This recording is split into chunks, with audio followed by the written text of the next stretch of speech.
Hello everyone, welcome. Today we are discussing the universal flame of life and the three higher planes of consciousness as we continue exploring the secret doctrine of the Rosicrucians. If you haven't seen the other readings on the secret doctrine of the Rosicrucians, don't worry, you can start here and that's perfectly fine. But we will be exploring how the Rosicrucians view mind, life, and how it relates to consciousness, and how consciousness evolves through various levels to finally reach the level of human, and then what is beyond human in the three levels of higher consciousness above the ordinary levels of consciousness that we might understand in, our day-to-day lives, the average person we meet on the street and things like this. What comes next, what comes later, because obviously we know that there is something higher. So that's what we are exploring today, and I'm really excited to get into this with you because it's going to be good. Now, remember that as we go, you can use the super chat feature to ask questions, and I will do so as we go along. And let me jump into the comments and say hello to everyone real quick before we get started. So let me see. Let me bring up the chat. Hello, everyone. So nice to see you. Let's see. Hello, Hope, Jeffrey, Shiva, Artorius, my friend, Scott, Mike, so many, Susan, hello, Rowan, hello. Faith, good to see you. Faith, I liked your podcast today. For those who don't know, Faith Kills is an awesome Hyperian. And today she released a podcast called The Monday Morning Monad, where she's discussing the Hyperion perspective on wearing masks and things like that. So definitely check out her channel because it's really good. I really enjoyed it. I listened to it this morning with my cup of coffee. However, I really didn't wake up that too long ago. My sleep schedule is so messed up. I didn't go to sleep until probably 7:30 a.m. I didn't wake up till 3 p.m. I'm very backwards right now. It's horrible. But anyways, today we are continuing our reading of the Secret Doctrine of the Rosicrucians, and I'm really excited to get into this idea of talking about different levels of consciousness because, of course, this is very important to Hyperianism. And as always, we will be exploring this through the lens of Hyperianism and ontological mathematics because the doctrine of the Rosicrucians, it's very mystical, it's very intuitive, and we want to run everything through the lens of logic and reason. Logic and reason is our guiding compass that will allow us to see what is real, what isn't real, and be able to understand these ideas infinitely better than anyone in the past without getting tripped up by mystical nonsense. And She-Wolf, thank you for helping us wake up the world. I'm glad you could join us.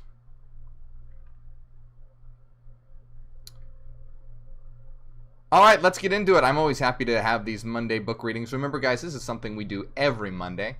We arm ourselves with knowledge. We are engaged in a war of the mind. So Mondays are when we arm ourselves with knowledge as we explore these different book readings.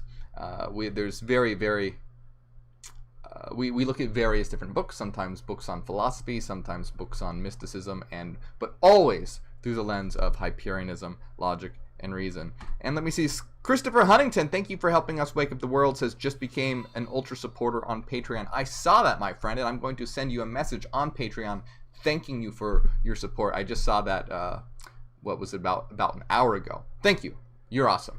And you'll get a message from me very, very shortly. So let's bring up our reading. Here we have the universal flame of life is where we are beginning, and of course, for a reminder, you can see here that this is the symbol of the Rosicrucians. And just to recap, remember that it's the rose and the cross. The rose represents unity. They associate it with the feminine. And the cross represents division. And they associate it with masculine. I don't like having the gender associations there, but if you want to know what I think about that, watch the previous video. But that's the symbol. The rose is the circle and unity. The cross is division and many. And of course, we can, for a recap, we know that this is reflected in our symbol of the source formula. You can see the circle and the cross in our symbol, but of course ours is purely mathematical. This is the source formula that generates all the waves of existence. And I want to call your attention to something else really interesting here. If you'll notice, there's actually 5 petals, 1, 2, 3, 4, 5. If you'd notice, it forms a pentagram, and then you can see, I don't know if these are leaves or thorns, but you can see an inverted pentagram, 1, 2, 3, 4, 5. So you can see the duality there. Usually if you have something going up and then something going down, that's as above, so below. So you can see the duality embedded in there. And then you can also see it's very fractal-like, because then we have another one that goes in between 1, 2, 3, 4, 5. And you could see that you could keep going. It's very much like a fractal. So whenever you have symbols like that are sort of, one going up, one going down, and continuously, this is a symbol of as above, so below, duality, and the fractal nature of existence. Just real quick, once again, I said duality, but remember that everything really is a polarity. Serial Mandy, thank you for helping us wake up the world. Says, I love your teachings. I'm glad you enjoy them. So, just a quick little aside on the symbol, because I do think that the Rosicrucian symbol is very cool. I like, and if you don't like the Christian symbol of the cross, there are other versions of it that have a sword, because I'm not too fond of the Christian cross either.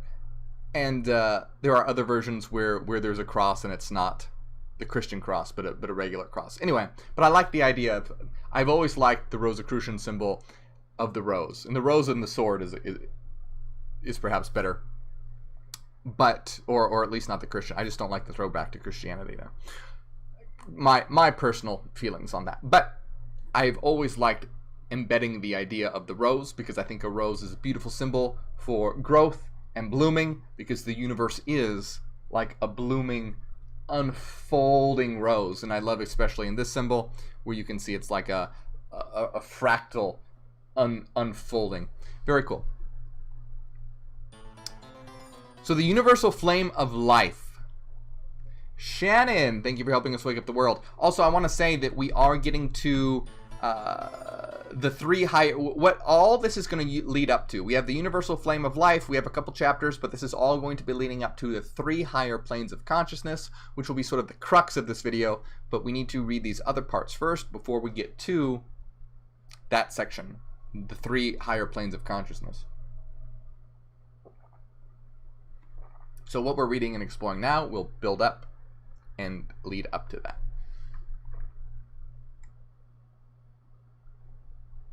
And if you're on Facebook, please come join us on YouTube and share this video if you're on Facebook.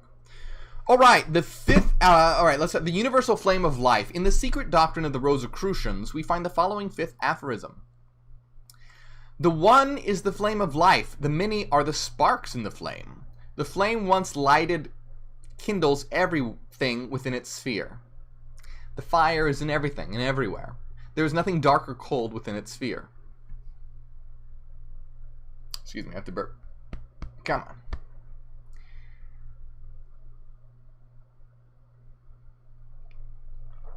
So, in this 5th aphorism of creation, the Rosicrucian is directed to apply his attention to the concept of the universal life, the life of the world's soul, permeating everything, everywhere within its sphere of existence.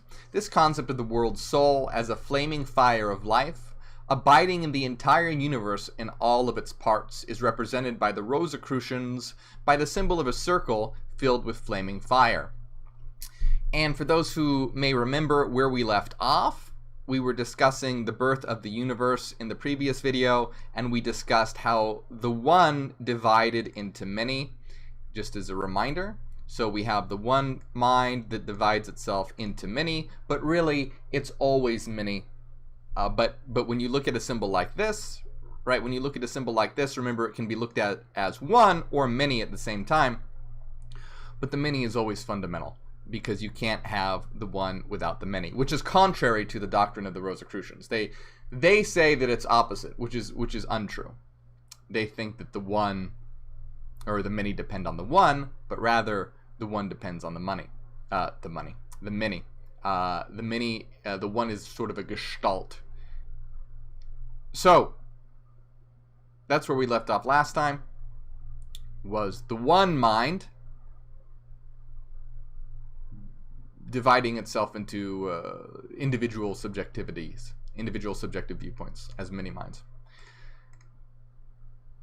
The symbol of life has always been the flaming fire in all occult teachings. We can see this in Heraclitus as well. The pre-Socratic Greek philosopher Heraclitus said that the arche of existence was an eternal, ever-changing fire. And while that may seem kind of primitive, remember that at the time, he only had the concepts to work with that were available in his time. But we can relate this idea to energy, right? We can relate this, what Heraclitus called an ever-changing eternal fire. Well, these would be the only words and concepts he would have to describe what we now know as energy. So according to Heraclitus, this always ever-changing eternal fire was guided by the Logos. So the symbol of life has always been the flaming fire in all occult teachings, the eternal universal fire or flame which kindles ever all that presents itself to its influence, yet ever remains unchanged and undiminished in its essence, has ever been the favorite symbol of the occultists for the universal life in manifestation. When the term spirit is used to indicate life, then the flame or fire has always been the symbol for spirit. And indeed, the flame is the most appropriate symbol of life that can be thought of. For the flame, while ever remaining the same, yet it never composed of the same particles or sparks for even 2 consecutive seconds. The flame itself, in its essence, ever remains the same and unchanged, yet its manifestation is always accompanied and correlated to the appearance and disappearance of innumerable tiny sparks of material substances, which it kindles into sparks, then destroys by the process of combustion, and then replaces by others of similar nature. So they're basically saying that fire is a great symbol for the eternal essence of existence, because if in one sense it's unchanging in that it's always fire, it's always a flame, so in that sense it's unchanging, but in the other sense it's constantly in motion, constantly throwing off sparks and constantly changing all the time. And we can understand this through energy as well. Energy and mathematics is both eternal and unchanging, but changing at the same time. We can see this in the symbol of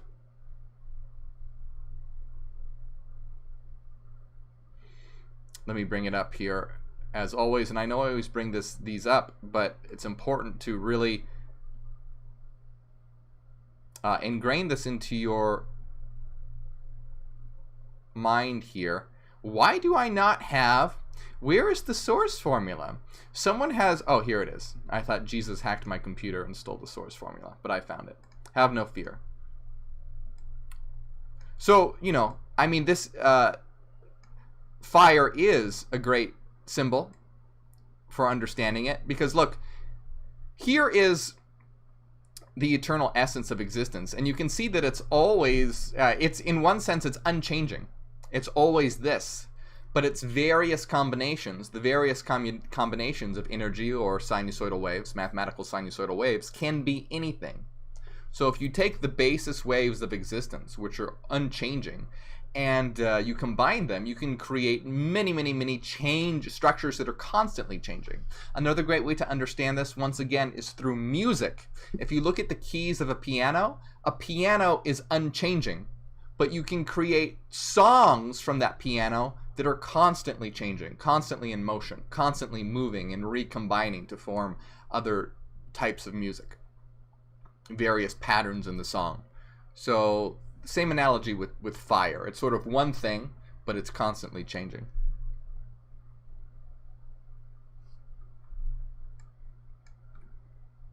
Holy mother of shit. Christian Kaczynski just donated, is that right? What? Are you serious? Hold on here. Are you serious?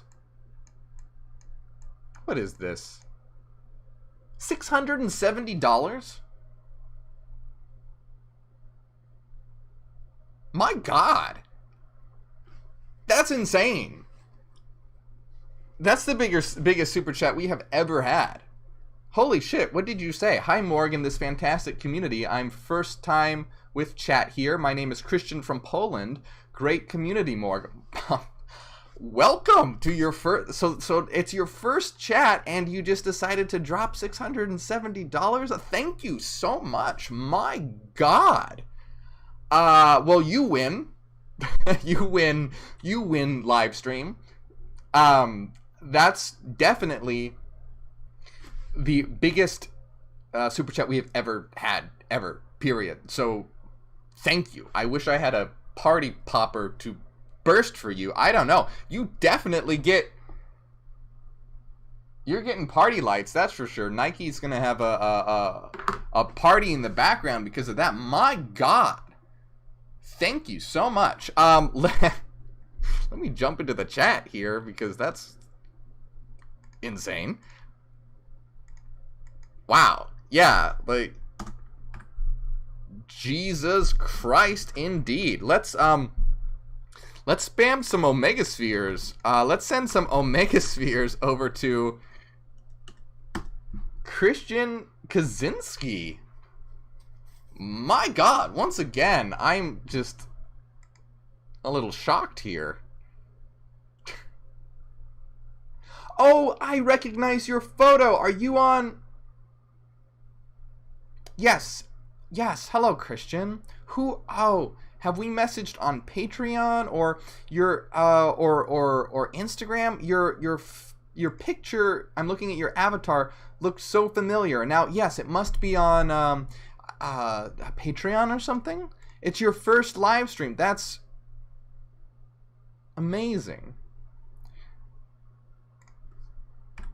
Yeah, let's get those Omega Spheres going for Christian. By God.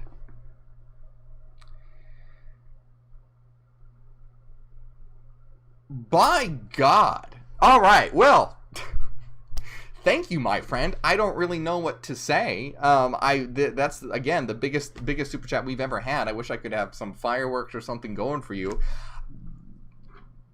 Man, thank you. I suppose I'm just going to continue reading, but thank you so much. I can't tell you how much that means to me. Your support and everyone's support is how I am able to continue doing this work and spreading this information and getting this out there. So I just want you to understand that I am extremely appreciative.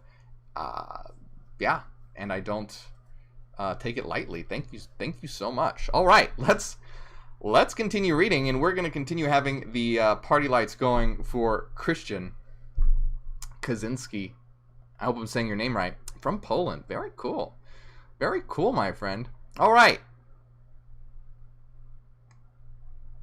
Nurse Tara said, I thought it was fake at first. Yeah, so did I. That's why it took me a second, because I was like, all right, I need to verify this. But it's real.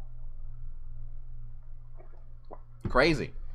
Sandra says, I noticed that we're at 113,000 subs now. Yes, absolutely. We are at 113 subscribers now. We hit our goal of 100,000 for those who don't know. And now we are on our Million Monad March, hashtag MMM, to our march to 1 million. We're growing so fucking fast. It's insane. Quentin, thank you for helping us wake up the world. Quentin says, take a shot and no pants? No, that's for the drunk Bible readings. This is not on Mondays. Not on Mondays. I like to have my cognitive faculties. I don't, I can read the Bible drunk, that's fine. But when the Bible doesn't really require your cognitive faculties about you. But I would like to actually make coherent explanations for you guys. So yes, we'll not be doing the alcohol today. Happy Horrors says, hi Morgue, there has been a lot of discourse about the multiverse theory lately. Is there any ontological equations that can disprove the theory? Yes, we can disprove multiverse theory. Let me touch back on multiverse, since that's a little let me continue the reading, and once we get through this section, I will jump into the comments and take questions, and I'll get to your question. Just because your question, it's going to take a little bit of time to fully answer it. it's going to take a little bit of time to fully answer it. So, I'll answer it when I get through this first section. Christopher Huntington, thank you so much for helping us wake up the world, my friend.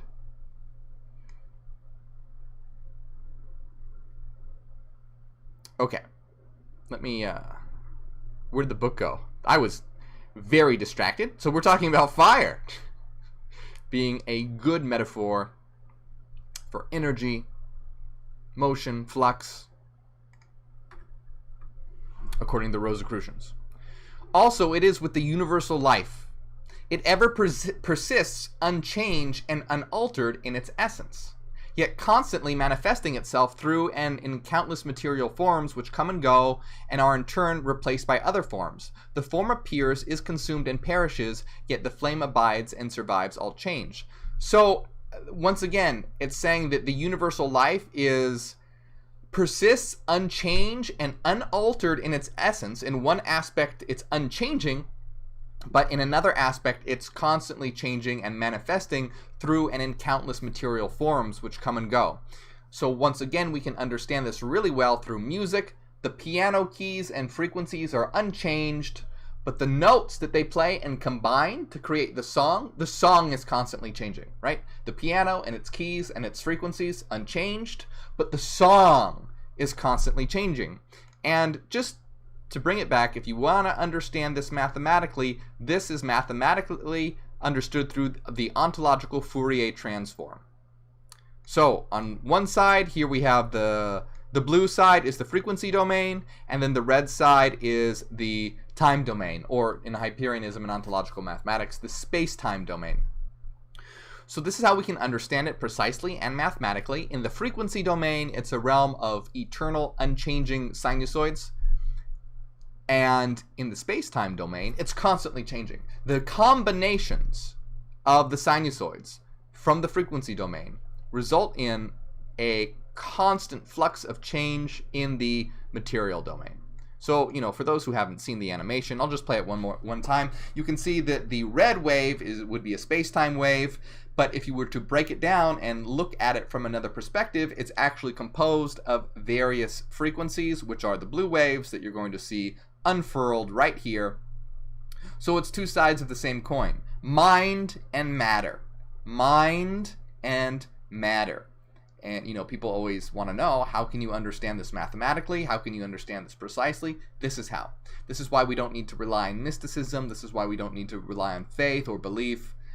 And this is how we differ from things like the Rosicrucians, because we can understand it very precisely and rigorously through mathematics, ontological mathematics, and thus know where they get certain things wrong, where they get certain things right.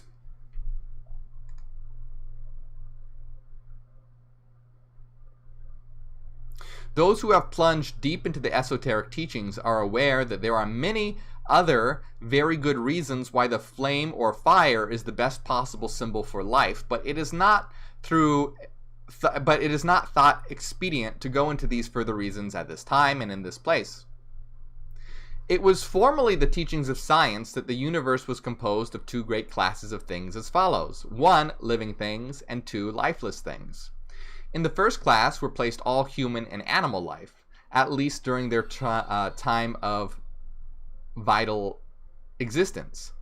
Plants were afterward added, though somewhat grudgingly, by science. In the second class, all things below the plane of animal or plant life were placed, it being taught that minerals, chemicals, elements, etc. were utterly lifeless. Any who ventured to question this accepted classification were deemed of unsound mind and unworthy of serious consideration. Materialist science has always been absolutely clueless when it comes to life, and they actually can't define life. They can't define mind. Mind, subjectivity, consciousness, qualia, sentience, all these things are completely inexplicable to science, and really all they have is matter.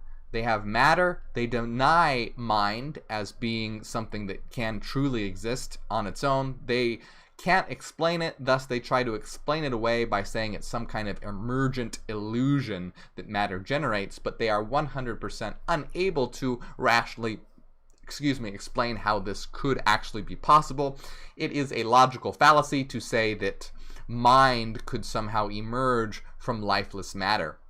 So if you say that atoms are lifeless, if you say atoms contain no life, if you say atoms contain no mind, it is logically impossible to say that there is some kind of arrangement for them to be able to produce life or mind. It's a logical fallacy. You can't do that. You can't get something from something that has no common properties. You're going to run into a lot of really logical inconsistencies when you try and do this. So essentially what they're saying, they're explaining it in a little bit different way, which I don't quite agree with, but whatever. They're hitting the main point that, hey, scientific materialism got it wrong, which is true. They got it very, very wrong. But the esoteric schools of thought and the occultists were always insistent upon the principle that there was nothing lifeless in the universe. This is true. There is nothing lifeless in the universe. Everything is imbued with life. And we're going to explore how that could be in a moment. That everything was... Oh, thank you, Christopher Huntington, for helping us wake up the world. Can't wait to read my hardback cover of your Shadow book. Oh, yes, The Path of Shadow. That should be going to you very soon, my friend. I hope you enjoy it. Everything was instinct with life in some form, degree, or phase. And lo, modern science has at last reached the point where it is practically looking occultism squarely in the face in full agreement upon this important point. The old idea of a half-lifeless universe is fast passing away, and men of advanced science are beginning to whisper to each other that the universe is alive as a whole and in all of its parts. Surely this is a remarkable change in scientific opinion. This change of science is picturesquely expressed by Luther Burbank, the wizard of plant life, as follows. All my investigations have led me away from the idea of a dead material universe tossed about by various forces to that of a universe which is absolutely all force, life, soul, thought, or whatever name we may choose to call it. Every atom, molecule, plant, animal, or planet is only an aggregation of organized unit forces held in place by stronger forces, thus holding them for a time latent, though teeming with inconceivable power.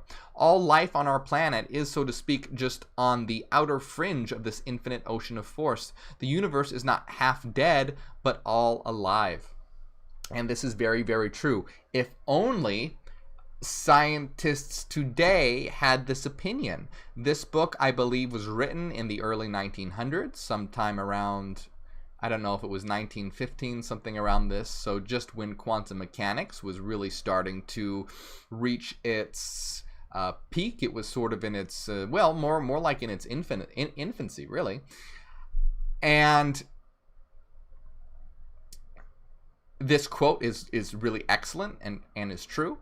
But scientists today are still living in the intellectual dark ages. They haven't been able to leave behind their old idea of materialism.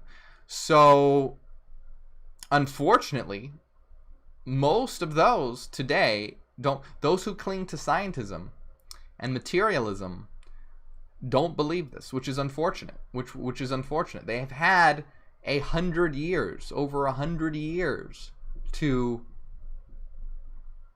catch up, right? They have had over 100 years since the birth of quantum mechanics.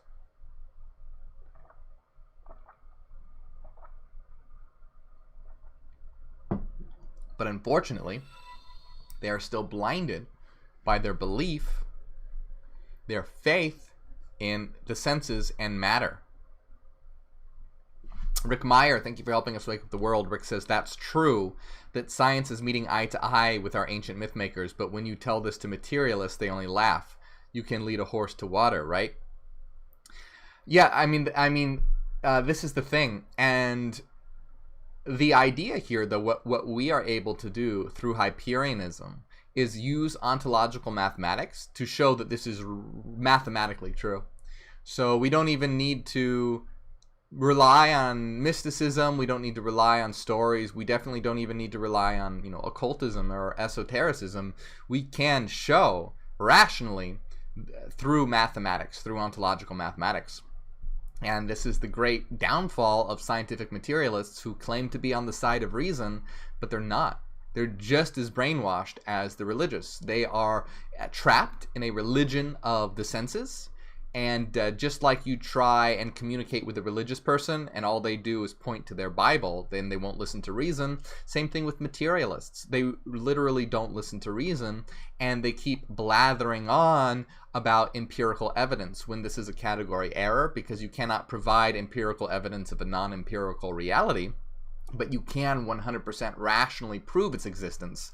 Just like if you were in a video game, you couldn't produce the code from within inside the video game. It's just not possible. However, you could prove that the code exists and the game depends on the code. Same thing, we can rationally mathematically prove that this is a mathematical reality, but we can't, produce material evidence of something non-material. But unfortunately, materialists aren't rationally intelligent to understand their fallacy. And it really is laughably absurd that so many materialists ask for material evidence of a non-material reality. Their arguments and claims are just inconsistent and riddled with fallacy, just like a religious believer. So, good point, my friend. White Rabbit, thank you for helping us wake up the world. I'm so happy. I'm always happy when you can join us, White Rabbit. I hope you're doing well. I always love the memes you post. So, Professor Dolbear goes back even to the ether of space in his assumption of omnipresent life, when he says the ether has, besides the function of energy and motion, other inherent qualities out of which could emerge under proper circumstances other phenomena such as life, mind, or whatever may be in that substratum. Professor Cope has intimated that the basis of life lies back of the atoms and may be found in the universal ether. So that's a very good point and is 100% true. Once again, there is no such thing as a material ether. A material ether does not exist. However, an immaterial ether does. It's mind. It's light. Light, mind, energy, mathematics, sinusoidal waves. These are all different words for the same thing. And that's and this quote saying the basis of life lies back of the atoms and may be found in the universal ether, as long as that universal ether is not considered to be material, because it's proven that a material ether does not exist. But however, an immaterial ether, absolutely. So if this is reconstructed and recomposed in terms of an immaterial ether, which in ontological mathematics and Hyperianism absolutely exists as the domain of mind, the domain of light, absolutely. Absolutely.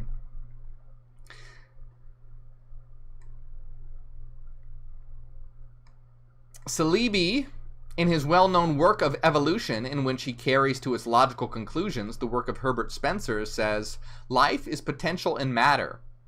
Life energy is not a thing unique and created at a particular time in the past. If evolution be true, living matter has been evolved by natural processes from matter, which is apparently dead. But if life is potential in matter, it is 1,000 times more evident that mind is potential in life. The evolutionist is impelled to believe that mind is potential in matter. I adopt that form of words for the moment, but not without future criticism. The microscopic cell, a minute speck of matter that is to become man, has in it the promise and germ of mind.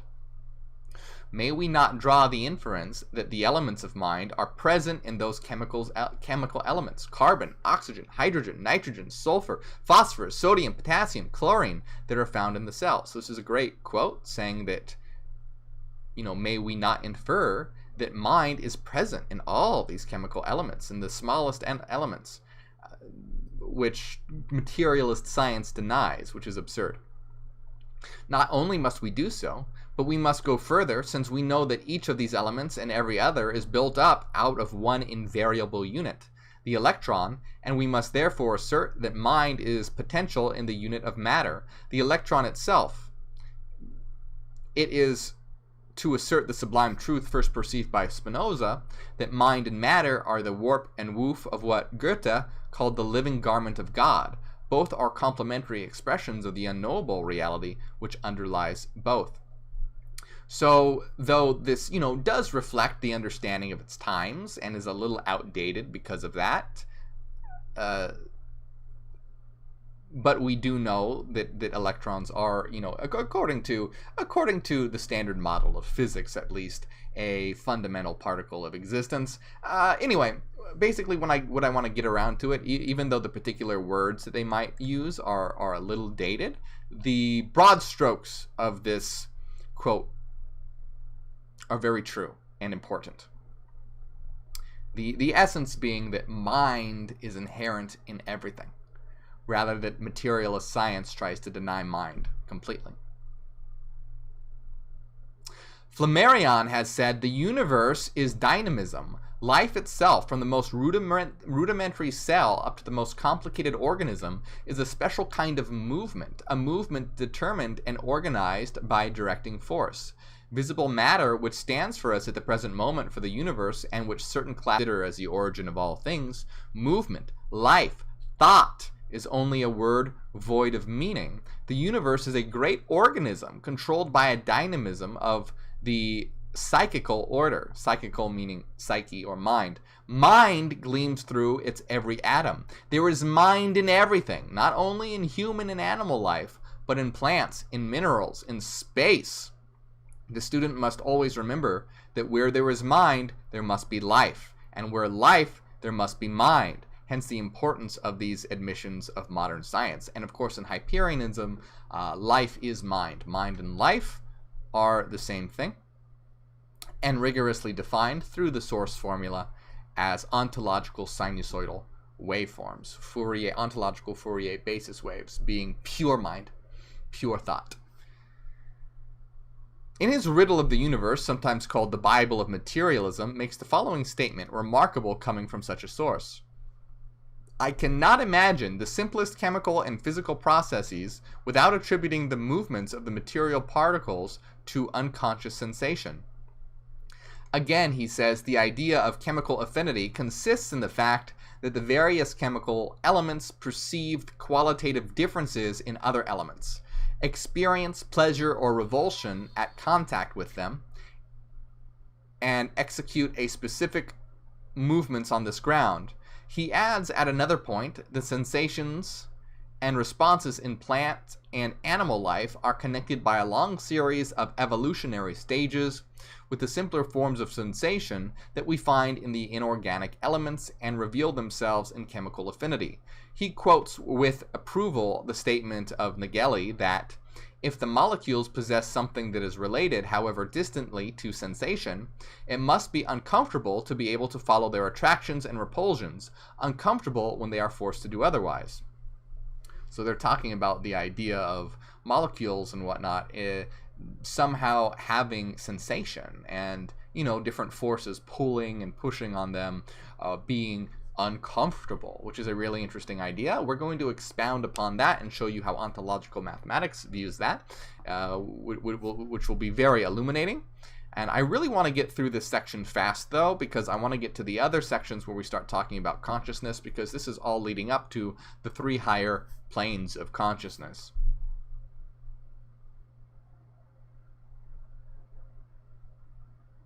Claire G, thank you so much for helping us wake up the world. $55, thank you so much. Claire G says, your teachings have saved me and helped change me for the better. Let's all keep waking up the world. That's awesome to hear. And thank you so much, Claire. Let's send something to Claire. Let's send some triscales. Triscales in the chat. Triscales in the chat for Claire.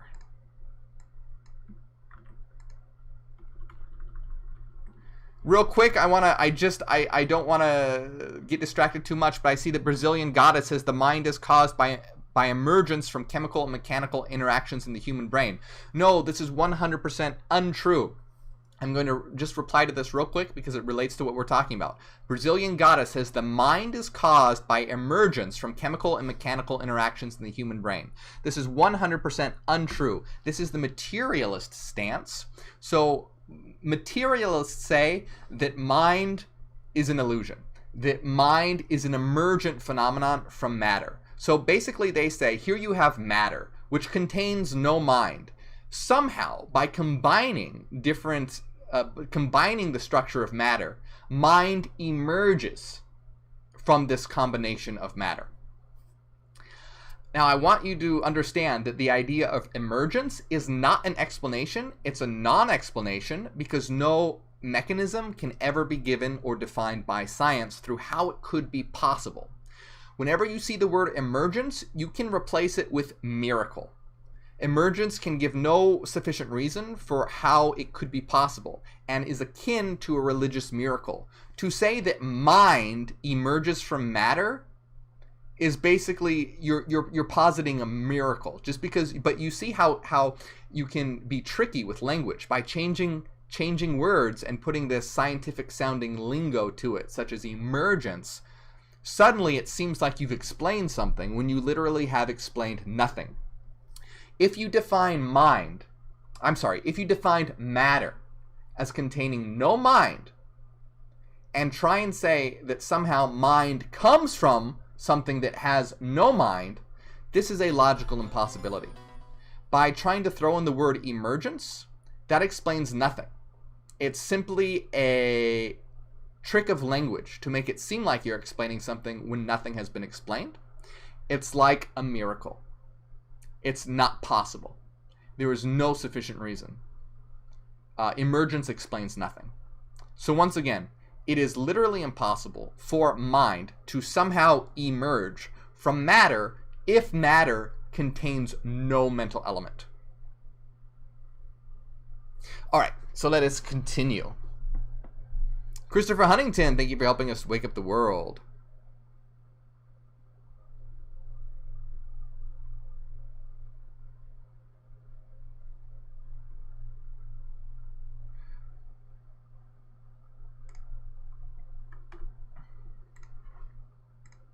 But not only is modern science giving approval to the oldest conceptions of the occultists concerning universal life in the manner mentioned above, that is, by general statements, it is also quoting with approval the experiments and discoveries of leading scientists along the same line, experiments which go to prove the general statements above quoted.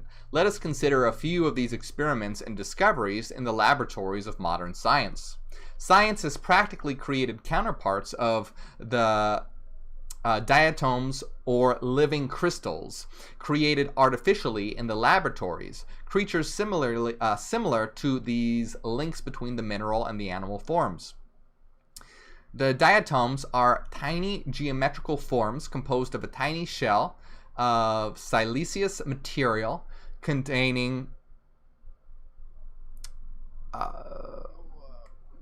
material enclosing a minute drop of plasm resembling glue. These creatures are visible through the microscope and are so small that thousands of them might be gathered together on the head of a pin. They so closely resemble crystals that a very careful examination is required to distinguish them from true crystals, and yet they are alive and perform all the functions of life. Crystals, as you know, are born, grow, live, and may be killed by chemicals or electricity. Some investigators have discovered indications of elementary sex functions in certain crystals.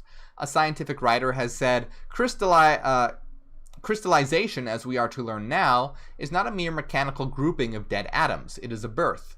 The crystal forms from the mother liquor, and its body is built up systematically, regularly, and according to a well-defined pattern, plan, or design, as true to the pattern as are the bodies of plants and animals. The certainty is present in the crystal creative life activity. And not only does the crystal grow in this way, like a plant or an animal, but it is also reproduces itself by separation and division, just as do the individuals of the lower forms of plant life and animal life. The distinguishing point between the growth and reproduction of crystal forms and that of the higher forms of life has heretofore been held to be as follows. The crystal takes its nourishment from the outside and builds up its bodily structure on its outer surface, while the lowly forms of plant life and animal life take its nourishment from the outside but builds up its bodily structure from within. If the crystal had a soft center and took its nourishment in the way of the low form of plant life or animal life building from within, it would be almost identical with the diatom, or if the diatom grew from the outside and had a hard center, it would be considered a true crystal. So as you see, there is very little real difference between them. And now, lo, even this distinction is apparently to be wiped out by the discovery of artificial living crystals evolved in the laboratory. Careful scientific tests have determined that there is what is known as the fatigue of elasticity in metals, which is relieved by a rest or vacation. This has also been true of razors, the edge of which are restored by a little rest, thus corroborating the ancient superstition of users of razors. Tuning forks have been found to lose their power of vibration by overuse, a short rest restoring the same. Machinery in mills and factories have been found to be benefited by an occasional day off. Metals have been discovered to be subject to disease and infection, and in some cases have been found to have been actually poisoned and afterwards restored by antidotes. Window glass, especially the fine stained glass of cathedral windows, is found to be subject to an infectious disease, spreading from pane to pane and resulting in the disintegration of the substance of the glass. Workmen's tools have been found to experience fatigue and to be the better for an occasional holiday or longer vacation. Every observing machinist has observed certain idiosyncrasies in particular machines which need humoring. I'm just reading through this because... Okay, let's get through this real quick. The most conclusive scientific report upon this interesting subject so far known to the present writer as that which recites the celebrated series of experiments conducted upon so-called non-living matter several years ago, and which are recorded in the book entitled Response in the Living and Non-Living by the scientists who conducted the experiments. Professor Bose's experiments have aroused a great interest in prominent scientific circles and have aided greatly in corroborating the conclusions of other scientists who hold that there is no such thing as dead matter. Okay. So that was the end of that quote here. And I have to say, remember that this book was written in the early 1900s, so I don't know how accurate the science is here now. But when we get into the idea of mind being inherent in everything, that's what is important to take away from this. And I want to give the Hyperian perspective because it's a little different than what they're saying here. It's close, but a little different, and I want to get into that. But I want to get through this section because so let's just keep going through here. Proceeding from, and if you're on Facebook, come on over to YouTube. The link's in the description. Proceeding from the fundamental postulate that the best and only true test of the presence of life is the response of matter to external stimulus, Professor Bose has demonstrated that in many instances, so-called inorganic matter, such as metals and minerals, etc., give a response to such stimulus, which is similar, if not indeed identical, to the response of the matter composing the bodies of living animals, plants, and men. He devised certain very delicate apparatus from registering and measuring such responses, the same being traced as curves on a revolving cylinder. He employed that most delicate scientific instrument called the galvanometer in these experiments, which will register the faintest irritation of nerve matter or living muscle, and the experiments proved that it would also register the variations of minerals, metals, etc., subject to the stimulus of outside force, the curves or tracings being practically identical in either case. Professor Bose reports that when he attached it to bars of various metals, they gave a similar response to when he struck or twisted. The greater the degree of irritation caused in the metal, the greater the degree of response. It should be noticed that the living nerve or muscle reacts and registers in precisely the same way, and so far as the instrument indicated, the response of muscle, nerve, metal, and mineral was identical. Just as the nerve or registered fatigue after frequently repeated stimulus, so did the metal or mineral so register. And just as the nerve or muscle registered the renewal of vigor after a rest, so did the metal or mineral. To all intents and purposes, the living and non-living matter gave the same response and evidence of life. Moreover, the instrument showed something like tetanus in metals, caused by repeated shock being also recorded. Moreover, several metals recorded fatigue from other causes, and in some cases the metals showed the effect of poisoning, recovery by the application of antidotes, and also the signs of excitement or intoxication from other forms of stimulus.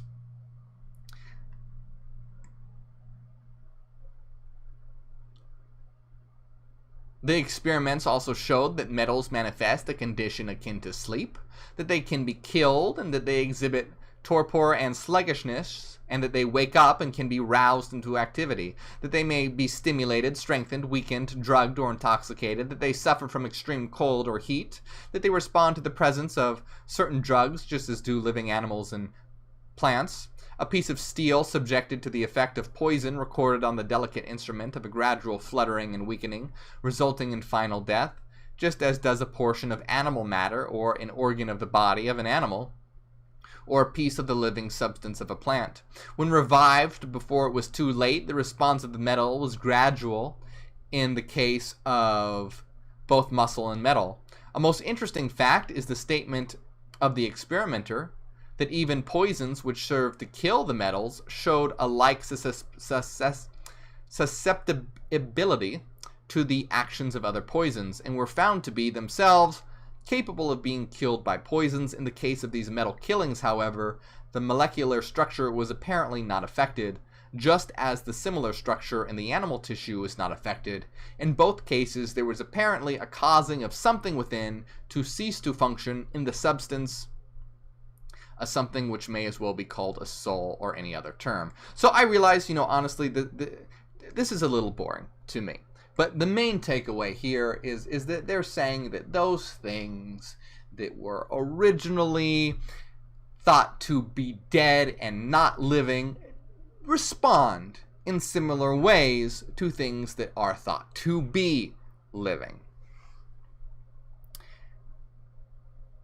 And honestly, I'm going to skip a little bit here because I find this to be a little boring. They're just going to keep talking about copper and zinc and different things and different experiments that when subjected to different experiments indicate life.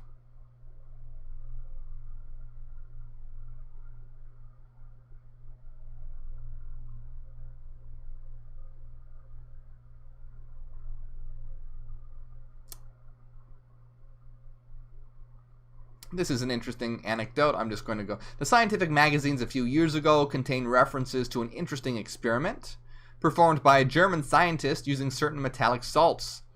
The scientist subjected the salts to the action of a galvanic current and was astounded to discover that around the negative or cathode pole of the battery, the particles of the metallic salt began to group themselves in the form of a tiny mushroom with stem and umbrella-like top.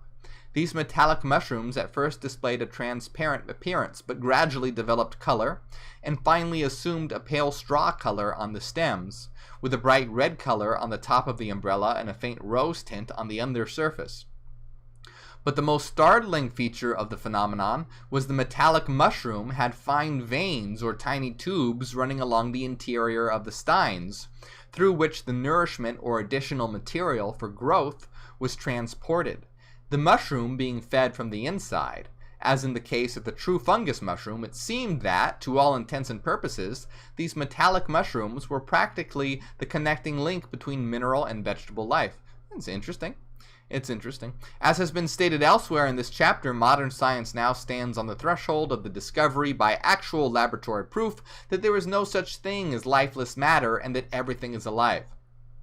And honestly, they're talking about all these different experiments with metal and whatnot, but honestly, it's what quantum mechanics it hits at that shows this so much. But again, I believe that this work was written at the time when quantum mechanics was just starting to arrive on the scene.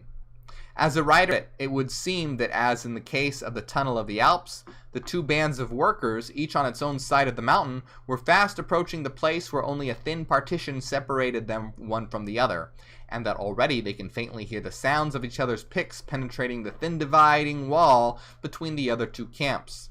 The occultist may now safely await the day when modern science will actually prove for him the old teachings of the esoteric schools.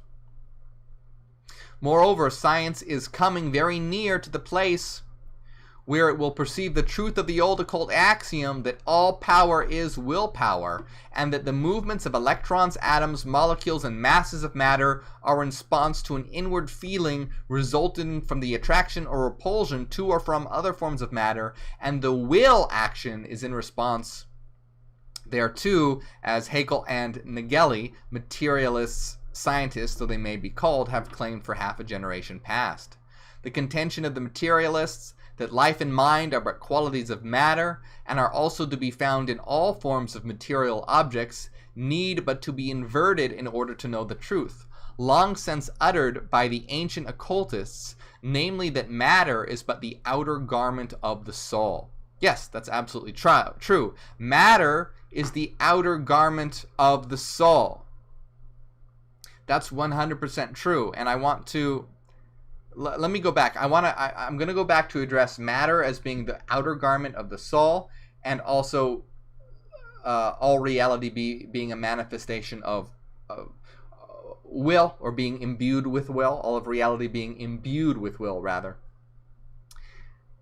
The conception of the materialists is but the inverted pyramid of error, while the conception of the occultists is the firmly placed and soundly resting true pyramid of truth, that rock of ages which can never be overturned, for it rests squarely and firmly on the eternal base of being. Remember, O student, the Rosicrucian aphorism, the fire is in everything, everywhere, there is nothing dark or cold within its sphere. Okay, and then we're going to get on to the next part, the plane of consciousness.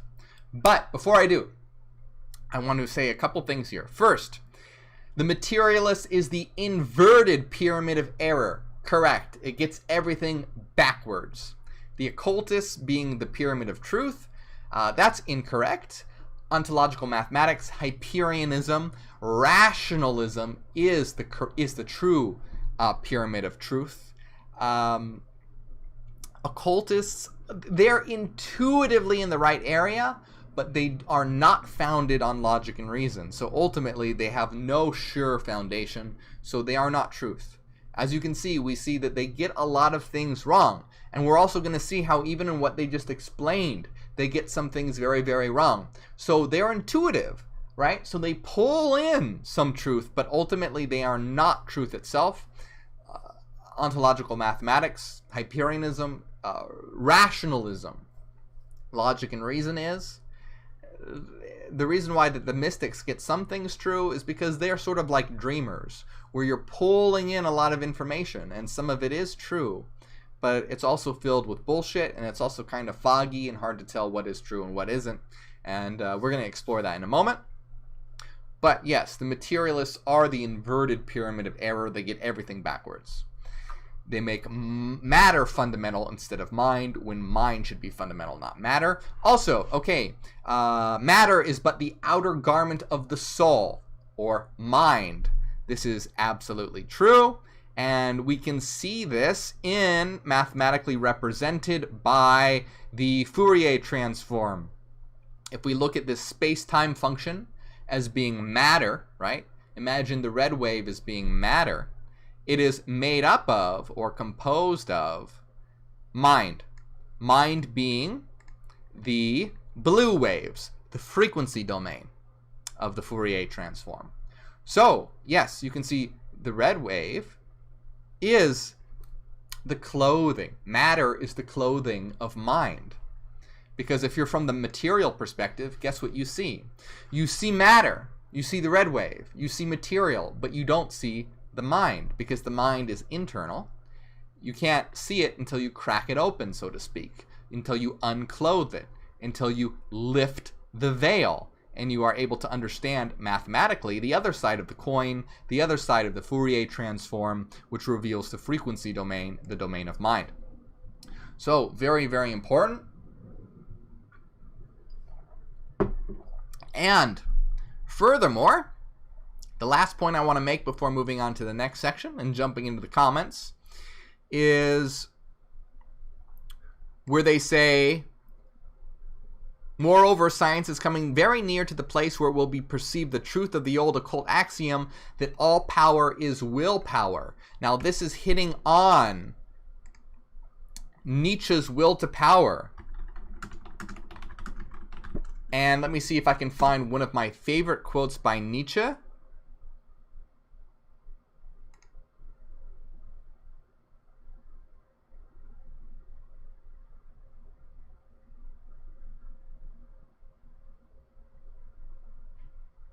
Yes, so here's one of my favorite quotes by Nietzsche, and it concerns the will to power. So so they say all power is willpower, while all power is will to power.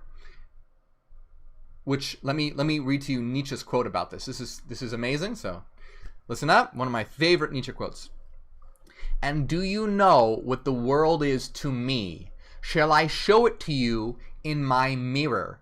This world, a monster of energy, without beginning, without end, a firm iron magnitude of force that does not grow bigger or smaller, that does not expend itself, but only transforms itself as a whole of unalterable size, a household without expenses or losses, but likewise without increase or income, enclosed by nothingness as by a boundary, not something blurry or wasted, not something endlessly extended, but set in a definite space as a definite force, and not a space that might be empty here or there, but rather as a force throughout, as a play of forces and waves of forces, at the same time one and many, increasing here and at the same time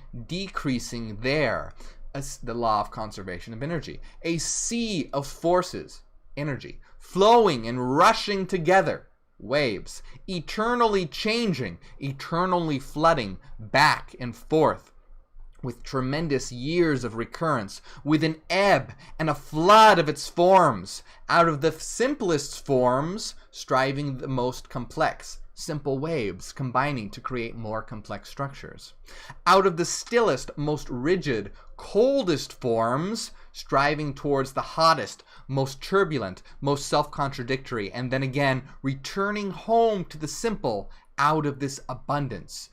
There you have the cycles of the universe. Out of the play of contradictions, the dialectic.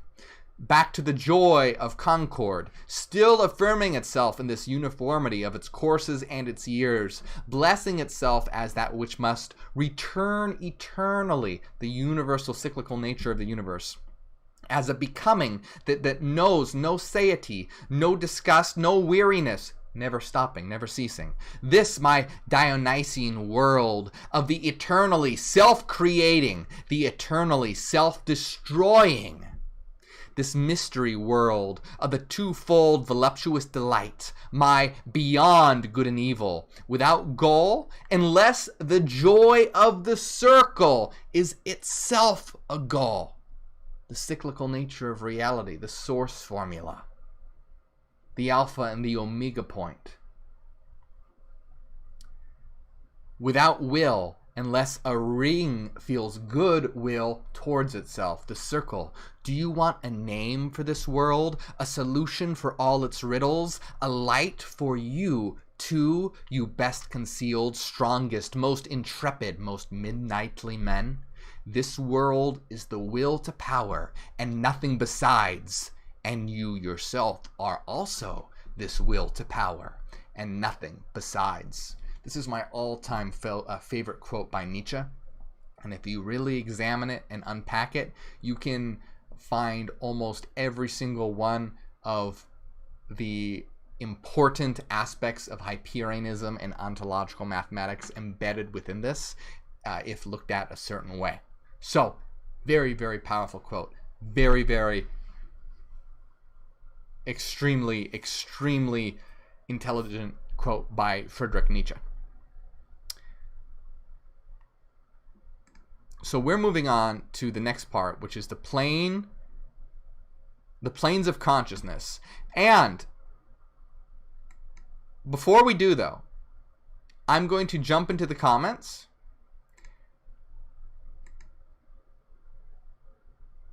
So do me a favor, guys. I have to go take a piss, all right? So I'm going to take a piss.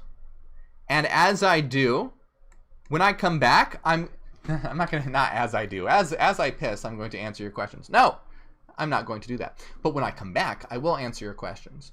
And someone had a question on multiverse, which I will answer. But ask other questions as well. Now's a good time to ask them in the chat. And if you are on Facebook, please share this video everywhere. hit that share button, but also come on over to YouTube. In Facebook, the link is in the description or it's pinned in the comments. Come on over to YouTube, join us. This is where I'm interacting in the chat. Subscribe and help us reach 1 million. It's our million monad march to 1 million. We hit 100,000, but now we are going to continue our march to 1 million. So if you're on Facebook, come on over, subscribe. Now's a great time to go do it while I go take a piss. And tell me in the comments if you're from Facebook, and I'll give you a shout out. So go make all this happen and hit like as well. Tony Ortega, thank you for helping us wake up the world. Tony says, thanks, Morgue, for your effort in waking up the world. You're very welcome, and thank you for your support. All right, go do that. Facebook people, come to YouTube. YouTube people, ask your questions, and I'll return.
All right, hello everybody.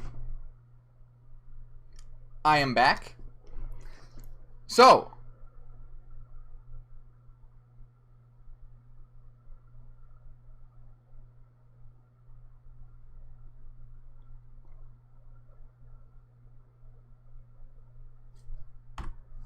jumping into the comments.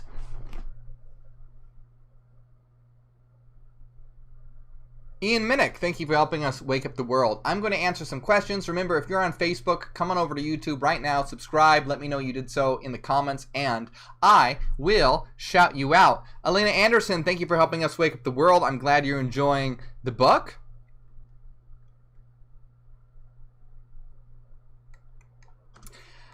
Okay. Question on the multiverse, right? Someone asked about multiverse. What was the question? Hi, Morgue. There's been a lot of discourse about the multiverse theory. Can you disprove this theory? Okay, yeah. So here's the thing that I want to really explain, and this is really important to understand, guys. So, scientific materialists will put out the idea of the multiverse theory, which says that there are an infinity of universes. And here's the thing that I really want to stress. So, a lot of spiritualists and a lot of New Agers will see a theory like that and go, oh, this is so enlightened. And science says that it's true. And look how enlightened that science is becoming. Do you see how enlightened that science is becoming? And I'm going to adopt this into my belief system, my reality tunnel, and incorporate it. And this is a little bit hard to put into words just on the spot. But what I mean to really get across is that theories like multiverse theory are not an enlightened position. Multiverse theory is a theory that materialists have to come up with to try and save materialism. So materialists deny the mental reality, and they deny any sort of metaphysical existence. And of course, like spiritualists, mystics, New Agers, they embrace metaphysics. And they think that science is being enlightened by putting forth a theory like multiverse theory, simply because because I guess it's novel or strange or, beyond what you would think is ordinary. But in fact, multiverse theory is put forward to try and save materialism and, in essence, destroy the idea of mind or metaphysics. It is not an enlightened position, and it is opposed to a system that incorporates mind. So I'm going to explain this as quickly as possible because it's something that I could do an entire video on this, and I should at some point, but explained very, very simply. Basically, what multiverse theory is about is that it's a way for materialists to try and salvage materialism through interpreting quantum mechanics in a materialist way. So in quantum mechanics, there is a wave function, and the wave function collapses into a certain result. And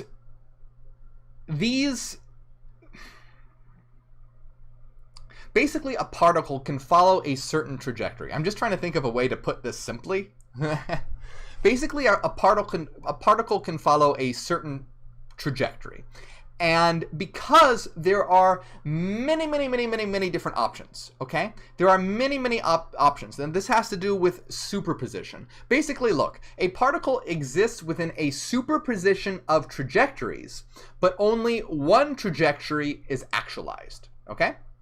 So a particle exists within a superposition of trajectories, but only one trajectory is actually actualized. So materialists look at this and go, oh my God, how is this possible?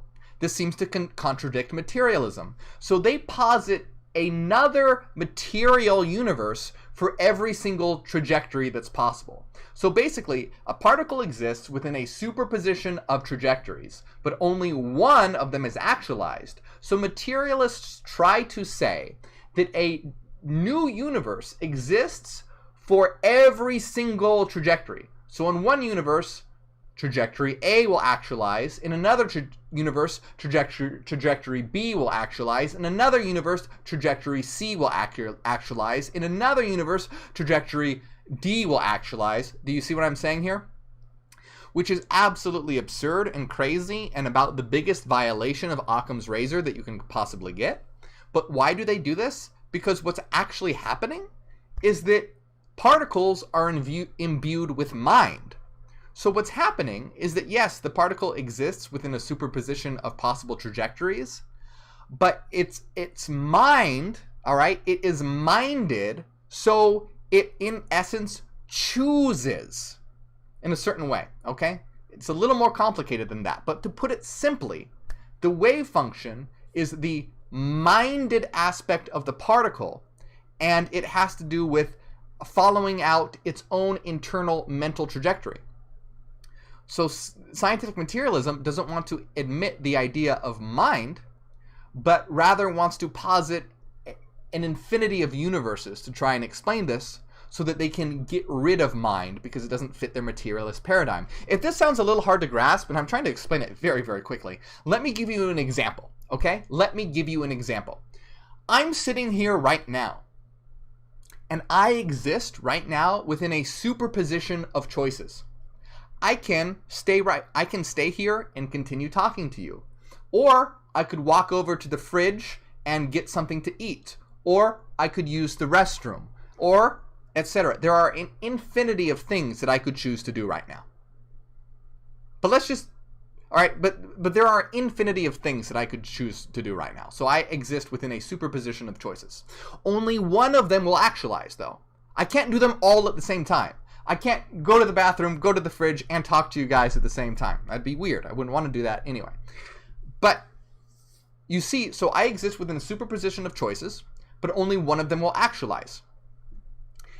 And this is me making a choice, right? But I am a minded entity, so I choose which one to actualize based on my internal mathematical trajectory or programming or algorithm or whatever you want to call it. It's not really an algorithm, but I'm trying to be simple here.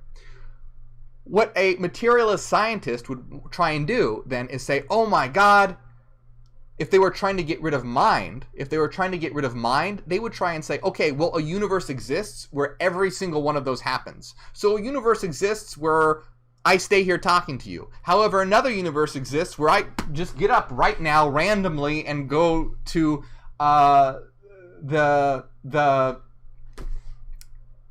fridge. Another universe exists where I just randomly start doing jumping jacks right now for no reason. Another universe exists where I throw my glass of water, right? There are an infinity of things that I could possibly do right now. And so there would have to be a universe that exists for every possible one of those functions, which is just absolutely insane. So on the particle level, essentially the same thing is sort of happening. A particle exists within a superposition of possible trajectories. Materialists don't want to say that mind is part of the fundamental nature of reality, so they try and posit a multiverse of all possible realities. But it's absolutely absurd. So that was a very simplistic way of doing that, relating to that. And so, okay, and then by Occam's razor, we know that we can easily explain this through mind. We can easily explain a certain trajectory being actualized over another through mind. It's 100% more compatible with Occam's razor.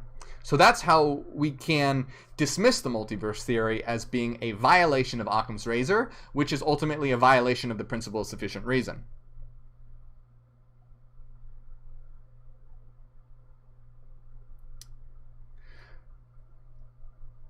But anyway, you can see how absurd multiverse theory is. It's absolutely insane. But great question. Thank you for asking that question. I'm glad to clarify it. And I will perhaps do a video on it in the future where I put it, where I've had time to really think about good analogies and proper ways of explaining it. Jessica Ferreau, thank you for helping us wake up the world. And Rick Meyer as well. And who else? Oh, I missed some people here. And Elena Anderson. Oh, I got Elena Anderson.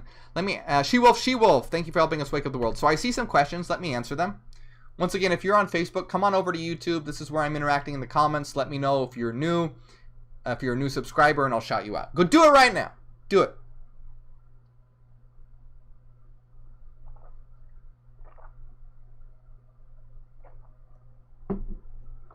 Okay, let me answer some of these questions.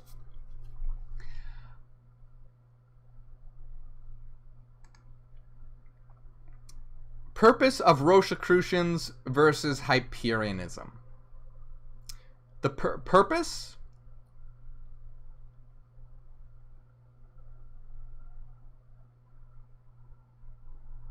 Well, I would think ultimately the purpose of Rosicrucianism is the great work, the union of subject and object, the omega point. But are they consciously aware of that? Or, I mean, yes, they're but they do it in a different way. You see, yes, they're interested in the evolution of humanity, but the way they do it is completely different, and why you have to have the Hyperion perspective, because remember, they believe that we are really just one, and our individuality doesn't exist, that the many depend on the one. Our perspective is the exact opposite, that the one depends on the many, and that completely changes how you view the world in optimization and evolution, and that's really, really important to understand this, so we can build a society that reflects that. Okay, so Rick Meyer says, what do you say about nested realities? The world of germs, bugs, whales, birds, atoms, viruses, humans, all such vastly different perspectives as to be a kind of reality unto themselves.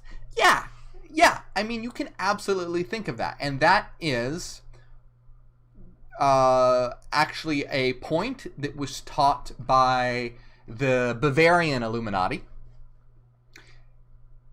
I believe it was in Adam Weishaupt's writings. I believe it was in Adam Weishaupt's writings to some of the higher degrees in the Bavarian Illuminati.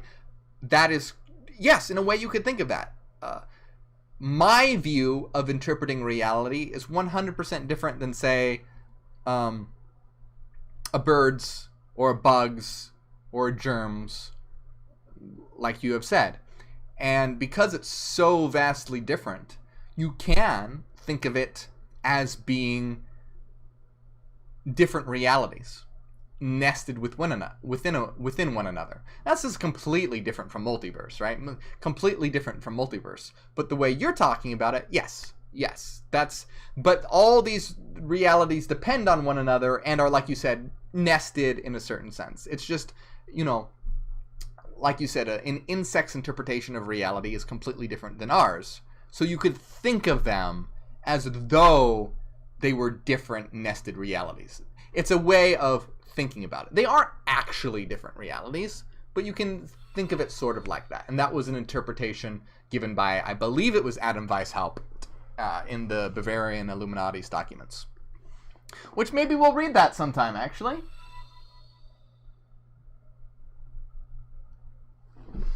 Let me see. Which maybe we will read at some point. It's in this book for those who are curious. I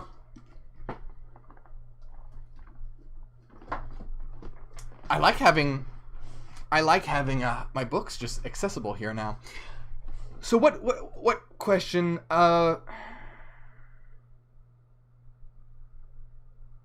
Taylor Maid says, "Oh, thank you for helping us wake up the world." Taylor says, "When do we take over the world?" Hey, we're starting right now. We're starting right now. We are planting the seeds. And I'm kidding, we're not trying to take over the world. We're ushering a world transformation. We're ushering a world transformation. I know you guys know that, but I have to say that because there's so many haters out there that who knows what crazy people will say. But yeah, let's, this is how we begin the transformation of the world, by putting this information out there. And the best thing that you guys can do is work on yourselves and spread this information. So, do your best to understand this information, but don't just sit there with it. Spread it everywhere. Plant those seeds of consciousness everywhere. Bring people to it. Show people who would be susceptible and be able to perceive and understand and integrate this information. Show it to them. Alex Winklepeck says, "I'm a new subscriber and Patreon, first time on the live stream. Thank you for your work. What philosophers do you study to develop the knowledge you've accrued this far?" I highly recommend the works of Mike Hockney as being a contemporary philosopher, and Dr. Thomas Stark. They are great, fantastic contemporary philosophers that I highly recommend. As far as non-contemporary philosophers, Hegel. Definitely Hegel. Hegel's a huge inspiration. Friedrich Nietzsche. Descartes. Many of the pre-Socratics. These would be the major influences, I would say. Christopher Huntington says, "Your stage presence is very impressive. You have so much more unseen potential, Lord." Thank you. That's nice of you. Thank you. I performed on stage for a long time. So, yeah. Thank you for recognizing that.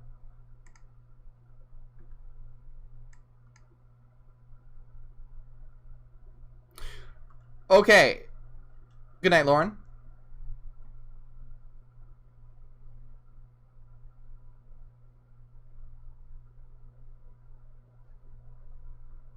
Oh, okay, so the lady says, so what is the Hyperion perspective on inanimate objects? Yes, great question. And that's actually exactly what we're going to talk about in the next chapter.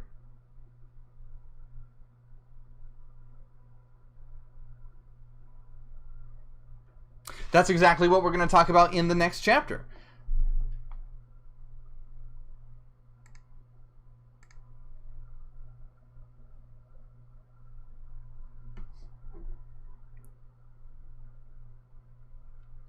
Because we're going to see that the Rosicrucians and Hyperianism differ on inanimate objects. And there are so many of you guys on Facebook. I'm just looking real quick. So many of you guys on Facebook. Please come on over to YouTube. The link is pinned. Help us reach 1 million subscribers. And that's where I interact in the comments. So, great question about inanimate objects. And we're going to start to understand this in the next chapter and see where Hyperianism and Rosicrucianism differ on this subject. So where are we? 7, the planes of consciousness. Excuse me, I had a burp. Okay.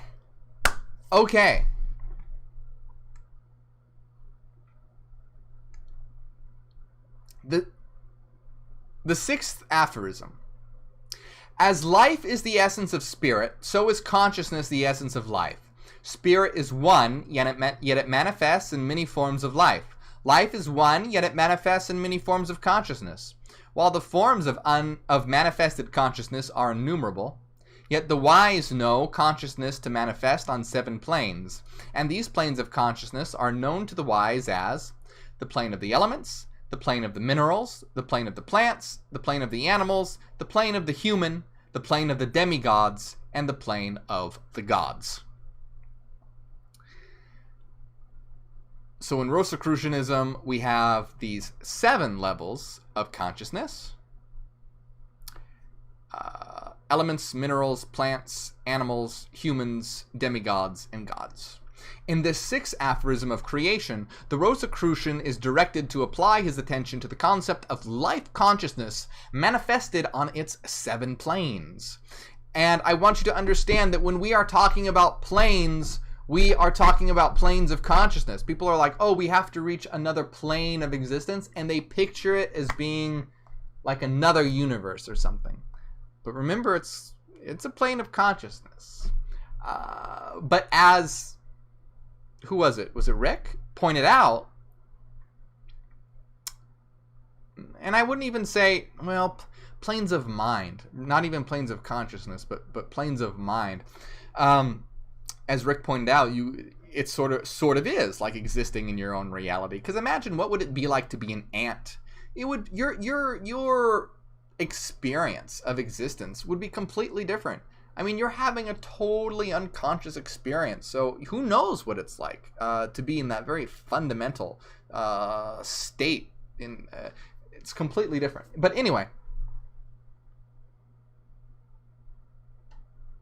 this concept is represented by the Rosicrucians by means of the symbol of a linked chain of 7 circles, each link penetrating the one on either side of it.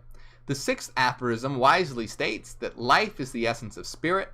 No matter what else spirit may be or not be, it cannot be denied that spirit must possess the attribute of life in order to be spirit. Likewise, the aphorism states consciousness is the essence of life, which is also self-evident, for no matter what else life may be or may not be, it cannot be denied that life must produce the attribute of life.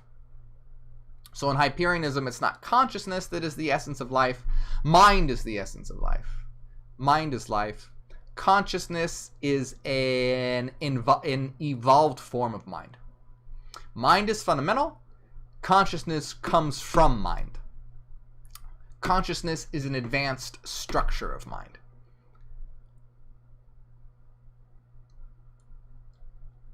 A modern writer has well said that mind is the livingness of life. And of course, mind is not but a term employed to indicate states of consciousness. I mean, no. Not in Hyperianism. Consciousness is an advanced structure of mind. Here's the symbol that they use to represent their 7 planes of consciousness. But we're gonna see, this doesn't apply to us. They get this wrong here. Bushi. Hello, Bushi. Thank you for helping us wake up the world. Hey, Morgue, where do you suggest a new convert begin study? Totally not asking about myself. Nope, not at all. Hey, nothing wrong with that. Welcome. I'm glad you're enjoying our work. I'm glad you found us. I highly recommend beginning with the Path of Shadow. The Path of Shadow. Go to IamHyperian.com. There's a free document there called the Unity document. If you haven't read it, start with that. Start with the Unity document. If you're looking for free material, okay, for free material, there's the Unity document and there's the Hyperion movie. Okay? There's all the videos on my channel and all the videos on the Hyperion source.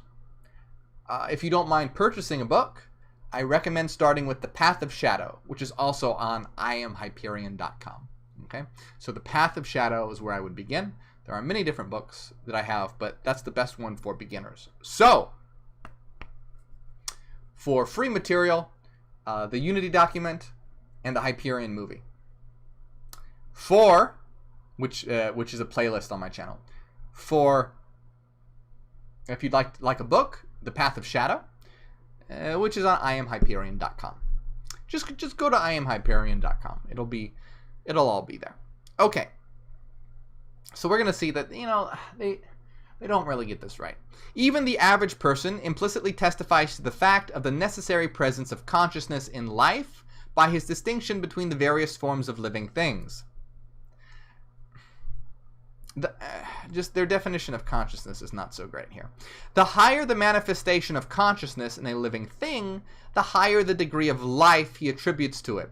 And when the indications of consciousness are lacking, he pronounces the thing lifeless. The proof of conscious activity among mineral forms at once leads to thought that the minerals must be alive. So, okay. It's the difference between consciousness and unconscious. So they're not using consciousness correctly. Here's where I want to define the difference between consciousness and unconscious. Consciousness is explicit self-awareness.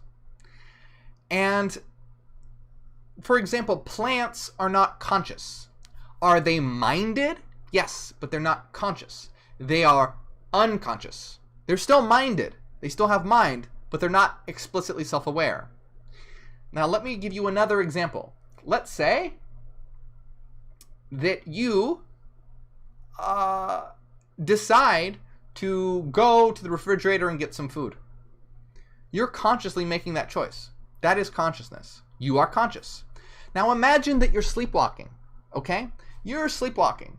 And even though you're sleepwalking, you're going to the fridge, you're getting food. There are even sleepwalkers who get in their car, drive, come back, parallel park, do all this crazy stuff. But they're sleepwalking. They're unconscious. They don't have explicit conscious self-awareness, even though they're doing intricate things that require mind. Okay, so even though they're doing intricate things that require mind, they aren't explicitly self-conscious in that moment. They are unconscious. So looking at the difference between a sleepwalker and a waking person is a great way to understand the difference between consciousness and unconscious. And this is why we want to make our unconscious conscious, because we are, just like the sleepwalker is completely guided by unconscious processes, we, as those who are conscious, aren't fully conscious. We're guided very largely due to our unconscious process. This is why inner star actualization is all about making the unconscious conscious through activating the integrating the shadow self, mirror self, and power self. so we can be as conscious as possible. But man, we got let's I just want to keep talking to you guys about all these different things, but I want to get to the interesting parts here. Not that it hasn't been interesting, it has, but you know, the title is The Three Higher Planes of Consciousness, right?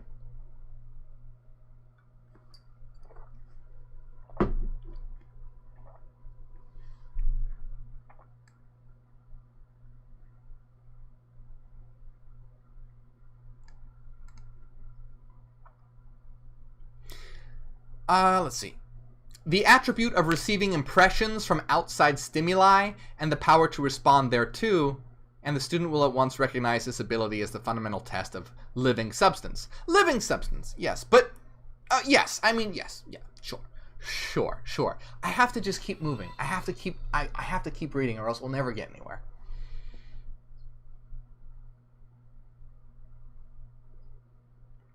Rick Meyer says about plant consciousness. Acacia trees become poisonous as giraffes feed on them. Even the ones that aren't being eaten do the same. That's super cool. I didn't know that. That's really cool. Thanks for sharing that fact, Rick. But again, we wouldn't say that the plants were conscious. We would say that they have mind, that they are sentient, but unconscious. So even though they're not conscious, they're unconscious, they can still do this interesting thing that you have noticed as becoming poisonous.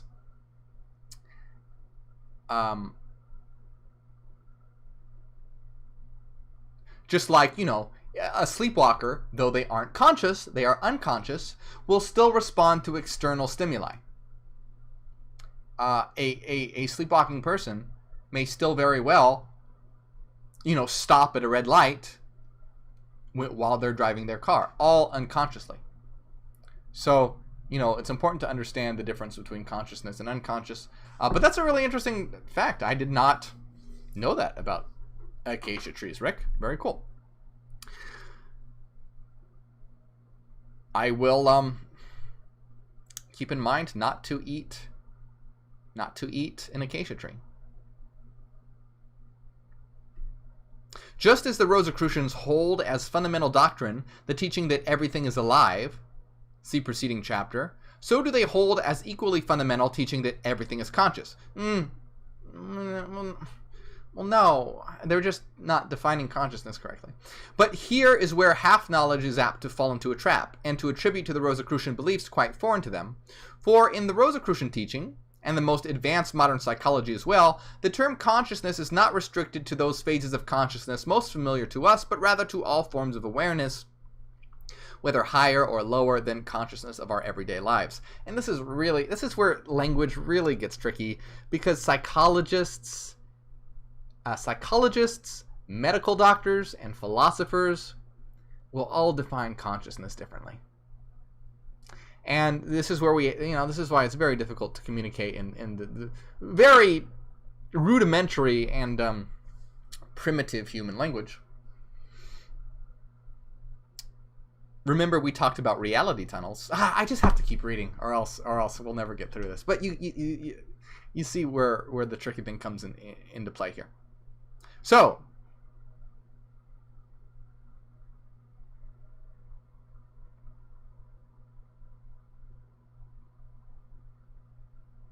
the term all right. Funnily enough, the term consciousness is one most difficult to define adequately, and this quite naturally, for consciousness can be defined and described only in the terms of its own experiences. There is no other term analogous to it, which would serve to indicate it to one who had not experienced consciousness. The word which probably best expresses the general idea is the term awareness. And yes, perhaps I would agree with this. Perhaps. Let's continue seeing what they say about it. The Rosicrucian teaching hold that consciousness manifests on 7 planes, each of which is interlinked with and blends into the one on either side of it. But each plane is composed of 7 subplanes, and each subplane of 7 minor planes, and so on until the multiplication is made 7 times. And this 7 thing is really arbitrary. Like, why 7? Why not 8? Well, you'd think, well, because you have plants and animals, but there's no real distinction. The distinctions are arbitrary. So they say 7, but it could be 8, it could be 3, it could be 2, it could be 50. It's arbitrary, really, but it's it's their particular model that they have adopted. It's not something that's set in stone. So we start with the plane of elements. On this plane of consciousness is manifested the actions and reactions between the subtle elements of which all material forms are composed. Here occurs the play between the atoms, the electrons, the ions, the corpuscles, and still more tenuous particles of substance of which science has yet no knowledge. And going still further back, it may be said that on this plane occurs the play of phases of substance as much more tenuous and subtle than electrons, as the latter are more tenuous than the atoms. Little can be said concerning these practically unknown forms and phases of matter, although the occult teachings are quite full of them. In previous quotations and other modern scientists, we have seen that advanced modern science recognizes the presence of something like consciousness in the atoms of matter and ascribes their movements to likes and dislikes, love and hates, arising from the perception of certain qualities in each other and the response thereto. This means, of course, that the atoms possess and manifest feeling and will in an elementary form, phase, and degree.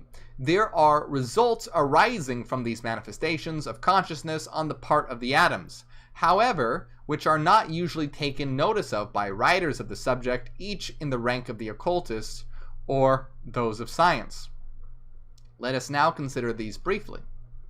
Science informs us that all forms of physical energy or force manifesting as light, heat, electricity, magnetism, etc., arise from vibrations of the particles of which matter is composed.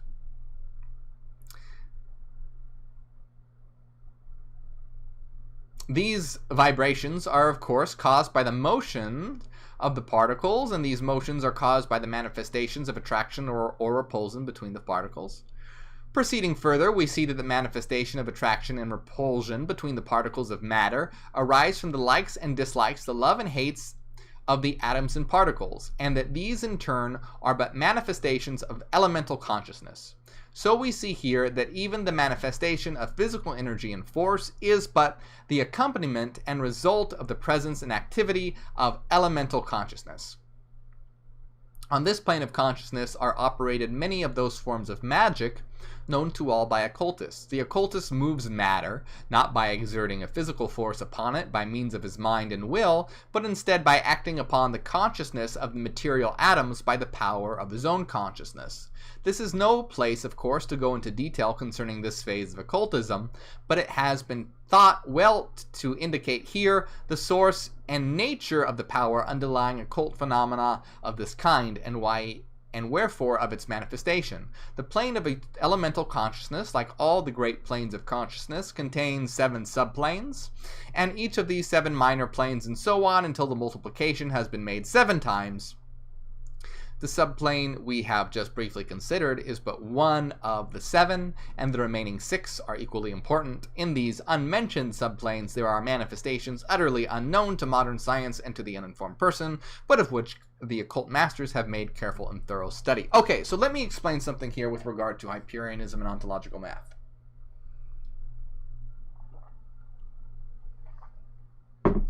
So, remember, according to Rosicrucianism, there is just one mind.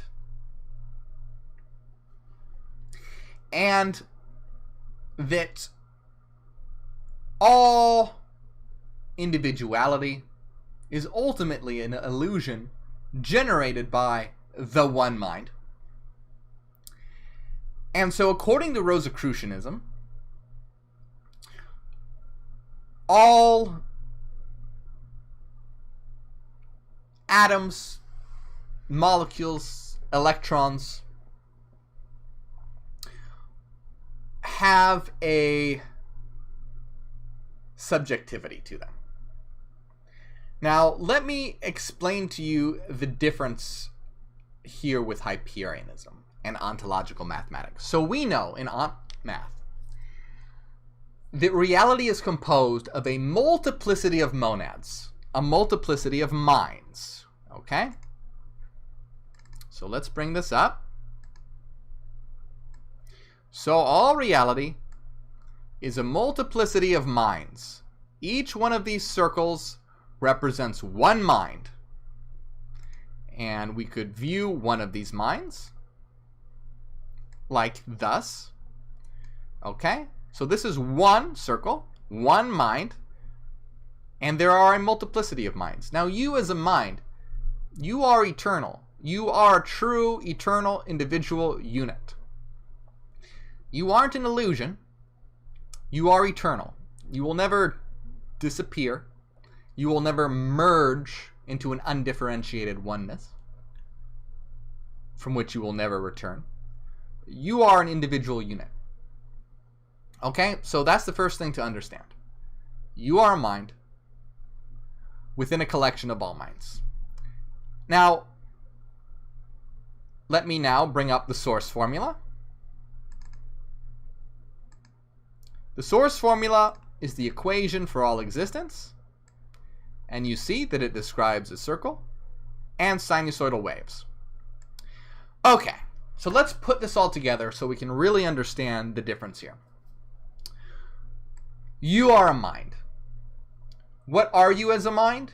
You are a collection of a myriad of waves. You are a full collection of Fourier basis waves. So you are a container of a myriad of these waveforms. Okay? So that's what you are. A mind, which is an eternal mind, which is a collection of waveforms, ontological Fourier basis waves. All right. So, when we talk about things like electrons, fundamental particles, and even higher structures like atoms, they are a combination of waveforms. So they are a combination of frequency patterns. So that means that they are minded, right? Because they are made of mind. However, there is no monad linked to them. Okay, so if you have an atom, there is no monad linked to an atom. So you, right now, your body is an avatar for your monad. You are a monad, which links to your body, which is why you are able to experience this world and why you have a subjectivity. Okay? So you are a monad that links to this body. An atom, there is no monad that links to an atom. But an atom is a collection of monadic contents. It is a collection of monadic frequencies. So, atoms, electrons, etc. are still minded, but they don't have a mind linked to them. Does that make sense? It can be hard to grasp the difference at first, but there is a difference. Let's put it this way. Electrons, atoms, etc. are thoughts, but they aren't a mind. Thoughts are within a mind. Do you see the difference? An electron doesn't have a monad associated with it. An electron is a collection of monadic thoughts. Hopefully that makes sense. Let me put it another way. All right, so let's take a look at this cup. This cup is a collection of frequency patterns. Frequency patterns are monadic contents. So this is the result of it's a result of monadic frequency contents. But there is no monad attached or linked to this cup. This cup doesn't have a subjective experience of its own. There is no unified mind connected to this cup. But it is a result of thoughts. Does that make sense? I hope that makes sense, because I know the difference is subtle, but it is important. And as we go, I'll try to clarify this more, because this is different from how the Rosicrucians view it. I'm going to peek into the comments real quick, just to see. Whoa. That's not the comments. Charles says all matter comes from the mind. Yes. This sounds a lot like the concept of the Akashic Records. Yes, the Akashic Records is the collective unconscious. The Akashic Records is just a New Age mystical spiritual way of understanding the collective unconscious. The Akashic Records and the collective unconscious are equivalence things. Just not interpreted, just interpreted in a mystical way instead of a more precise way.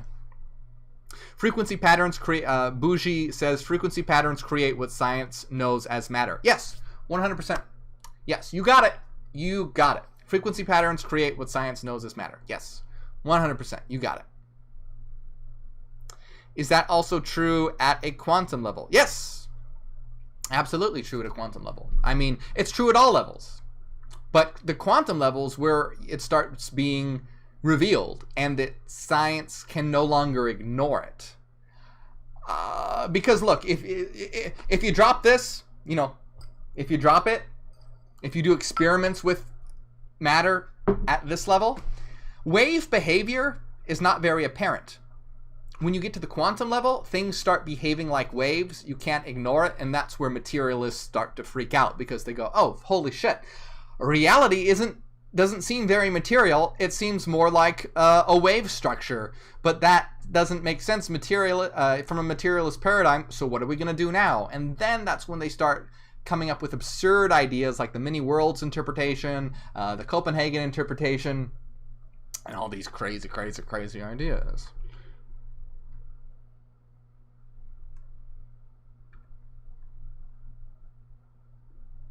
So good.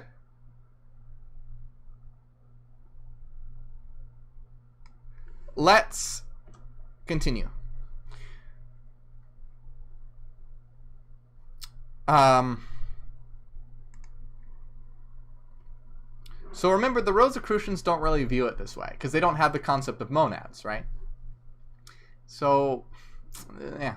Anyway, let's just keep going. And we'll see. So then we're on the second plane, the plane of the minerals. On this plane of consciousness are manifested the actions and reaction of the molecules of which the minerals are composed, and of the masses of mineral matter as well. Just as the atoms of matter manifest attraction and repulsion arising from like and dislike of consciousness, so do the molecules of matter manifest a similar like and dislike, resulting in the attraction and repulsion between molecules and masses of matter. So their conception is a little different. It's more like they're thinking that atoms like actually have their own... It's so hard to choose the correct word. It's almost like they want to say that atoms are their own minds. But no. Atoms are the frequency result of minds. So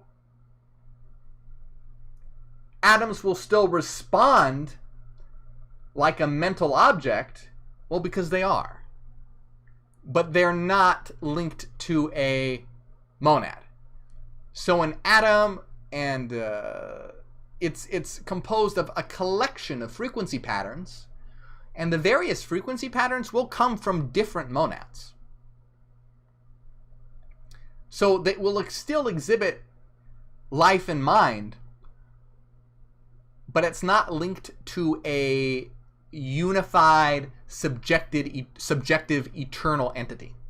It's the result of the thoughts of subjective, eternal, and objective entities. So once again, if we think of them like thoughts, thoughts will still exhibit mind, because thoughts are mind. But a mind is a separate, not separate, but it's just a different concept from a thought. A thought is it's the tool of the mind. So what objects are when thoughts share.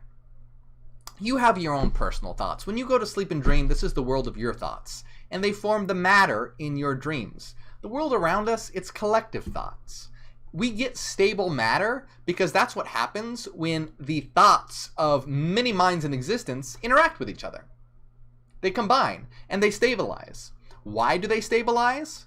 Well, when you have the thoughts of many minds coming together, if one mind changes its thought, it's not going to have that much effect on the structure, right? Because it's composed of, if you think of, if this cup is composed of infinitely many waves, me making a tiny infinitesimal change within it, it's not going to have an effect on the object. It will be so infinitesimal you might as well disregard it. That's why stability exists in this world. That's why this is a stable world, because thoughts are combining such that stability occurs. Do you see that that's why this world is stable? That's why it follows coherent structure and pattern, and why we can't change things just like we think about it, because it's a dream, like in a dream. Because it's a collective dream, and we can't change things just by thinking about it, because it's not ours to change. It's all of ours. It's not mine to change personally. It's all of ours. This is why the Abraxian level of consciousness is what we all need to attain. Oh, right. So we're just continuing. So the molecules or particles of which a piece of steel, for instance, is composed hold together by reason of the attractive powers of cohesion, and not because they are fastened together by any mechanical means employed by nature. So it's just not, it's not a mechanical, mechanistic, materialistic thing. Moreover, on some of the minor planes manifested on the plane of minerals, there is manifested the crystallization of the mineral particles according to a definite principle of design embedded in the consciousness of its particles. The crystal is built upon a definite plane, just truly as is the acorn or the oak, and in all of these cases the pattern is but an idea in the consciousness of the combined particles. See, that's a great way to put it. Okay, this is a great put. An electron is not conscious. An electron is minded, but it's not conscious. Just like your thoughts aren't conscious, you are conscious. You are conscious. Your thoughts aren't conscious. Your consciousness arises, but you ultimately are what is the conscious thing. The crystal is built upon a definite plane. The universal builder works through the consciousness. You can see all these crossovers too, by the way, how they talk about the universal builder. Spoiler alert, in Freemasonry, this is called the Grand Architect of the Universe. The universal builder works through the consciousness. That's why you have the square and compass and all these building symbology in Freemasonry. The universal builder works through the consciousness of the mineral particles just as truly and as wonderfully as through the particles of humanity, which we call individual men. But see, here, individual humans have a monad linked to and associated with them. This is where the Rosicrucians don't understand. The study of crystals and their formation will open up a new world of thought to the average person, and will give him a peep into the workshop of the universal builder, in which he will see things heretofore unsuspected and undreamt. The common opinion is that crystals are formed by mechanical causes, such as outside pressure, etc., but the careful student of science, as well as the occultist, knows that the formation of a crystal is a growth, and is as much the result of stored up psychical ideas in the particles as is the growth of plant substance or animal bodies. This is true. You still have the mental coding within all things, because all things are thought. All things are thought, so the mental coding is still there. The student of crystallography soon becomes convinced of the presence of life and consciousness in the world of crystals. Life, mind, yes. Consciousness, no. In the contemplation of the plane of mineral consciousness, the student must remember that there are forms of minerals far more gross than those visible to us on Earth. And also, there are forms and phases of mineral life far finer and higher than those which we are familiar here. The occult teaching contains some very interesting information concerning these, to us, unknown minerals, forms, and manifestations. It may be mentioned here that the ancient alchemists and some of the true modern alchemists have found in the fact of mineral consciousness the missing link of their science. The occult is having a comprehensive understanding of the consciousness of a metal or mineral will be able to work transformations upon and through it which would be impossible by means of chemistry or mechanical methods of treating metals. Here again is giving a passing hint regarding a subject of tremendous importance. So okay, let's move on to the plane of plants. Just to reiterate, in Hyperianism and ontological mathematics, metals, minerals are not conscious. They are the products of thought. They're the products of frequency patterns. To be mathematically precise, they are the space-time transformation of ontological Fourier basis waves, which are contained within mathematical monadic minds existing within the frequency source singularity. I know that's a mouthful, but in a nutshell, metals, etc., are not conscious, but they are minded. They are thoughts. They are thought structures. And they are stable because they are formed from many monadic minds interacting.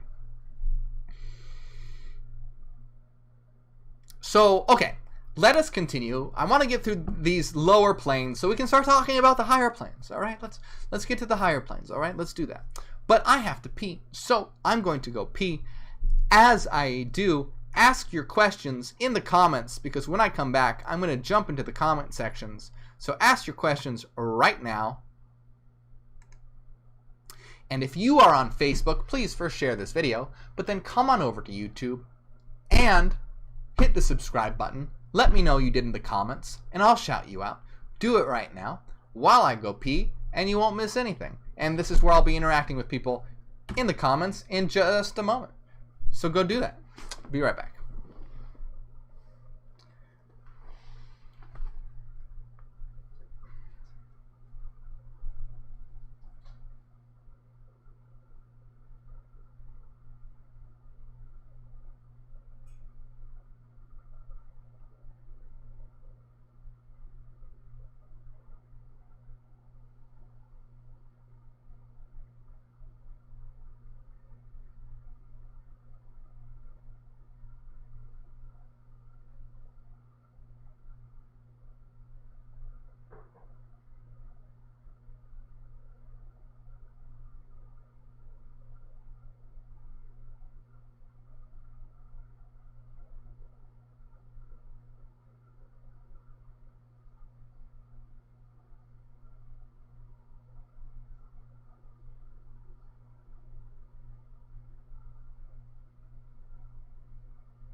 Hello.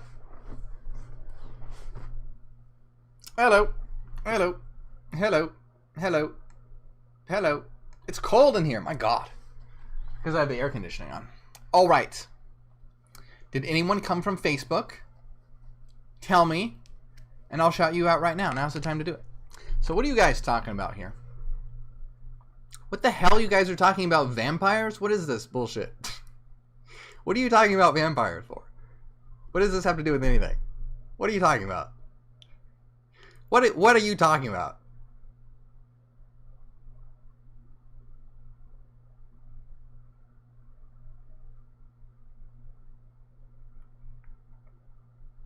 So would mass concentration of prayer or thought focused on a certain thing do on the level? No, so, okay, this whole idea of like everyone praying for something and everyone, you know, meditating on a certain result, no. So that doesn't work.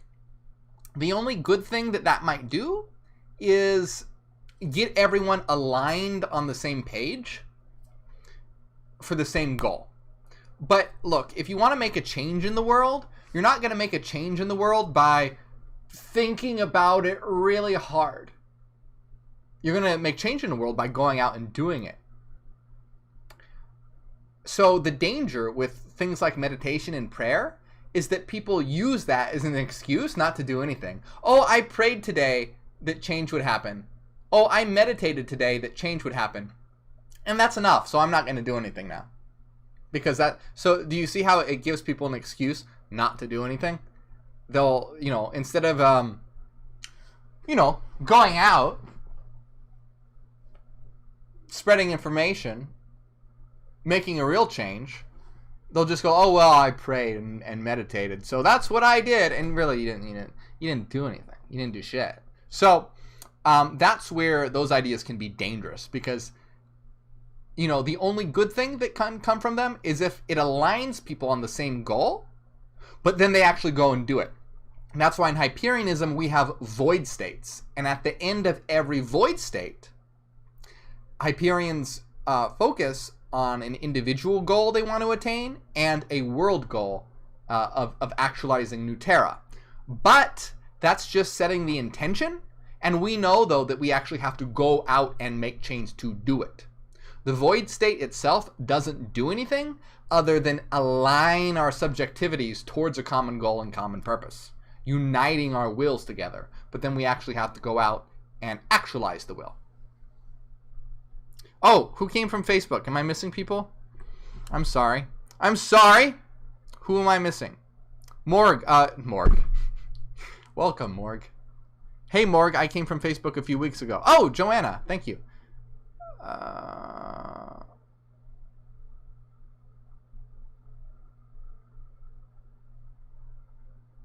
Did you say you can mathematically prove thoughts are things and exist? Yes, I've done so many times. In my videos, and especially in my book, Ontological Mathematics, The Science of the Future. Check it out. I mean, check it out. It's all there. I'm not going to do it right now because I would end up just repeating myself in every single stream. But yeah, no, it's all there. This is mathematically sound. You start with the principle of sufficient reason. You derive that reality is zero, and from zero you can derive sinusoidal waveforms, which are unextended entities net across their whole cycle. Again, I'm not going to do it here, but they're in some of my videos. But if you really want to know, I highly recommend actually reading the books. Oh yeah, hit the like button. A lot of people are saying hit the like button. Oh, Anja's from Facebook. Anja, do you believe there are multiple versions of us in different realities? No, there are not. I talked about multiverse theory before. Maybe you missed it, but good question. But I'm not going to explain it again because I literally answered the question about multiverse theory previously. But you can rewind the replay later for sure.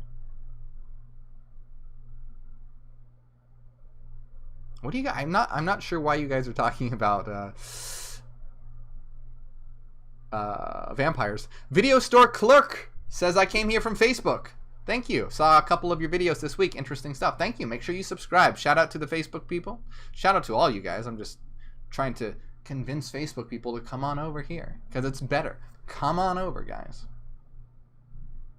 What kind of Satanist is this? I am not a Satanist.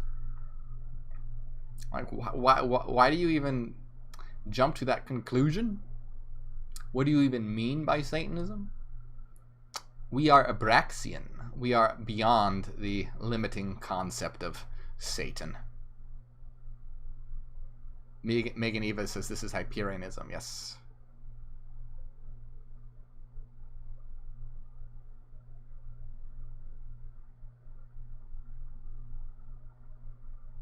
The lady says, I want you to get to the higher levels. I'm impatient. Yes, we're at level 3. So we need to read through this here. Stacy says, you haven't been paying attention if you think he's a Satanist. Yeah, very, very well said. I mean, Hyperianism is not Satanism.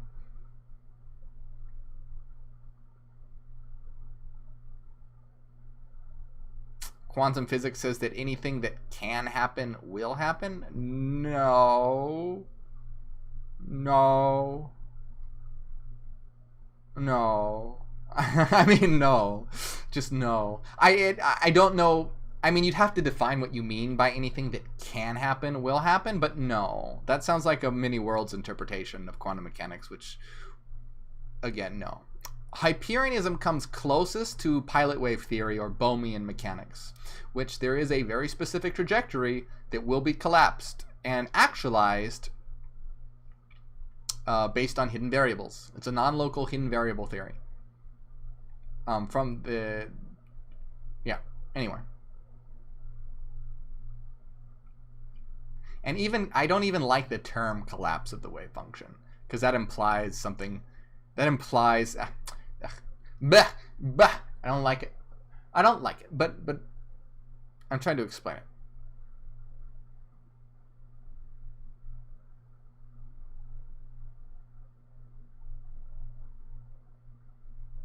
Ryan says, I originally came from Facebook. Thank you. Welcome, Ryan. What are your thoughts on reincarnation? Thank you for asking. Check out the video I did called, what's it called? I believe it's called, why you can't remember your past lives. Is reincarnation real? Just do a search on my channel for Is Reincarnation Real? I did a whole video on what is reincarnation.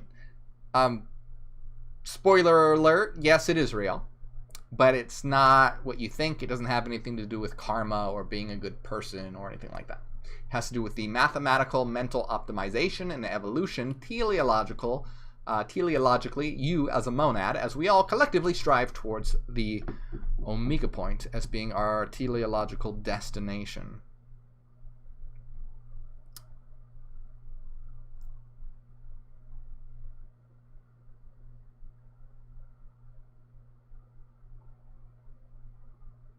Which book do you recommend for someone new to this? Depends which part you want to study, but if you're super new and you don't really know, start out with The Path of Shadow. If you want the math, then do Ontological Mathematics, the science of the future. But there's a lot of math in there, so you have to be ready for that. If you are new, I recommend The Path of Shadow.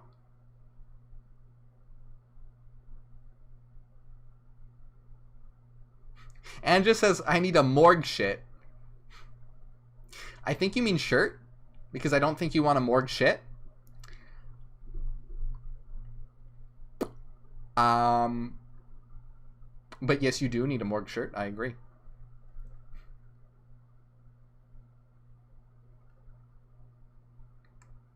Yes, morgue shirt. Yes, I'm glad you clarified. I'm glad you clarified, because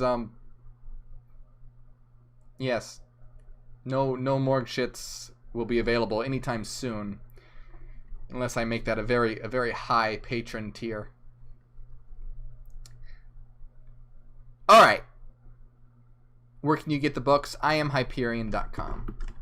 For you guys asking for shirts and books and stuff, here, let me put a link. Here's a link to books, shirts. Is that even clickable? No, it's not. Why is that not clickable? Are you serious? I have to add the HTTP crap.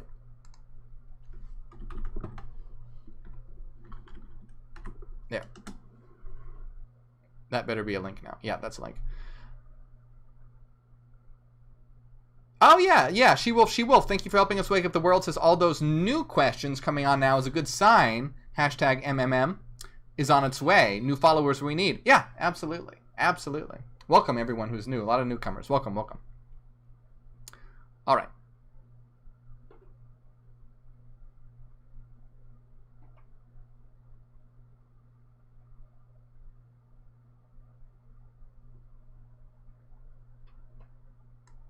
So, where's my book? Let's continue. Let's continue so we can get to the higher planes. We're stuck here, down here on the lower planes. We're stuck here down on the plane of plants. We're trying to get to demigods here. All right, let's get past plants. So on this plane of consciousness, and remember, I would not call it a plane of consciousness, but okay, but now we're getting to plants. And yes, monad can link to plants. So now a monad is enough of a stable avatar to be able to host a monad, for a monadic link to be able to occur. So plants are not conscious. They're not self-aware, but they do have a monad associated with them. Okay?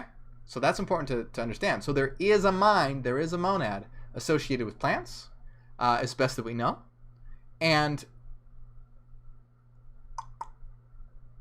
But they're not conscious. They're not self-aware. On this plane of consciousness, just remember that just remember that every time they say consciousness, I would not say consciousness, but that's what they're saying. On this plane of consciousness are manifested the actions and reactions of the protoplasmic cells of which plants are composed. And on this plane, as all the other planes of consciousness, there are to be found high and low subplanes and subdivisions of the latter. At the low pole of this plane, we find plant life, which is scarcely distinguishable from the higher forms of mineral life. In fact, as we have previously seen, it is almost impossible to draw a fixed line separating the two great plane divisions. For all planes blend into each other and are linked one with the other on the lower and higher poles of their activity. We have mentioned the diatoms or living crystals, which are the best authorities regarding as the missing link between the true great kingdoms of life and consciousness, but which really are plants rather than minerals. The diatoms belong to an order of flowerless plants, a genus of the algals. They are covered in siliceous covering, which gives them a crystalline appearance. They present the appearance of crystalline fragmentary particles, generally bound by right lines, flat, stiff, and brittle, usually nestling in slime, in which they unite into various forms and combinations, and from which they often again separate. They multiply and reproduce themselves by division and conjugation. In 1886, Professor Van Schrom of Naples, Italy, was experimenting. Let's just see here. We don't really need to know so much about plants and crystals.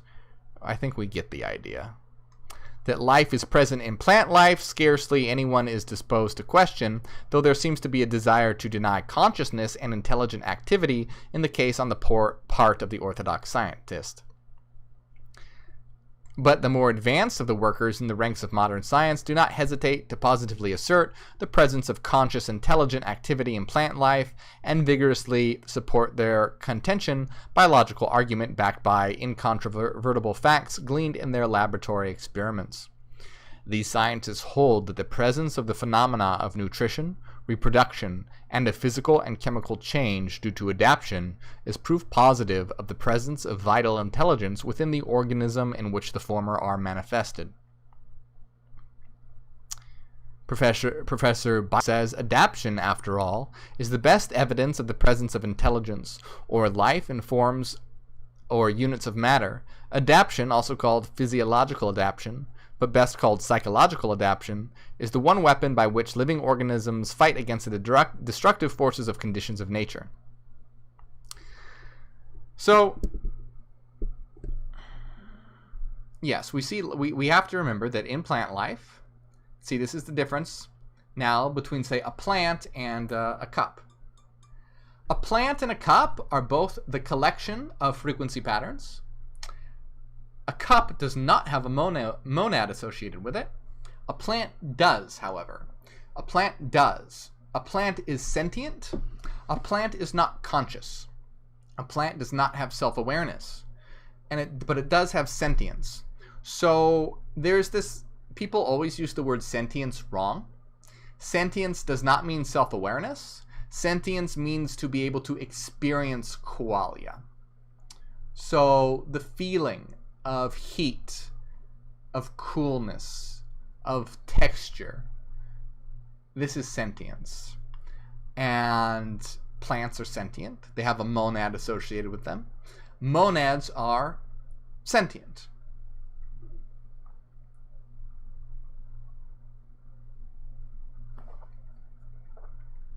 But plants are not self-aware.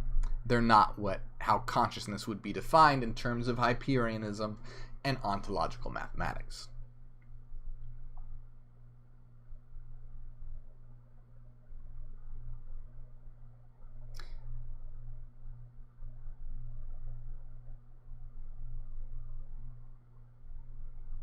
So there's a lot on plants, but I think we can really skip this unless you guys really want to know.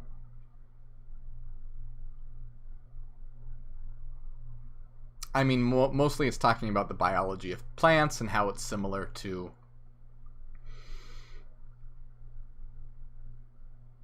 structures of the nervous system and things like that.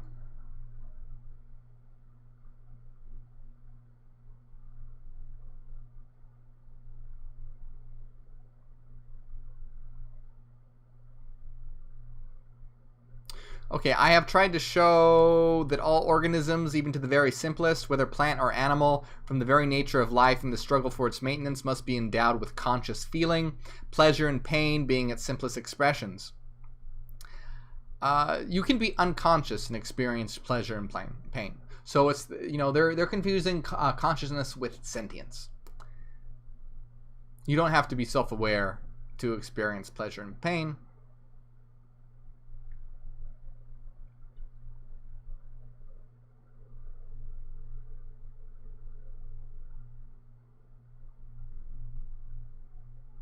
Wow, this chapter on plants is really long. Okay, I'm pretty much going to skip this unless you guys really want to know about the plants. And in which case, let me know and I'll read it. But honestly, I don't think, it's really not that interesting. Certain plants prey upon other plants. We know this. It's interesting. My God, there's a lot on plants. Why did they write so much about plants? I mean, I like plants.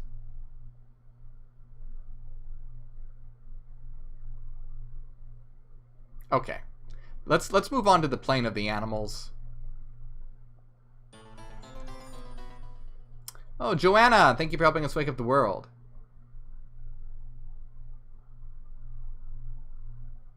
I just looked in the comments real quick to make sure you guys weren't like, no, please talk about the plants, because if that were the case, I would. But good. Let's move on. The plane of the animals. Well, we're getting close. We're getting close to the higher planes. Why did that happen? Where'd my book go? Where'd my book go? Where'd it go?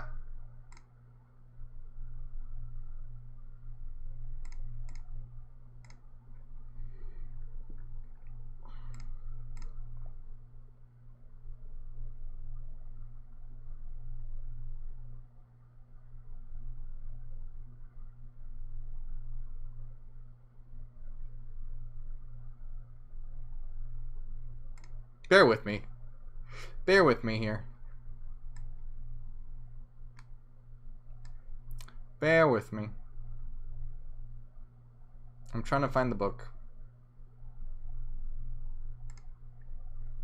Alright, here we go. And who was that? Brittany Sanchez. Thank you for helping us wake up the world. Here once more. So we're at animals now. Let's see. Hopefully they they don't go too crazy like they did with the plants. They really, Rosicrucians like plants. Here, once more, we discover that there is no fixed dividing line between the adjoining planes of consciousness. Just as mineral consciousness is closely blended into the plant consciousness, as we have seen, so is the plant consciousness closely blended into the animal consciousness. In fact, in the most lowly forms of animal life, it is almost impossible at times to state positively whether the particular form under consideration is a plant or an animal. Forms which science formerly considered animal are not placed in the category of plant life, and other forms which science once held to belong to the plant kingdom are now placed in the category of animal life. The occultists recognize that these disputed forms dwell in the region in which the two respective planes blend and intermingle, as has been stated before in these pages. And I mean, that's really true. Even our distinction between animal and plant really starts to blur. And that's really, really interesting too, especially when you have the concept of things like veganism. So, I mean, even veganism, I'm a vegan, and I fully support vegan. Hyperians consider veganism. In Hyperianism, we have transitional veganism. You don't have to be vegan to be Hyperian, but I definitely recommend that you check out my book, Transitional Veganism, to understand why you should consider it. But just to even talk about that for a minute, in the future, our diet and whatnot should be judged along the lines of how much suffering we are giving to another individual being. Because really, they are correct here. The line between plants and animals really does start to blur at a certain point. So, we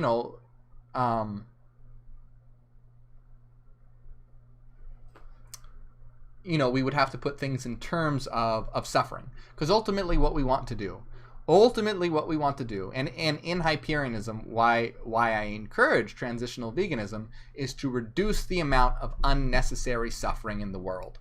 So if you have a sentient being,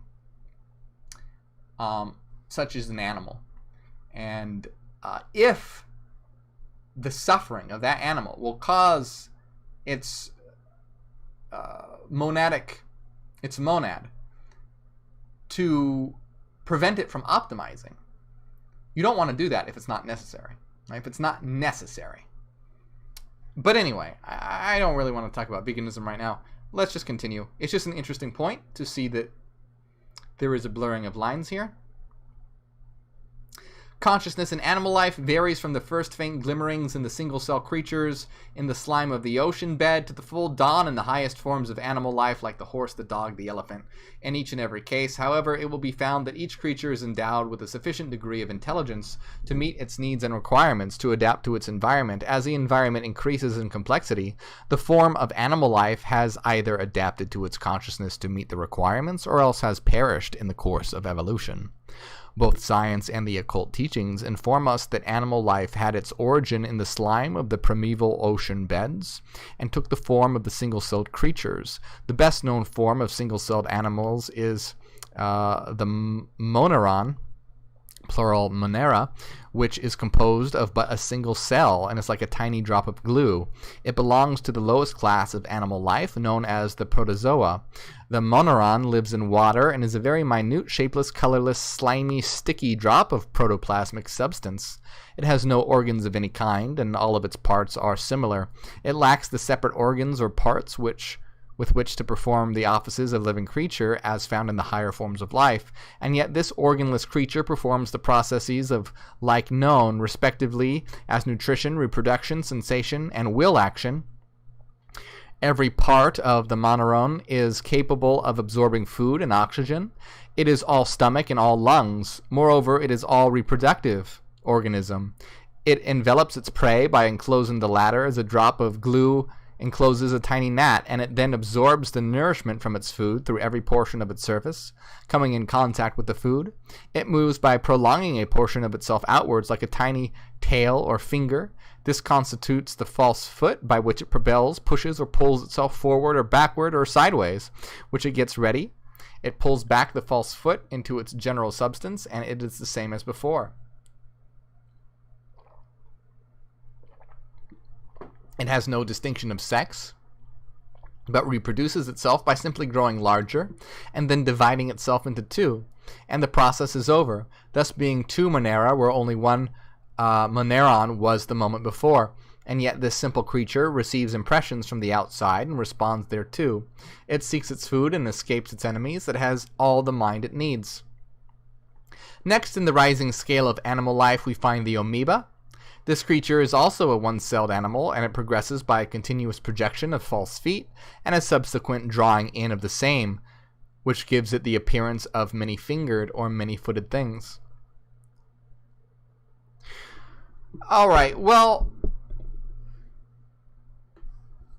let's pause here for a moment before passing on to the consideration of the higher forms of animal life.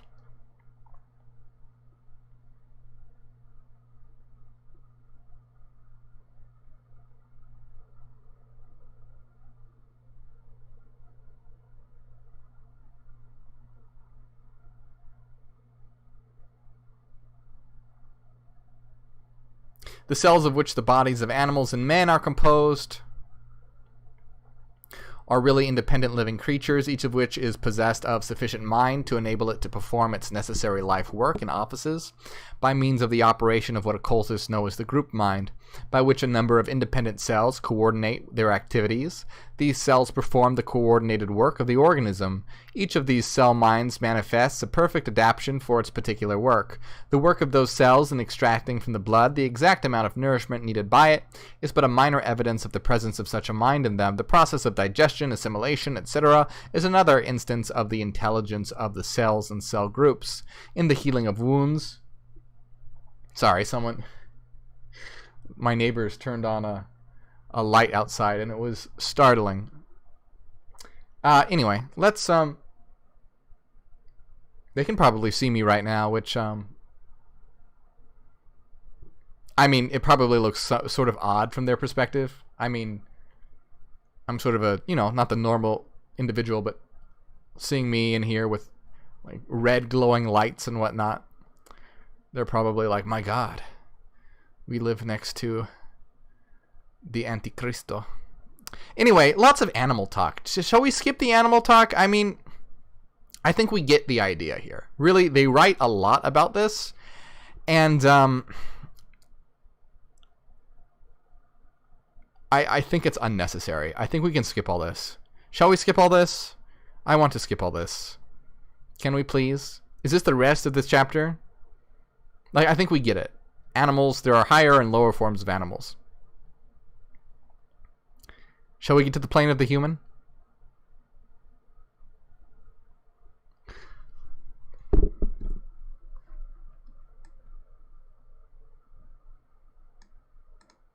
Unless you guys object. Yes. Travis says, your neighbors should know who you are and what you do. You're a force. That's nice of you. Yes. Yes, soon. Soon.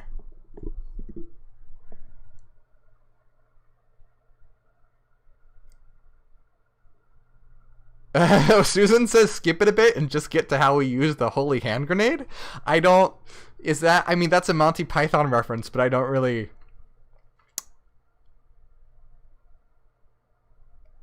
I don't get it. I don't get. Is that something? Did I forget about something in Monty Python?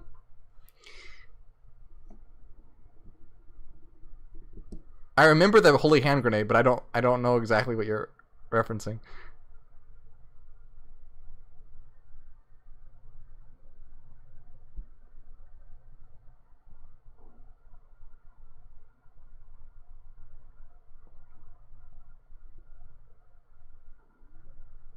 Susan will explain it to me later. Okay, fine. Brittany says the red light district. It does. I'm sure it does look like a bit like that here. Okay.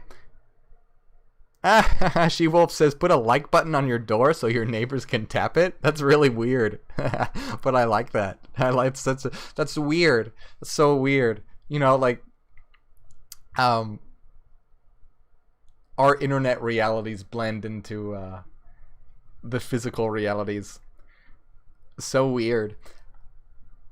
It really is. There's our social media and, quote unquote, real lives are so interlinked that very, very soon the boundaries will begin to blur, and you won't be able to tell the difference where one ends and another begins. Okay. I did watch Monty Python and the Holy Grail. It was just a very long time ago, so I remember a holy hand grenade. They were trying to kill a bunny, weren't they? Wasn't there an evil bunny in a cave, and didn't they throw a hand grenade at it? Anyway, let's move on.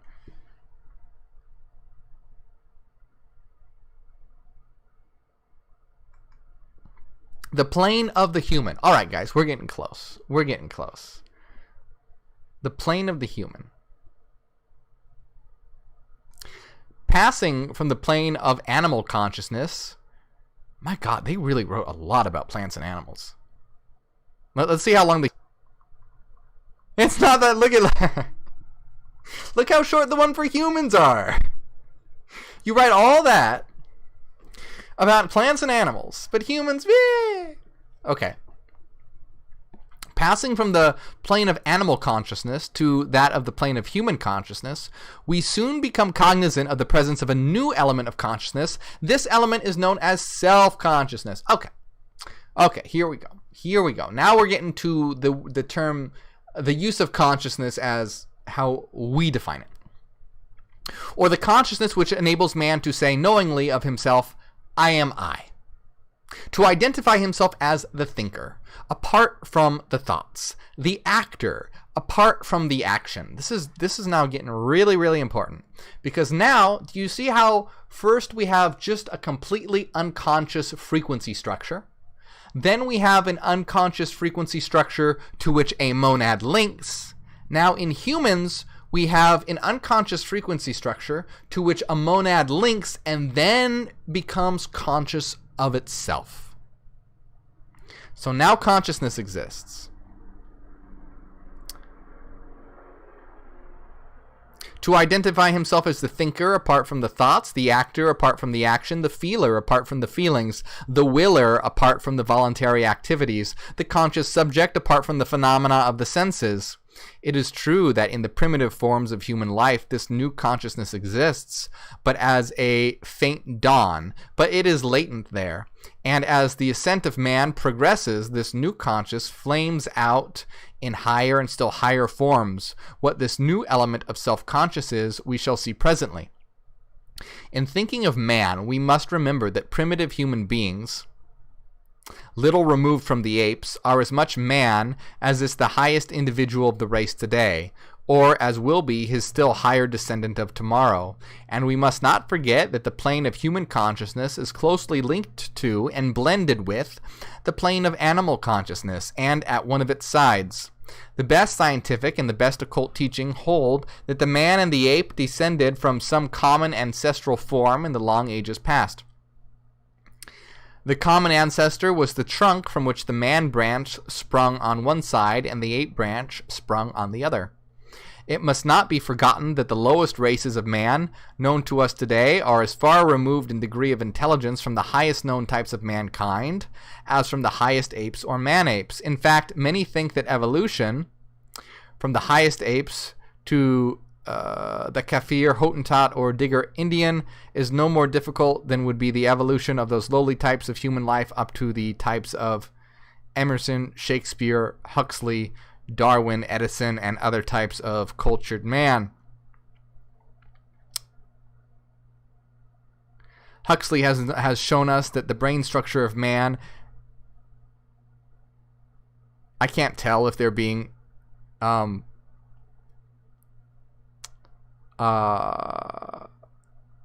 I can't tell here if they're being... anyway, let's just continue, because whatever.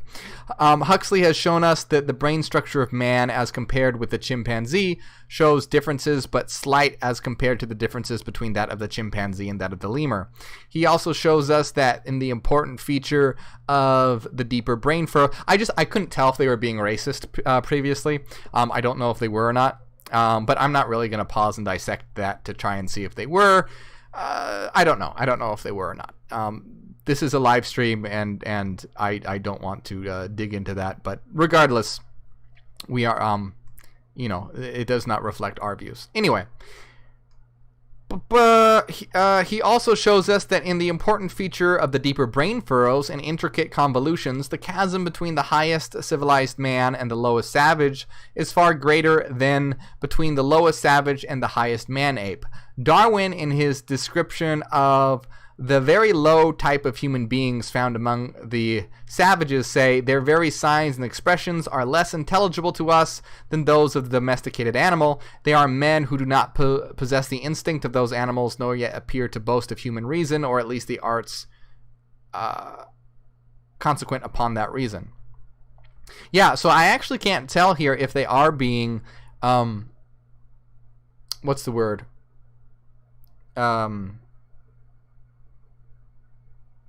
Why can't I think of this word? I'm having a brain fade.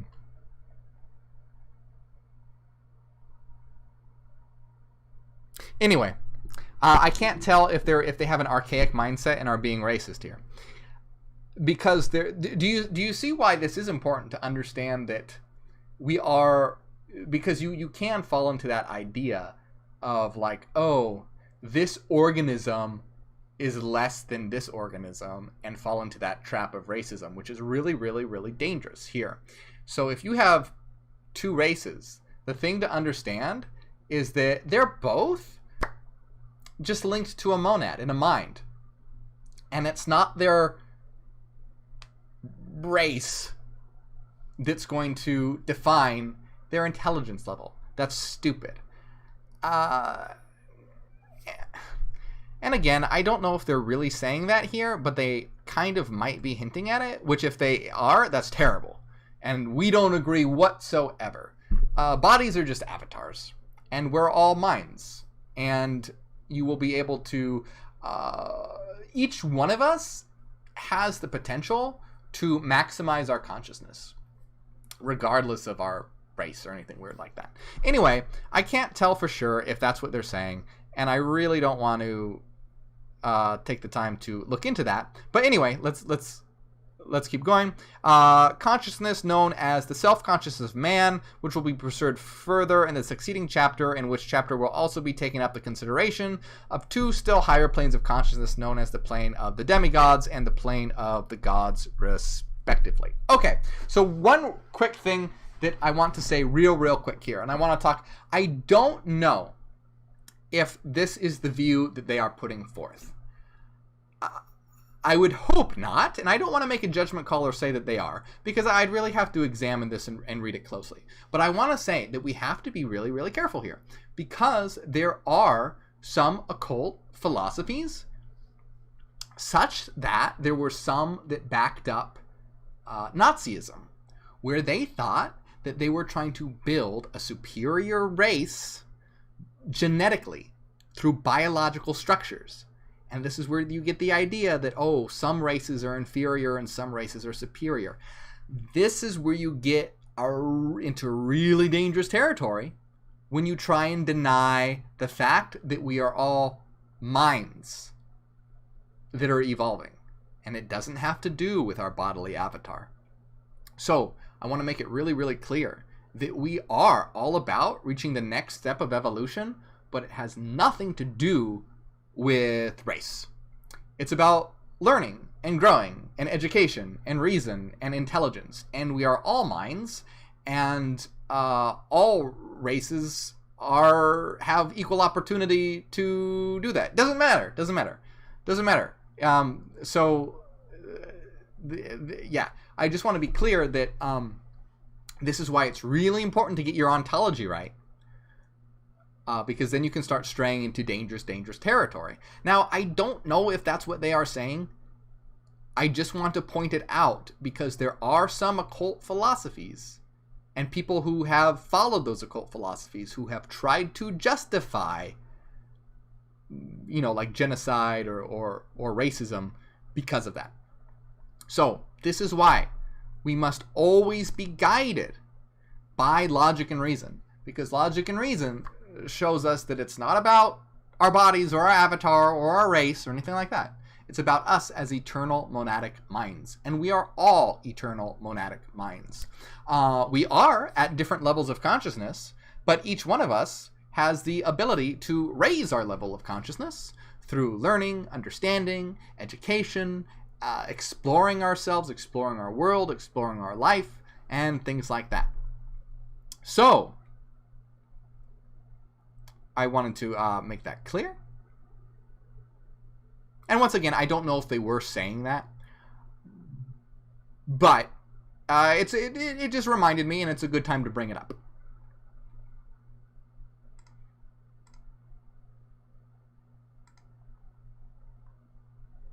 And you guys are talking about Monty Python.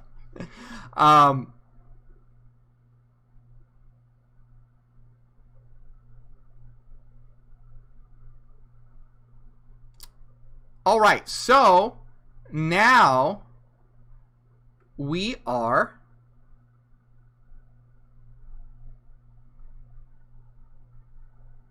finally getting to the higher planes of consciousness. All right, so now we are here. We are finally on the higher planes of consciousness.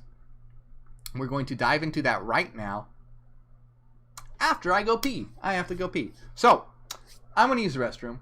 I'm going to come back, turn off my air conditioner because it's really cold. I'm going to answer some questions in the comments, and then we will get to, finally, the higher planes of consciousness. And Susan says, I apologize for bringing Monty Python into this. It's quite all right. It's quite all right, Susan.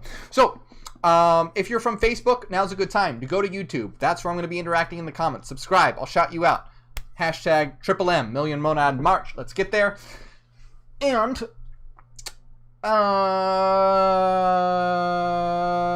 yeah, ask your questions now.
All right, hello. I'm so distracted because my neighbors are outside. Anyway, all right, let's see.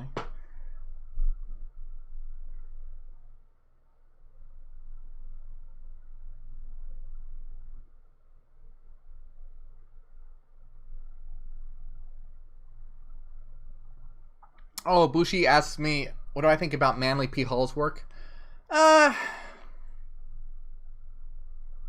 I mean, honestly, I'm not really that big of a fan of Manly P. Hall. Sorry. I know he gets a lot.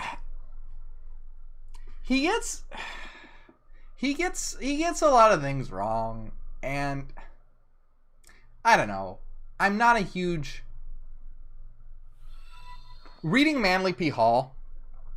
I've noticed that he gets a lot of things wrong, so I have to fact check him a lot, and it's kind of a pain because if I'm reading something, I don't want to have to be constantly fact-checking it. However, I will say that his book is beautiful, which I'll show you.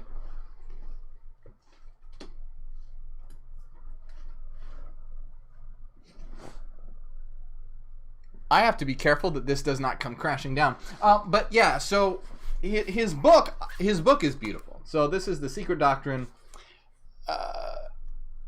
or no, what's it called? The Secret Teachings of All Ages. And just so you guys can kind of see, it's a beautiful book.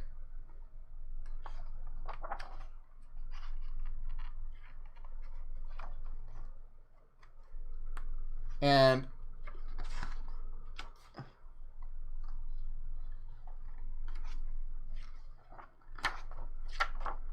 I'll just flip through some of the pages here so you guys can really...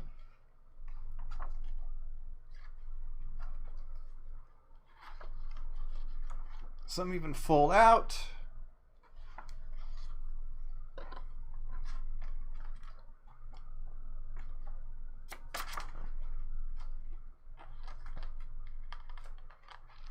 My hair's getting caught in the book. It's a really nice page.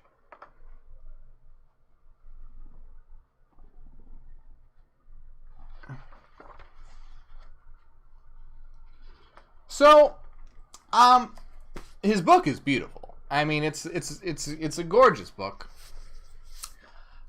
I'm not a really big fan of his writings. I don't know. It's not bad. It's not bad. It's just my personal taste. That's all.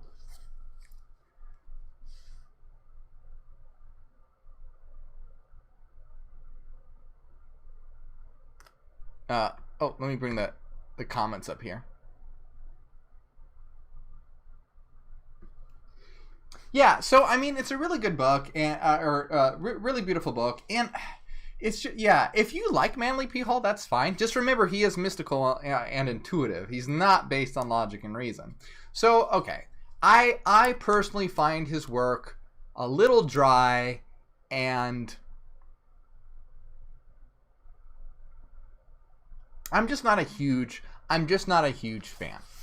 But again, really pretty, and you know, there are good things in it.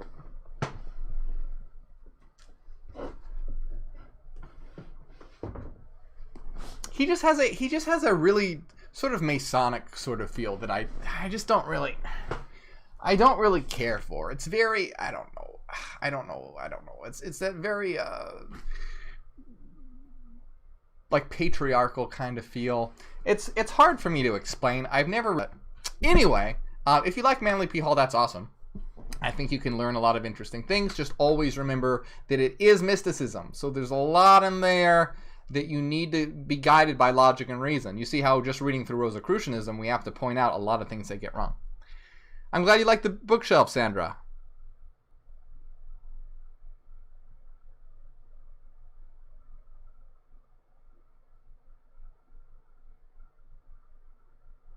Oh, someone asked a question. Rick Meyer, thank you for helping us wake up the world.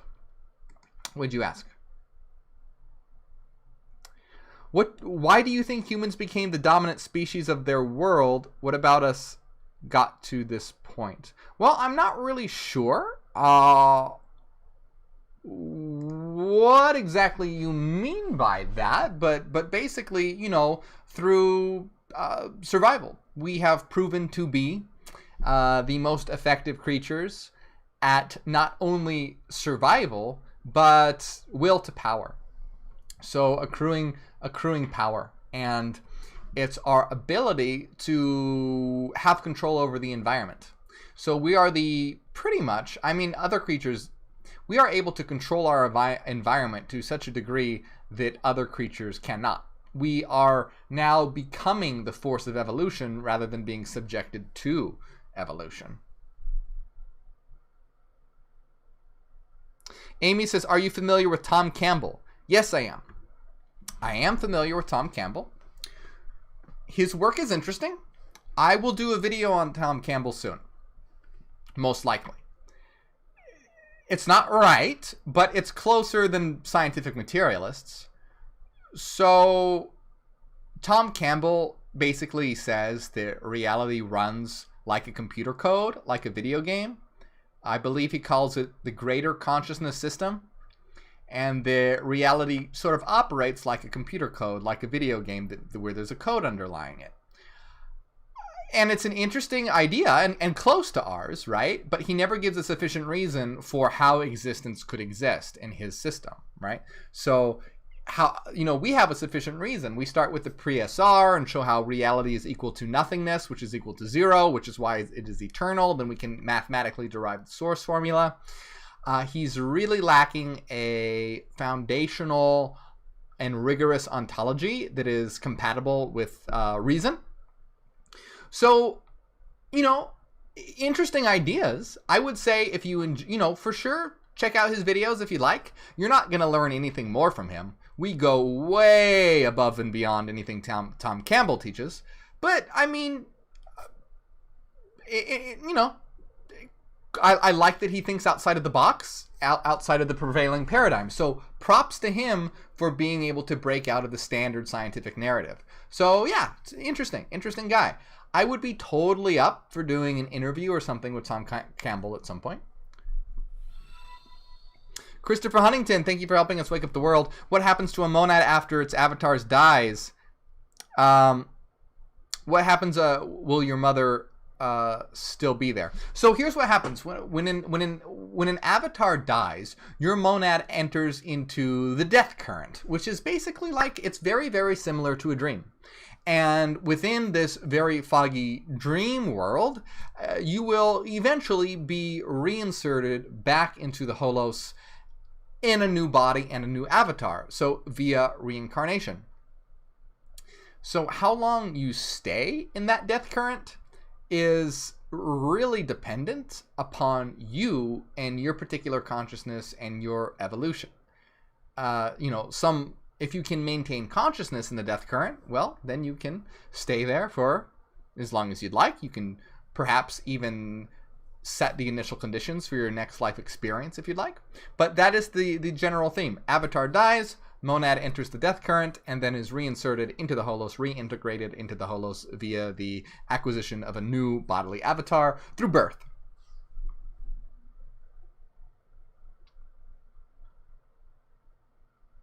And whether your mother is still within the death current or not, honestly, that's something that I could not say. Possibly. It's very possibly that she's still in the death current, her monad. It's also very possible that she has reintegrated into the holos through reincarnation. That's something that I cannot say. It has to do with her particular optimization, as well as her unconscious or conscious choices within the death current.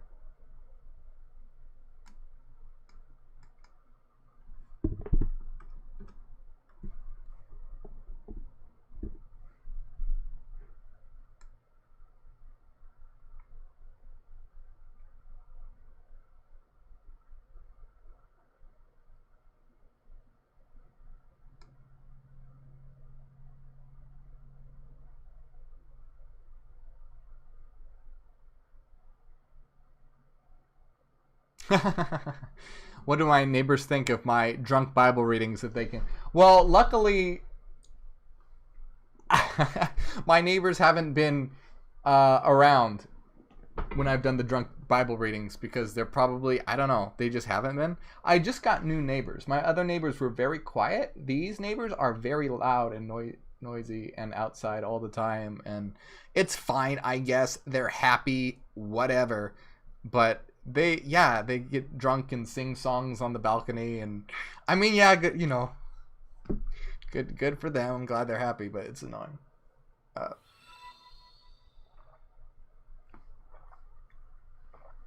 Hiram Gonzalez, thank you for helping us wake up the world. Do you meditate? Why or why not? So I've answered this question a lot before, so I won't get too far into it.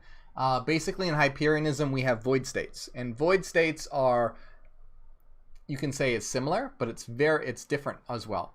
They are Meditation. Remember how we were talking about earlier how meditation can people can just use that as an excuse. A lot of people use meditation as an excuse to be lazy, as an excuse to do nothing, like prayer. It's an excuse to do nothing. Void states are all about bypassing your consciousness in order to enter the realm of the unconscious, to integrate your unconscious into consciousness, as well as enter into that state where you can better set your intentions for personal goals, as well as our collective goals as Hyperians to actualize new Terra. So, void states, while using a similar method of quieting the conscious mind, is teleological. There's a goal, there's a point, and that teleological goal is different from meditation.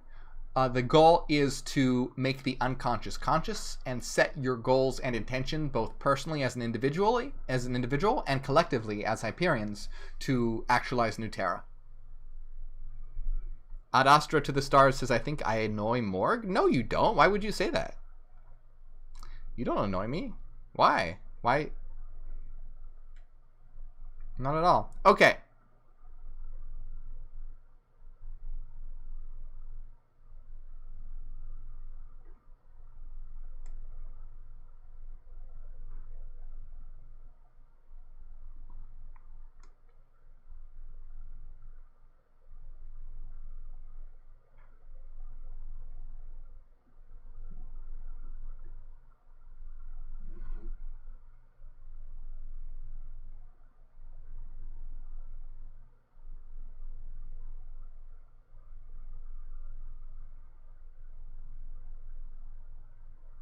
Elise says, my neighbors are like that as well. Like, I get it's fun, but you have to do it almost every night during a freaking pandemic. Yeah, that was the part that was weird to me because it wasn't just, there were like 5-6 people. So they're not social distancing. I mean, that was the annoying part. Brittany B, thank you for helping us wake up the world. I know someone who I believe to be your doppelganger. What are your thoughts on the physical doppelganger? Oh, I mean, no, it's just a... No, I don't think there's any it's mostly just coincidence.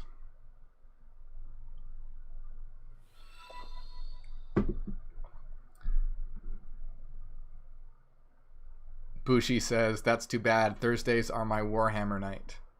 Well, it's your Warhammer night, huh?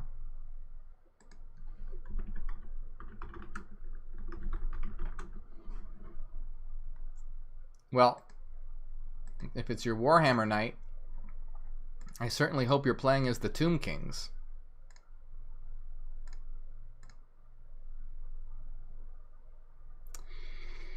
Better be playing as the Tomb Kings.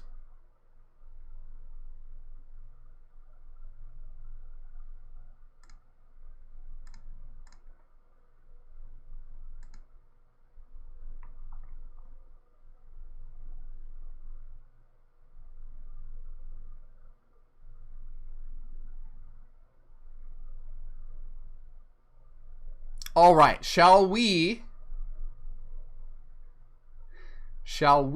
continue? Shall we actually get to the three planes of higher consciousness? Shall we do it? Shall we go? Shall we start? Thank you, Kitten Torres. I'm glad you think so. Remember, if you're on Facebook, come on over to YouTube, subscribe. I'll shout you out. Tammy Horton, nice to see you. Yay. What's wrong with the Tomb Kings? They're just the sort of, you know, fantasy version of the Necrons, aren't they? And we all know the Necrons are the best.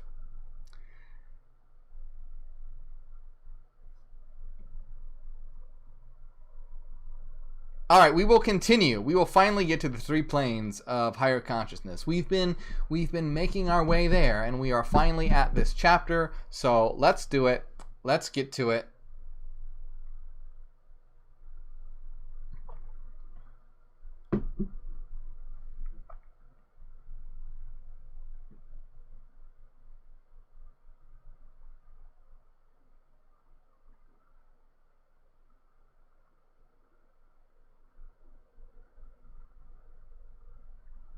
I'm sorry. Okay, yes, we have to continue reading.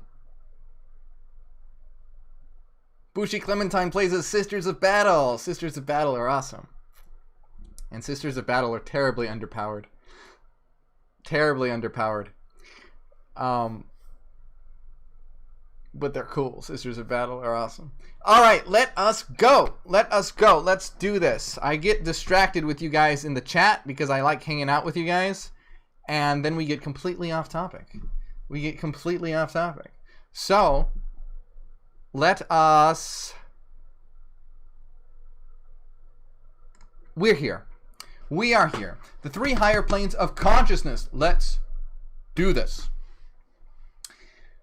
We got through the plants, we got through the animals. I mean, we cheated because we skipped, but by God, that was a lot on plants and animals. So we have now reached the stage of our presentation of the subject of the secret doctrine of the Rosicrucians, and particularly of the phase known as the seven planes of consciousness, in which we ask the student to consider those phases of consciousness above the plane of animal consciousness. Accordingly, to our present consideration is with those three great planes of consciousness, which begin with the plane of human consciousness and include the planes of the consciousness of the demigods, in which we find their highest manifestation on the plane of the consciousness of the gods. While these three higher planes of consciousness are included in the Rosicrucian symbol of the seven planes of consciousness, that is the seven linked circles, the Rosicrucians also have a very special symbol by which they seek to indicate these three wonderful higher planes of consciousness, the symbol of the three linked circles. It will be noted here also that each of these circles are linked with two on either side of it. The circumference of each circle extending over the two of the others on either side. This indicates that each plane of consciousness is blended with the others, a truth which will be made more apparent as we progress without commentary on the teaching in this chapter. So we can see that this is what they're talking about. The symbol of the three planes of higher consciousness, which includes human, demigod, and God.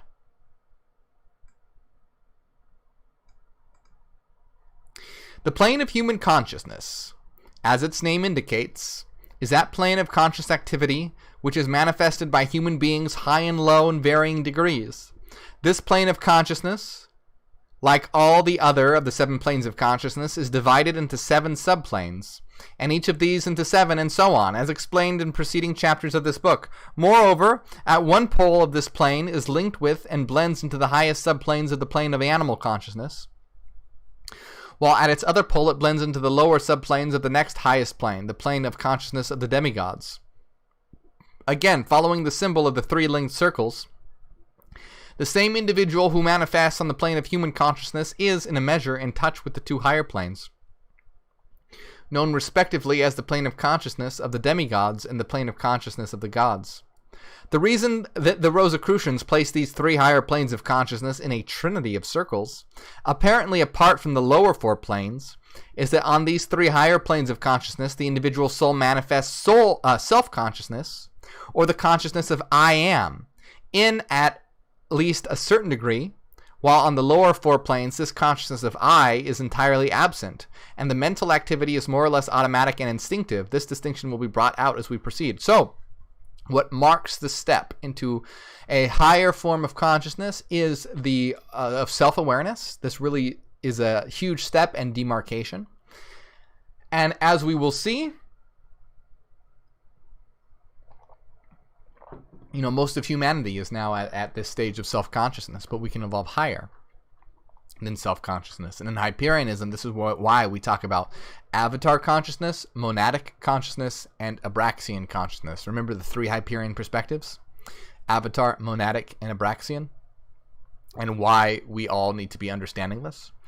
And most of humans are simply at the avatar perspective. That's it. They are at the avatar perspective. And we'll see how this relates. On the very lowest form of human consciousness, the man's mental and emotional activity is but little more than that of the higher animals. So, barely more self-aware than animals. Basically saying, remember, human beings, there's a vast spectrum of consciousness, and some human beings, they're basically saying, are barely more little more higher than the animals in terms of consciousness. In fact, in some cases, the animals actually seem to display a greater degree of intellectual power, though on instinctive lines. But even in the lowest forms of human life, there appears at least a faint glimmering of self-consciousness, or the conviction that I am I. So that's the thing. It's like, no matter how stupid a person may be, there's some sense of self-awareness, but it's on a grand scale, right? That form of consciousness by means of which the human individual becomes aware of himself as an individual entity. This, rather than the degree of intellectual development, is the characteristic distinguishing mark of the human being. Self-awareness. It is quite difficult to describe clearly in words the actual distinction between the highest form of animal consciousness and the lowest forms of the self-consciousness of the human being. Right? We might think about some of the higher apes or dolphins, and then, very unintelligent humans, or, lacking in consciousness. Although the difference between the highest animal and the highest man in this respect is quite marked.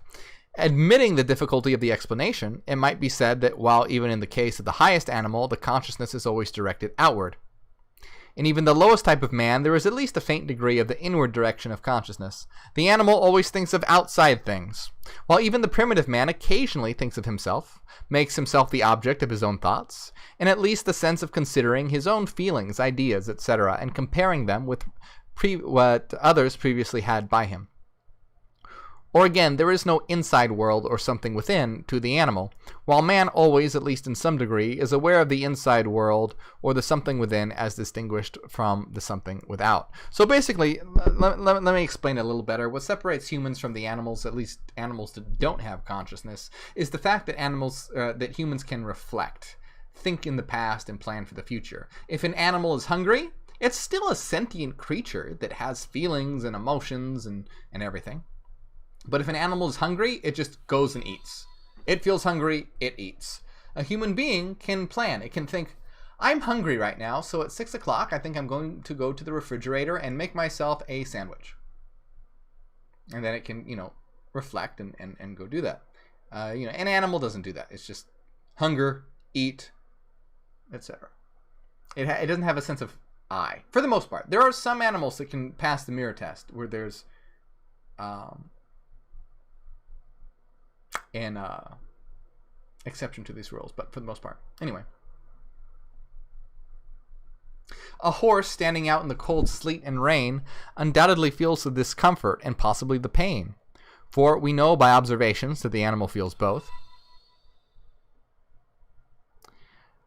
But the horse is not able to analyze his mental states and to wonder when his piaster will come out to him, or to think how cruel it is to keep him out of the warm stable, or to wonder whether he'll be will be taken out in the cold again tomorrow, or to feel envious of other horses who are indoors, or to wonder why he is compelled to be out on cold nights, etc., etc., just as a man would do under the same circumstances. He is aware of the discomfort, just as is the man, and he would run home if he could, just as would the man, but he is not able to pity himself, nor to think about his individuality or his personality as would the man, nor does he wonder whether such a life is worth living after all. He knows, but that he does not know that he knows, as does the man. The animal cannot know himself. Do you see how consciousness is all about higher and higher levels of metacognition? An animal knows. A human knows that it knows. Higher levels of consciousness is all about metacognition. We talked about this in my video on reality tunnels. We all exist in reality tunnels, but you start attaining a higher level of consciousness once you know that you exist in a reality tunnel and can start modifying it. Metacognition. You're thinking about thought. You're knowing that you're knowing.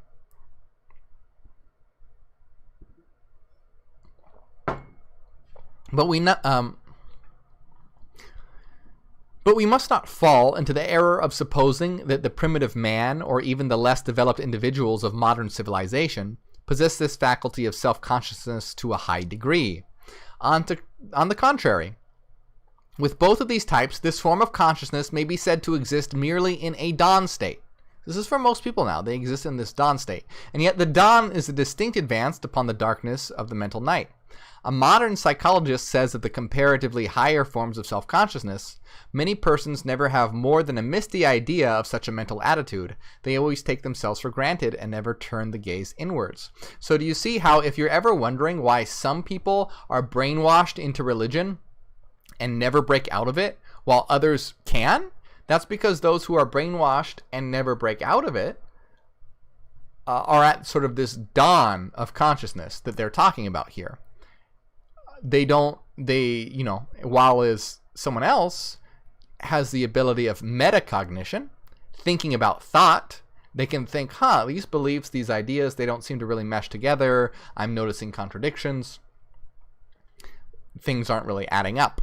And they're able to reason, develop that faculty of reason, which is a powerful faculty of metacognition. You would more accurately say metacognition is a faculty of reason. So we can see the sliding scale of consciousness. And you experience it when you experience, trying to reason with someone and they're unable to reason. Same thing, that's where the, scientific materialists like to think that they're very intelligent, but though they may know lots of facts, they're not very conscious because they lack the faculty of reason to realize that materialism is a faulty paradigm. And anyone with a high degree of reason would be able to understand that, because materialism is riddled with fallacy. The development of the higher forms of self-consciousness may be noted in the gradual unfoldment of the mind of the young child. For on the mental plane, as well as on the physical plane, the young of the human being rapidly passes through and reproduces the stages of the evolution of its ancestral forms. And this is a really cool analogy, that as you see a child grow up, you can see that it, attains higher levels of consciousness. And sort of as above, so below, so humanity attains higher levels of consciousness. But most human beings are stuck in an infantile level of consciousness. They aren't able to grow up and reach higher levels of consciousness. They're stuck in that infantile phase. At a certain stage of the mental evolution or development of the young child, there comes a particular period at which the child seems to awaken to a dawning realization that it is an individual, instead of being merely a bunch of feelings and desires. Right? At first it's just like, oh, I'm a baby, I'm hungry, so I'm crying, food now. But then, it starts to develop self-consciousness. Oh my goodness, I'm an individual being. I can start planning ahead. It starts to develop the faculties of reason as it gets older and is able to know how to think rationally. The development of consciousness you can see reflected in the development of a child. And again, most humans get stuck in an infantile phase. Up to a certain point, the young child speaks of itself in the third person, that is, as John or Mary. Then all of a sudden it begins to employ the terms I or me in speaking of itself.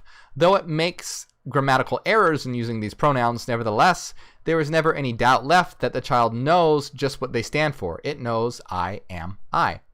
Some psychologists call attention to the fact that many children experience a feeling of something akin to terror when they first reach this sense of I or individuality. Some writers has testified to having felt a strange sense of aloneness and detachment from all other things. When this sense of individuality first bursts upon them in childhood, can you imagine that, sort of being like the one, where we're all united and connected together, and then reaching, fracturing into individualization? This sense of aloneness that comes with individuality. In some cases, the fuller dawn of self-consciousness is accompanied by a newly developed bashfulness, shyness, or that more or less morbid state known by the common name self-conscious. When the faculty of introspection, there often comes with the tendency to employ the same too freely, and thus to become morbid on the one hand, or else foolishly egotistical and vain on the other hand.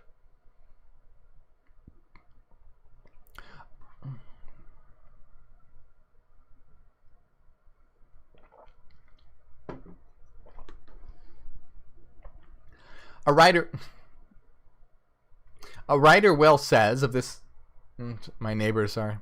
A writer well says of this particular state of newly awakened consciousness: although this feeling of separateness and apartness grows less acute as the man grows older, yet it is always present to a greater or lesser degree until a still higher state is reached, when it disappears. And this self-conscious stage is painful to many. Many find themselves entangled in a mass of mental states which one thinks is himself, or inextricably bound up with himself, and the struggle between the awakening ego and its combining sheaths is very painful in some cases, and this becomes more painful as the individual advances in self-consciousness and nears the end at which he is to find deliverance. Man eats of the tree of knowledge and begins to suffer, and is driven out of the Garden of Eden of the child consciousness, in which the individual has lived like the birds, concerning not himself about the affairs of his higher nature. Man pays dearly for the gift of self-consciousness, yet it is worth it all, for finally he reaches heights of higher consciousness and is delivered from his burden. While the dawning of awareness of one's own mental states one comes to the realization that other human beings possess similar states, and one begins to speculate and reason about the working of these states in others. Then comes the desire to communicate one's ideas to the minds of the others and to appeal to his feelings of reason. All this promotes the development of intellect and logical thought, which is a marked characteristic of evolving human consciousness. The more rational we are, the more conscious we are. Man begins to seek for an answer to the many whys which are presenting themselves to him, and he seeks to reason from the known to the unknown. He proceeds to invent appliances conducive to the accomplishment of things which lie desires. He harnesses his intellect to the chariot of his desires, and drives it along by command of will, the chariot driver. Man indeed pays a price for this advanced consciousness. As we have seen, he pays a constantly increasing price as he advances into the new territory of conscious existence and experience. The more he knows, the more he desires, and the more he desires, the more does he suffer from the pain of not having. Capacity for pain is the price man pays for his advance in the scale, but he has a corresponding capacity for pleasure accompanying it. He has not only the pain of unsatisfied desires for possession of material things and physical wants, but also the pain arising from the lack of intelligent answers to the ever-increasing volume of problems presenting themselves for solutions to his evolving intellect, and lie also his pain of unsatisfied longings, disappointment, frustrated aims and ambitions, and all the rest on the list. So there's so much I could say about all this, but I'm trying to move quickly because I want to get to the more interesting levels. I'm kind of trying to reel myself in here because I could stop and talk about each one of these things. But I want to get quickly to the higher levels because there's a lot to talk about there. The animal lives its life and is contented, for it knows no better. It has enough to eat, a place to sleep, a mate, it is satisfied and asks no more. It has few needs, and while its degree of happiness is not great, it lacks the capacity for mental and emotional pain possessed by those higher in the scale. And many men are little above the stage. They are easily satisfied. They're ignorant of the unsatisfied desires which renders others unhappy. They have no unanswered questions. They did not even dream of the existence of such questions. This sounds like Trump supporters to me. But as man progresses, his wants multiply and his pain increases. New wants are but partly satisfied, and the unsatisfied remainder bring him into pain. Civilization becomes more and more complex, and new wants and lacks manifest themselves. Man attaches himself to things and creates for himself artificial wants which he must labor to meet. His intellect often fails to lead him upward, and too often merely enables him to invent new and subtle means and ways of gratifying his senses in a way impossible to the animals or primitive man. Some men make a religion of the gratification of their sensuality and their appetites.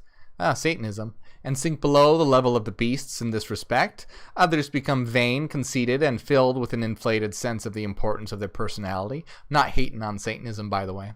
I think it's better than Christianity, but it's not the answer by any means.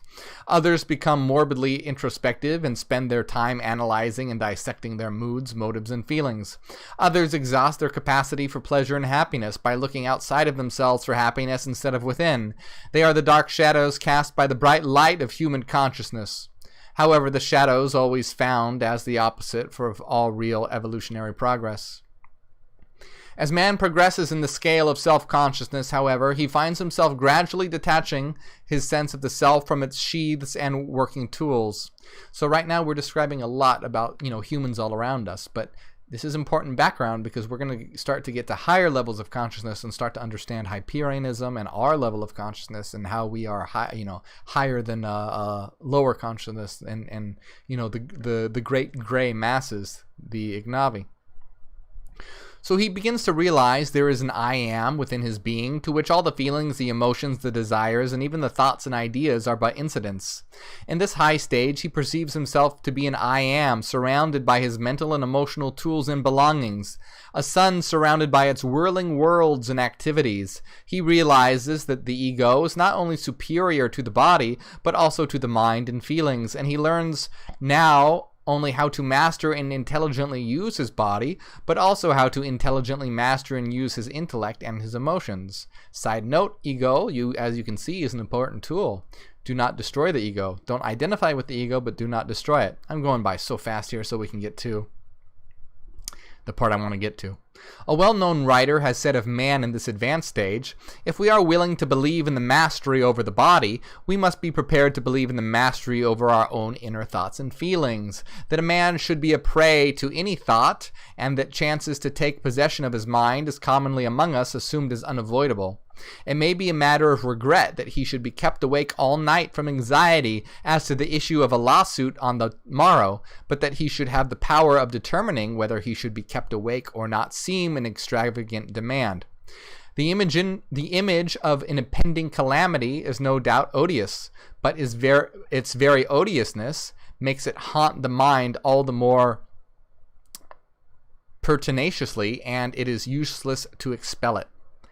Yet this is an absurd notion, for man, the heir of all the ages, a hag ridden by the flimsy creatures of his own brain. If a pebble in our boots torments us, we expel it. We take off the boot and shake it out, and once the matter is fairly understood, and is just as easy to expel an intruding and obnoxious thought from the mind. So now we're talking about gaining mastery over one's mind. About this, there ought to be no mistake, no two opinions. The thing is obvious, clear, and unmistakable. It should be easy to expel an obnoxious thought from the mind as it is to shake a stone out of your shoe.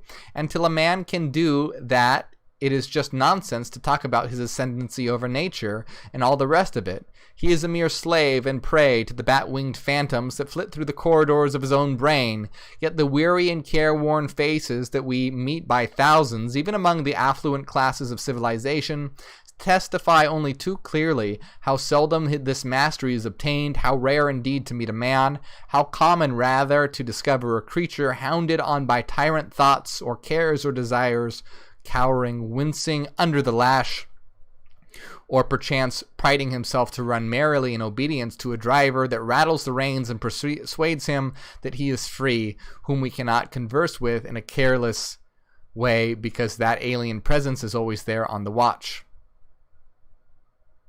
Let me just scroll through this. Basically what this is about beginning to have mastery over your own thoughts. If you can kill a thought dead for the time being, you can do anything with it that you please. And therefore, this is so valuable.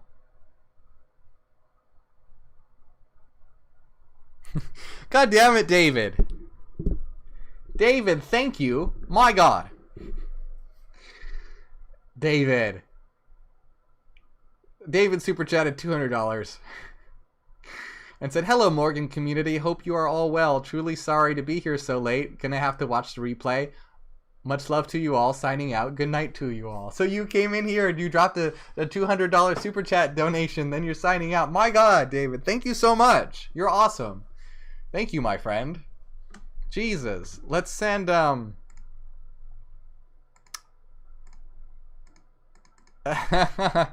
David. Thanks for coming in. Jeez. What shall we give David? Let's give the sign of Nutera. Sign of Nutera for David. And let's do a blue color. Let's do blue. I like that. Ooh, that's a cool purple, actually. It almost looks purple. Purple for David. Thank you so much. You're awesome, my friend. Jesus Christ. Thank you. Thank you, thank you, thank you. I'm glad you made it. But yes, the replay will be here for you.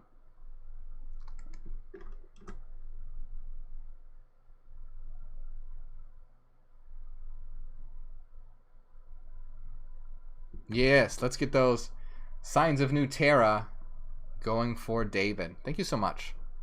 You're awesome. You are incredible, David. Thank you.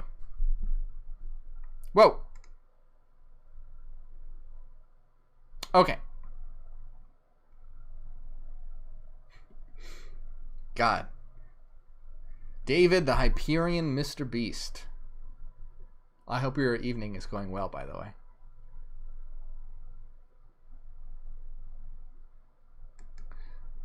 Okay, so basically...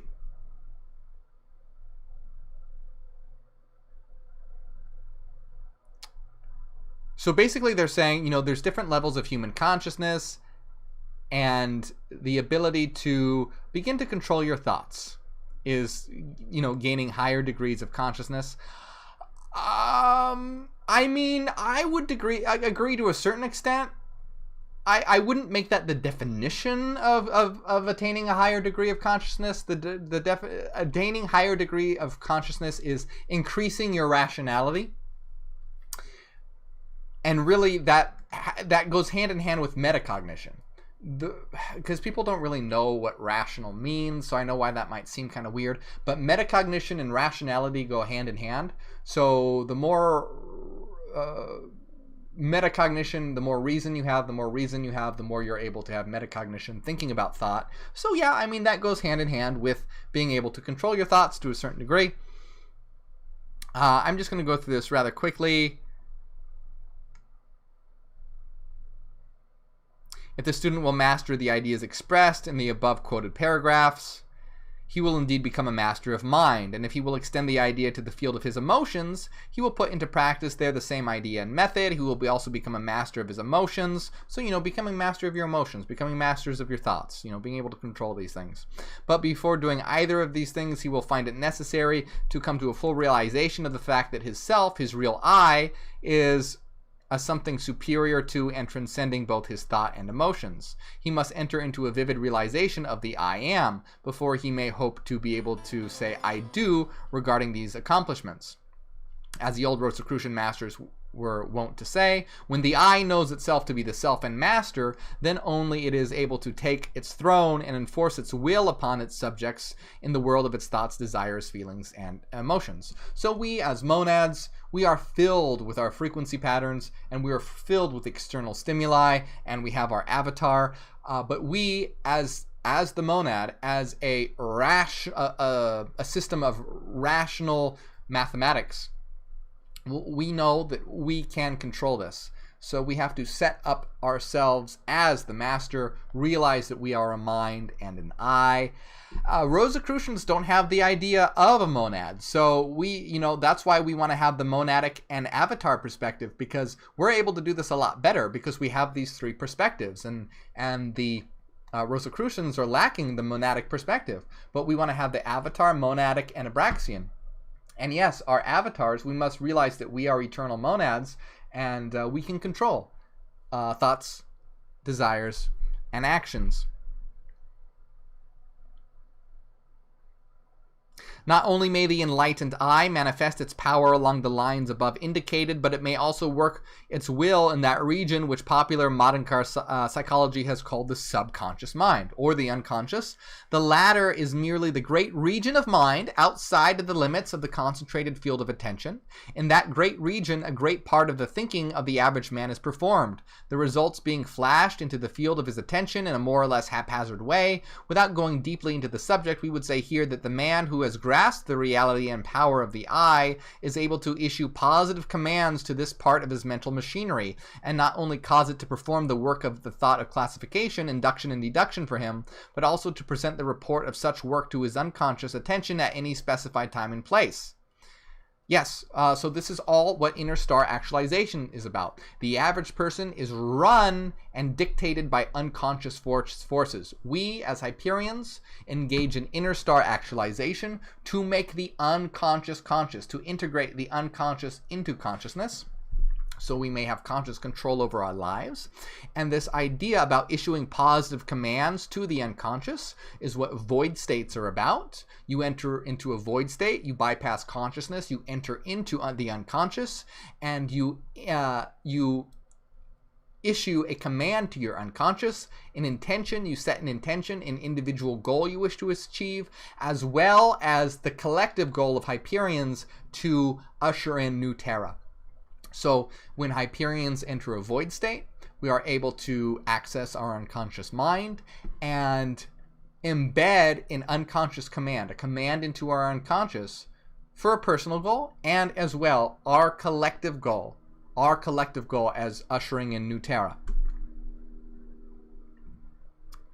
The masters of mind relieve themselves of much of the drudgery of ordinary intellectual processes in this way, and obtain results logically perfect and ready for use according to the measure of training and direction which they have been able to impose upon the aforesaid regions of their mind.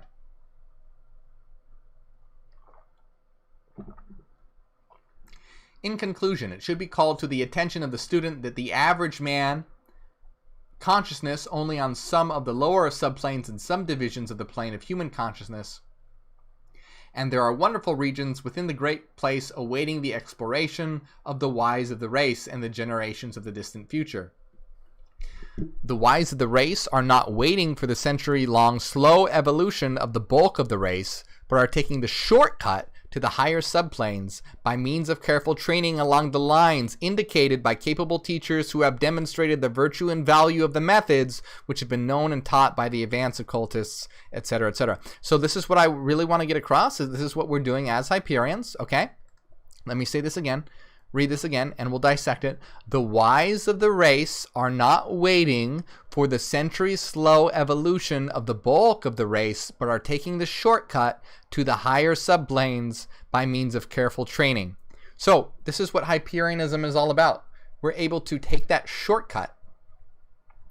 We don't have to have this like really slow evolution. We're taking the shortcut through ontological mathematics through Hyperianism to reach a higher level of consciousness, while the bulk of the masses are going very slowly. We're taking that shortcut to the higher planes of consciousness.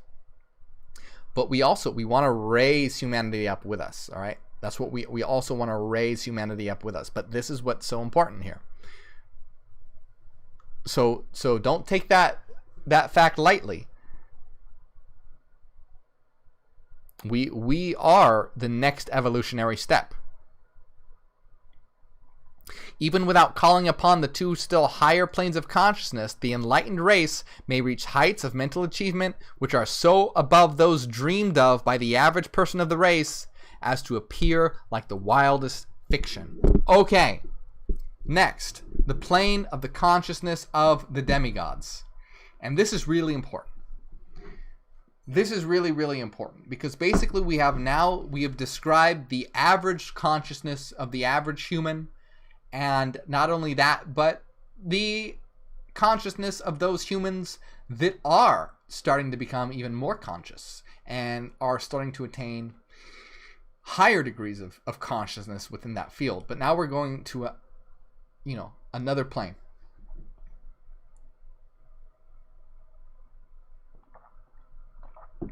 But before we do, I have to pee, so I'll see you in just a moment.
Alright, hello. So now we go to the plane of the consciousness of the demigods.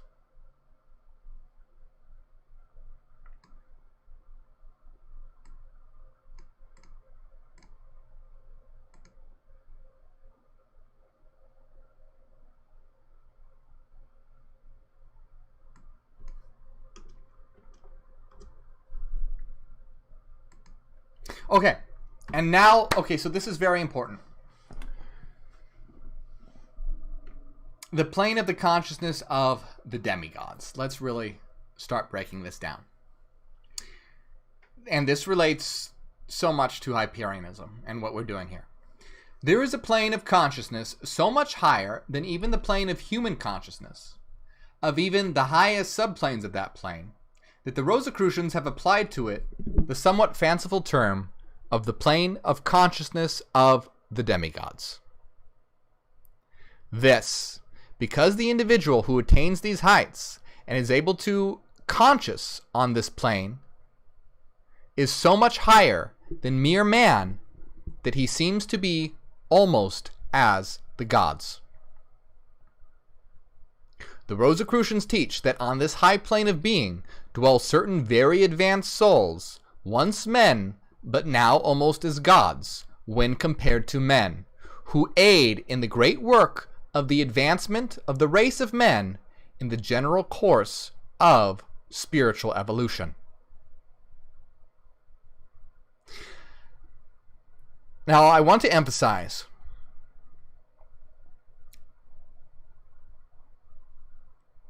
that Hyperians are the next evolutionary step, and that is meant literally.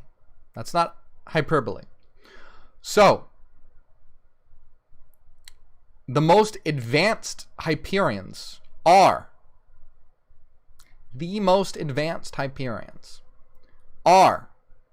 what is being referred to here as the plane of the consciousness of the demigods.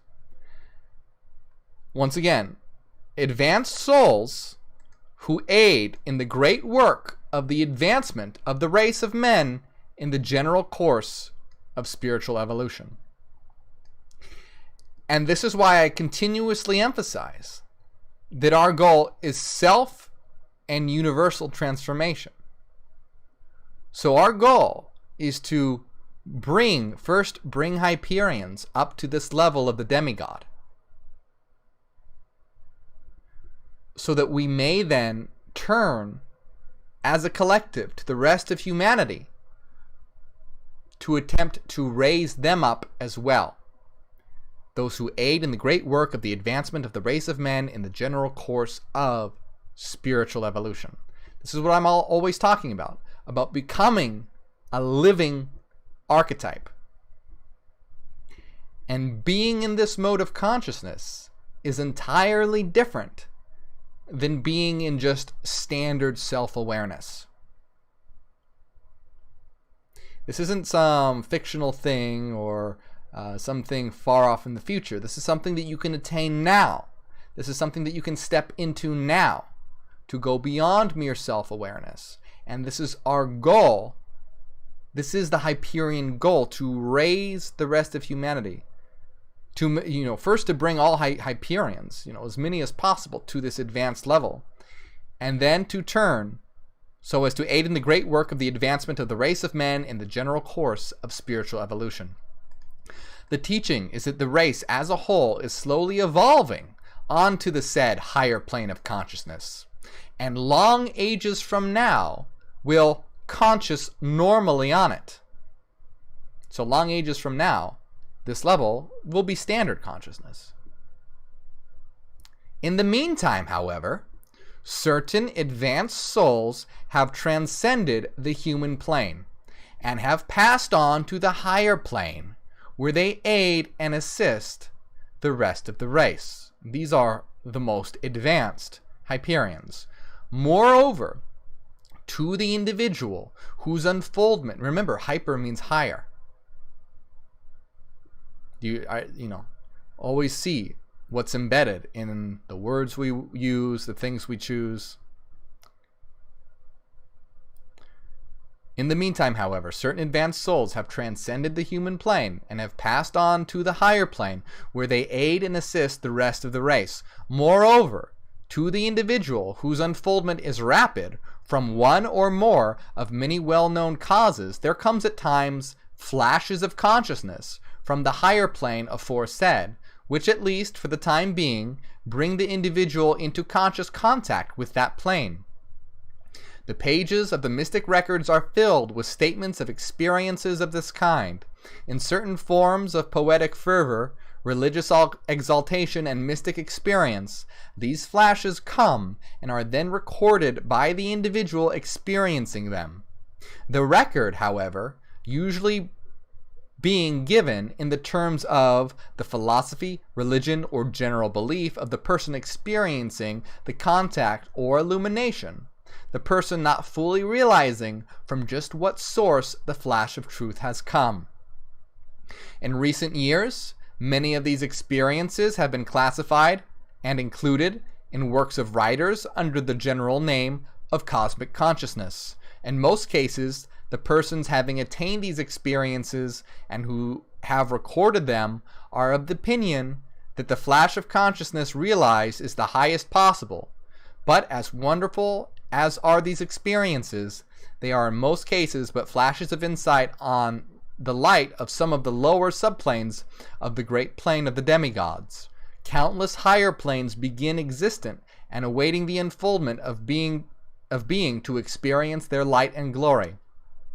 And beyond all of such there existing the highest plane of all, the plane of the gods, to which all the rest is as but a faint shadow of the reality. The characteristic feature of the plane of the consciousness of the demigods is that of oneness with the universal life, the consciousness of the life of all manifestation. And this, in Hyperianism, is what we relate to Abraxian consciousness. Abraxian consciousness is this level that every Hyperion should seek to attain, truly, intuitively and rationally. And this is the level that we want to and will to usher the rest of the human race into, so that we may build a world society and world structures that reflect this higher consciousness. So this consciousness is that of oneness with the universal life, the consciousness of the life of all manifestation, varying in many degrees and forms, of course. This is the characteristic feature of all experience of this great plane of conscious activity. And you see, we can understand this even better than the Rosicrucians, infinitely better than the Rosicrucians, because they don't understand Abraxian consciousness fully. They don't, because they don't have the monadic perspective. We know that we are both one and many.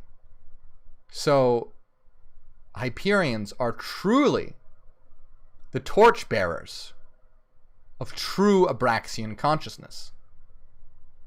On this plane, the individual feels in close touch with all the rest of creation, a united part of it, not apart from it, a united part of the all. The experience of even a slight momentary contact with this plane of being constitutes the common mystic experience of which sages, seers, poets, and illumined souls of all ages have sung, and regarding which they have tried to inform us in words inadequate to the task. The study of these mystics' reports throw much light on the subject, and is well worth the time and attention of all true students of the Rosicrucian teaching. But the student must always remember that these experiences are not the end of all thought on the subject, nor the final word of truth. As valuable as is this part of the teaching, it must never be mistaken for the highest peak of the mountain of truth. To those who have experienced the flashes of illumination or the glimpse of the fire of cosmic consciousness, both of which classes of phenomena belong to the plane of the consciousness of the demigods, there has come a realization of the actual oneness of life in the universe, and an actual awareness that the universe is animated by one life, which is diffused among and permeates every portion of its extent and manifestation.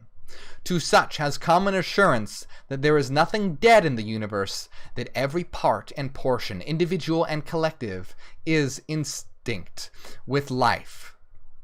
Not only this, but for at least the time of the experience, there has come a sense of absolute certainty that the individual is in touch with this one life and is an actual center of activity within its presence. So as I read this, understand the importance of Abraxian consciousness and how it relates to monadic consciousness and the avatar perspective, and how this relates to our great work as Hyperians to raise the rest of the consciousness. No, first do the individual work as individuals. Get there yourself, and also turn to getting the rest of humanity there as well. It is this revolution of consciousness that will usher in a new phase and a new earth and a new world. It should be pointed out, moreover, that this is why, I talk about building the kingdom of God on earth, building the kingdom of heaven on earth. This is why I talk about, that we are the fallen angels here to usher in a new consciousness. Do you see how this level of consciousness is beyond human? It should be pointed out, moreover, that in such experiences there is not merely the intellectual conviction of the certainty of the facts just stated, but that on the contrary, there is manifested an actual knowing, direct and immediate, of such facts. The person having the experience knows these things, just as he knows that he himself is alive and present in the universe. So you know it. Just as you know that you feel pain when you prick your finger, or that you are alive. It's a knowing. It is impossible to convey the exact nature of this consciousness to any who have not had at least a faint flash of it. It is. It is. This is why I say in my book, The Metaphorical Suicide, that you can lead a creature to the waters, but it's up to them to be able to recognize their reflection in the water, to come to that awareness themselves. You can lead them to it, but they have to step through the door. It is impossible to convey the exact nature of this consciousness to any who have not had at least a faint flash of it. In most of these cases, while the actual consciousness has passed away after a few moments, there has been left a memory which abides ever with the individual, and which gives to him such a certainty of the truth of which he has been a witness that nothing can ever shake his conviction thereof. It must be remembered that these flashes of consciousness are prophecies of the stage of consciousness which at some future time will become the normal state of the consciousness of the race. At a future time, this will be the standard consciousness, and that's what we wish to achieve. We wish to usher in that new future and bring humanity up.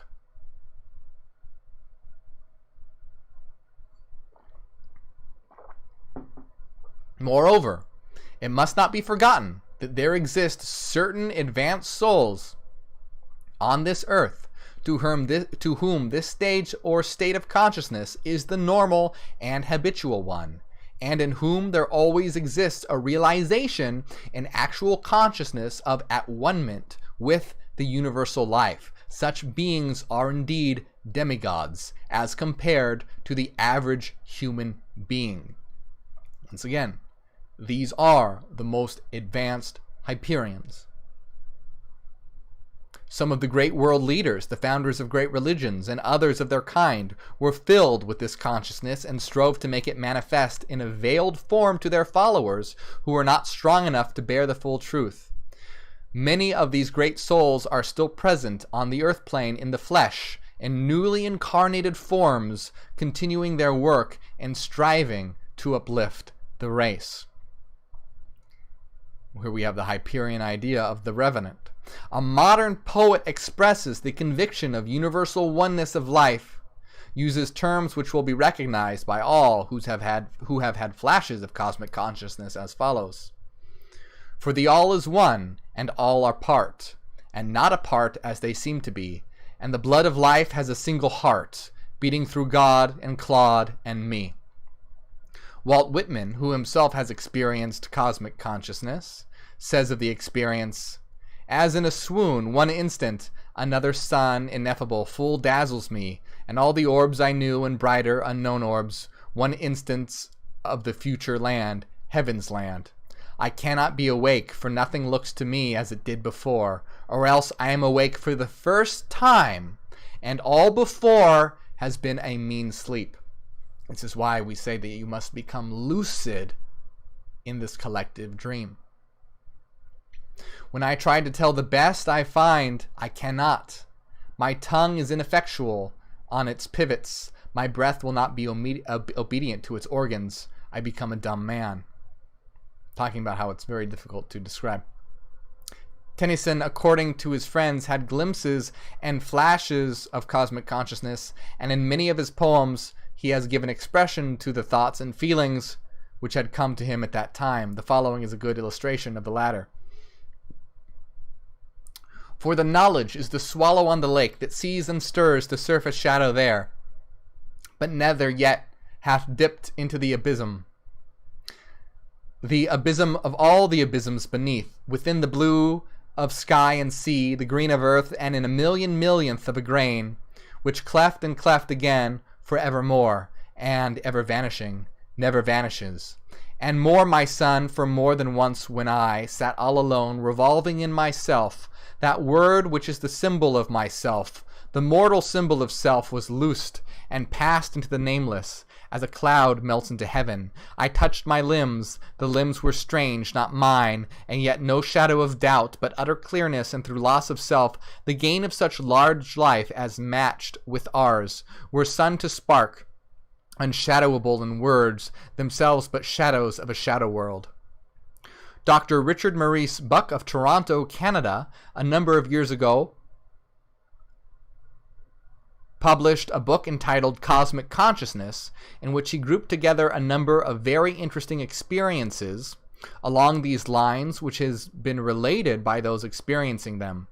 Dr. Buck himself, as well as his friend Walt Whitman and several other close friends, had experienced flashes of this same stage of consciousness. He deduces the following general idea from the consideration of these experiences. Superimposed upon self-consciousness, as is the faculty upon simple consciousness, a third and higher form of consciousness is at present making its appearance in our race. This higher form of consciousness, when it appears, occurs as it must at the full maturity of the individual at about the age of 35, but almost always between the ages of 30 and 40. I don't agree with this age thing, but we'll continue. There have been occasional cases of it for the last 2,000 years, and it is becoming more and more common. In fact, in all appearances, as far as observed, it obeys the laws to which every nascent faculty is subject. Many more or less perfect examples of this new faculty exist in the world today, and it has been my privilege to know personally and to have had the opportunity of studying several men and women who have possessed it. In the course of a few more millenniums, there should be born from the present human race a higher type of man possessing this higher type of consciousness. This new race, as it may well be called, would occupy toward us a position such as that occupied by us towards the simple conscious. The advance of this higher, better, and happier race would simply justify the long agony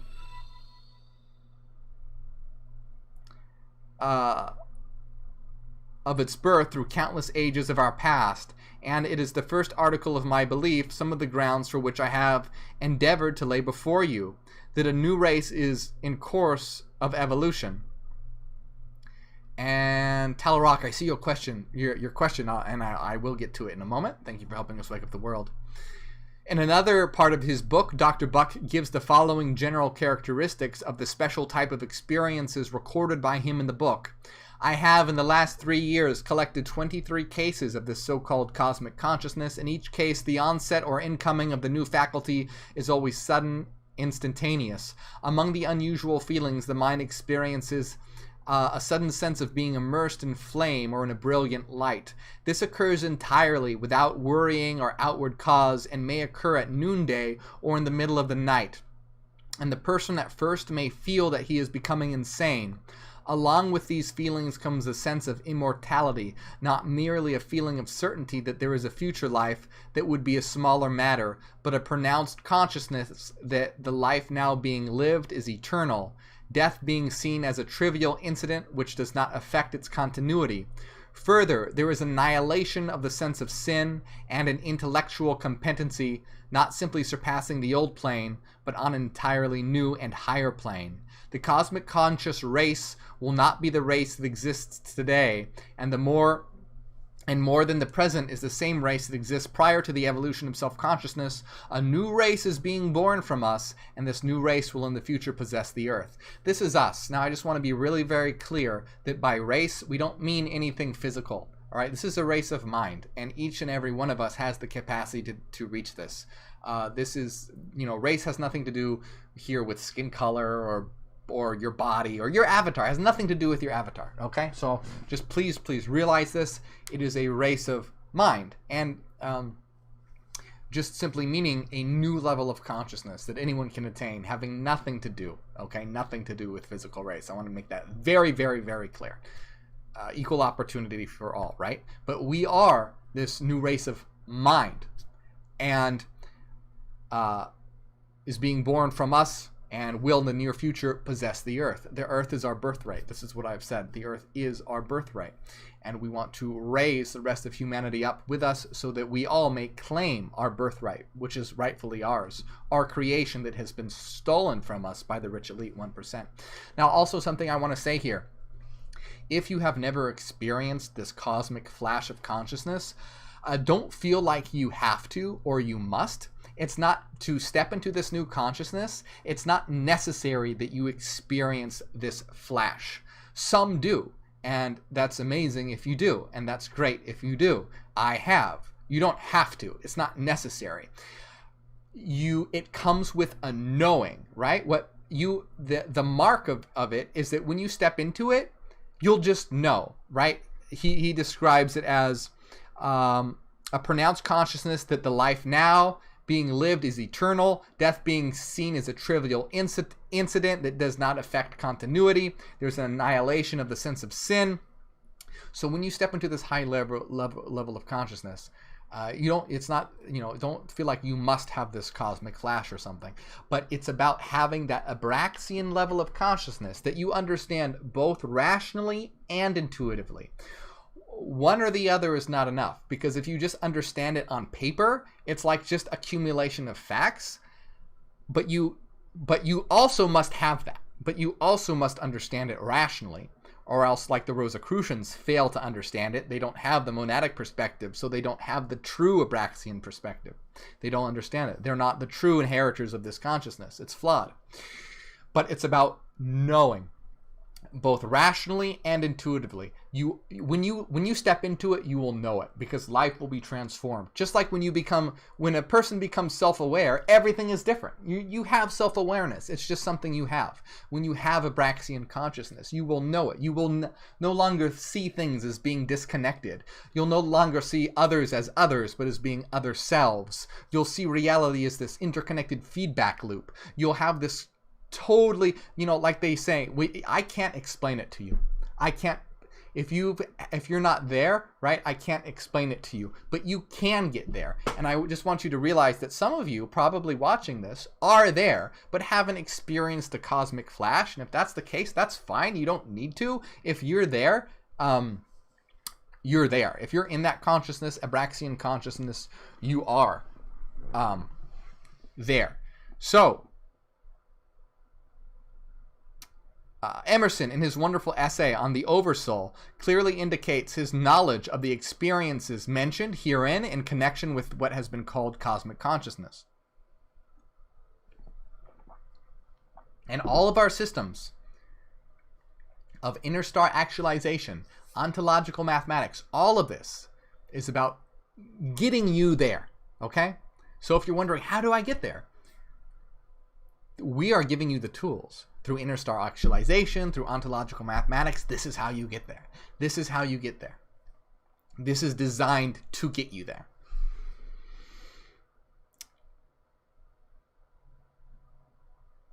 So Emerson, in his wonderful essay on the Oversoul, clearly indicates his knowledge of the experiences mentioned herein in connection with what has been called cosmic consciousness. The following quotations, therefore, will serve to disclose his general thought on the subject.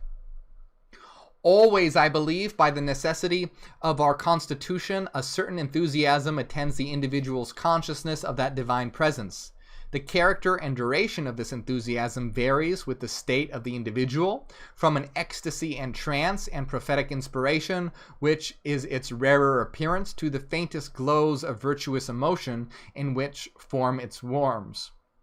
Like our household fires, all the families and associations of men, and makes society possible, a certain tendency to insanity has always attended the opening of the religious sense in men, as if blasted with the excess of light. Right? You don't want to go insane. This is why you always must be founded by, have your base of logic and reason. Because, like, look at the Rosicrucians. If you attempt an Abraxian consciousness without having the monadic perspective, you'll never attain true Abraxian consciousness.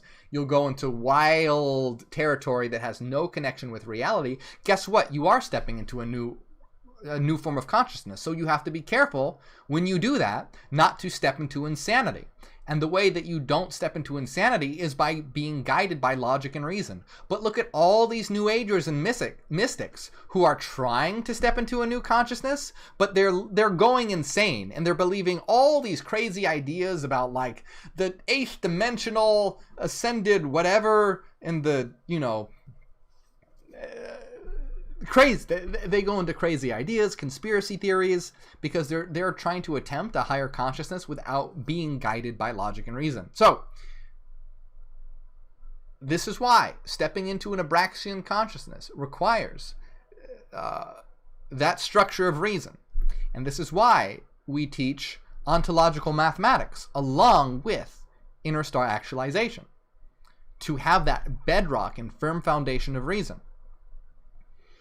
The trances of Socrates, the union of Plotinus, the vision of Porphyry, the conversion of Paul, the aurora of Behmen, the convulsions of George Fox and his Quakers, the illuminations of Swedenborg are of this kind. What was in the case of these remarkable persons, a ravishment has in innumerable instances in common. Let me just, this quote isn't really necessary.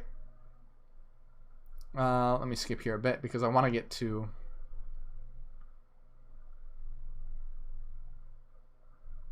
And in this deep power in which we exist, this is all accessible to us. Not only self-sufficing and perfect in every hour, but the act of seeing, the thing seen, the seer, the spectacle, the subject, and the object are one. We see the world piece by piece as the sun and moon, the animal, the tree, but the whole of which these are the shining parts is the soul. It is only by the vision of that wisdom that the horoscope of the ages can be read, and it is only by falling back on our better thoughts, by yielding to that spirit.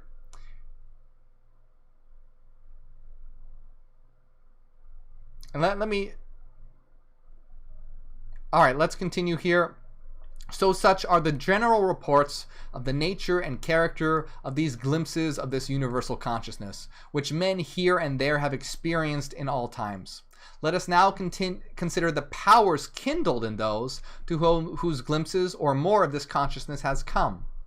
For an increase in knowing always brings with it an increase in power, according to the law of cause and effect. So,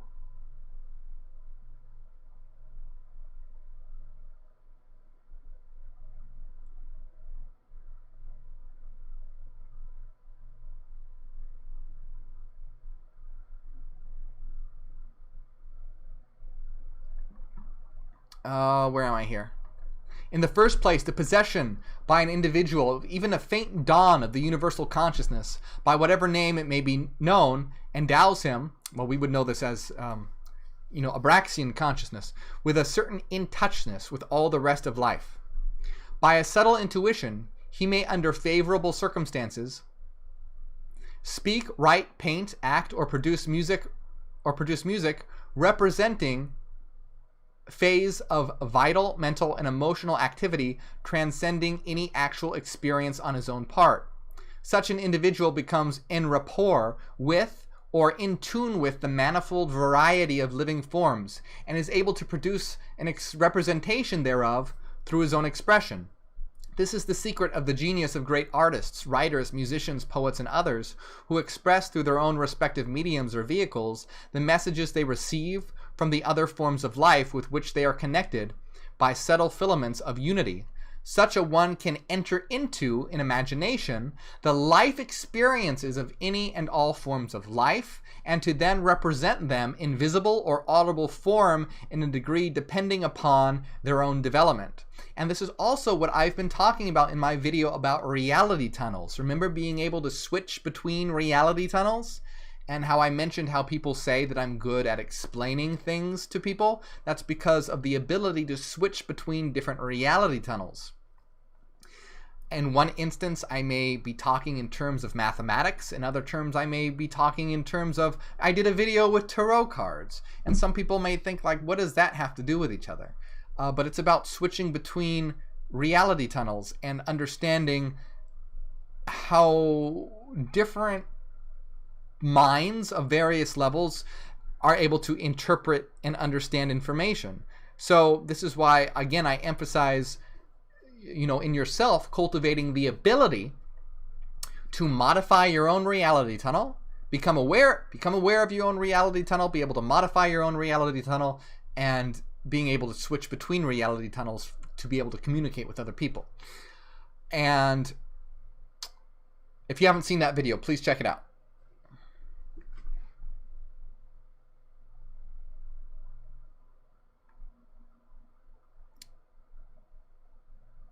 So such a one can enter into, in imagination, the life experiences of any and all forms of life, and to them represent them in visible or audible form in a degree depending upon their own development. Moreover, such individuals are universal in their sympathies and can feel with any form of life with which one they come into contact.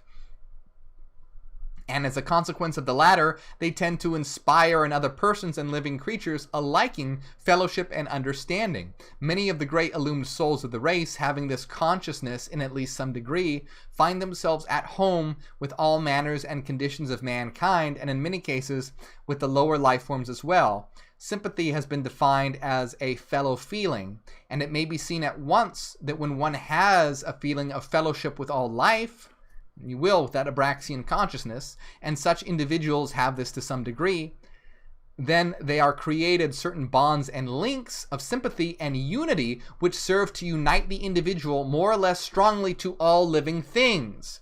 This is why we wish to bring humanity to that level, and this is why we will create a unified world through this Abraxian consciousness, because we live in a world of discordance and division, and we want to serve to unite the individual, all right, in unity. In the case of the great teachers of the race, such as the founders of the great religions and similar souls, we find that universal sympathy with and understanding of all life which sets such individuals apart as marked and distinguished men, and imparts to them a universality which makes them citizens of all countries and dwellers in all time.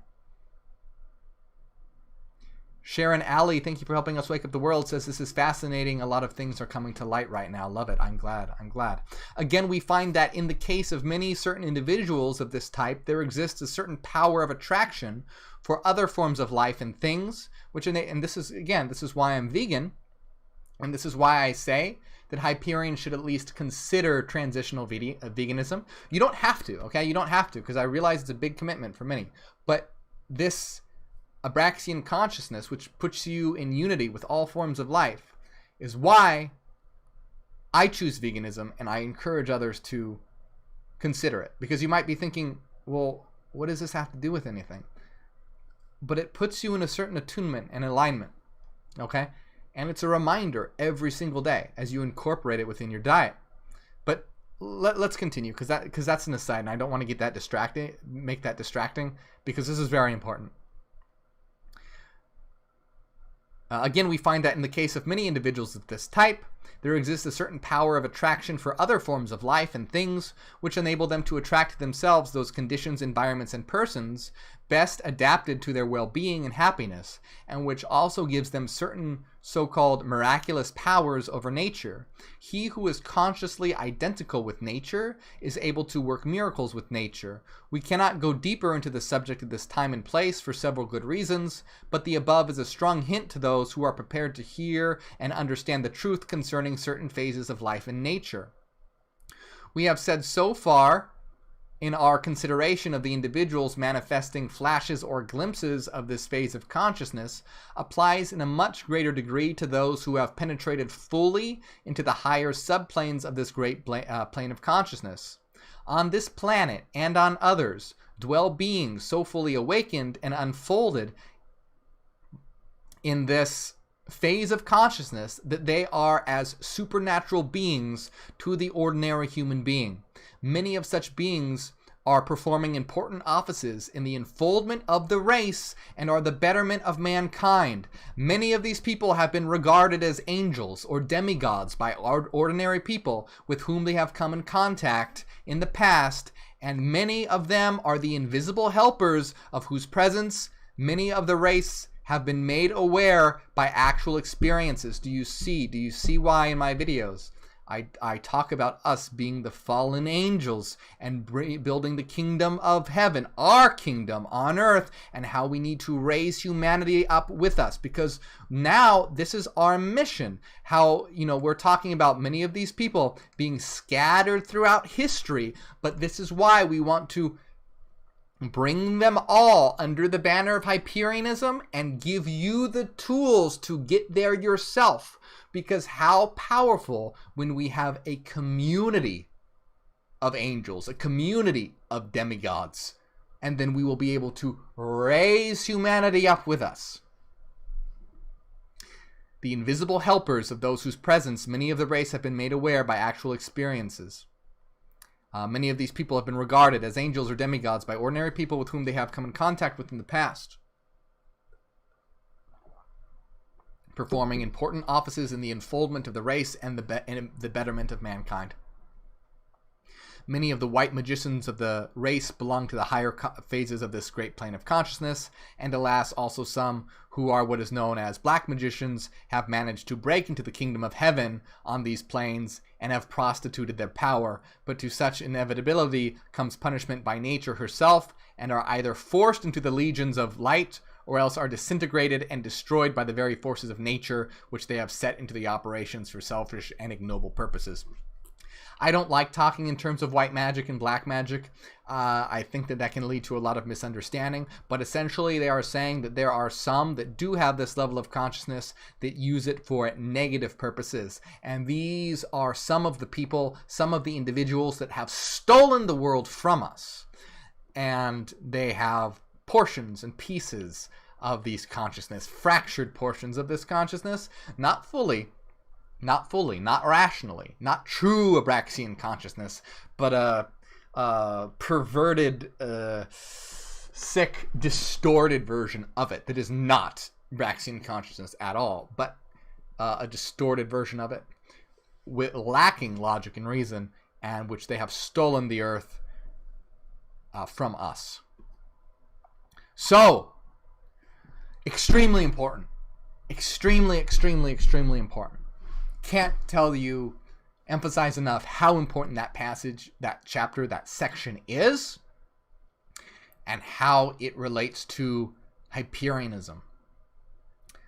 So in the replay, listen to it a couple times if you have to. And really think about it and understand it.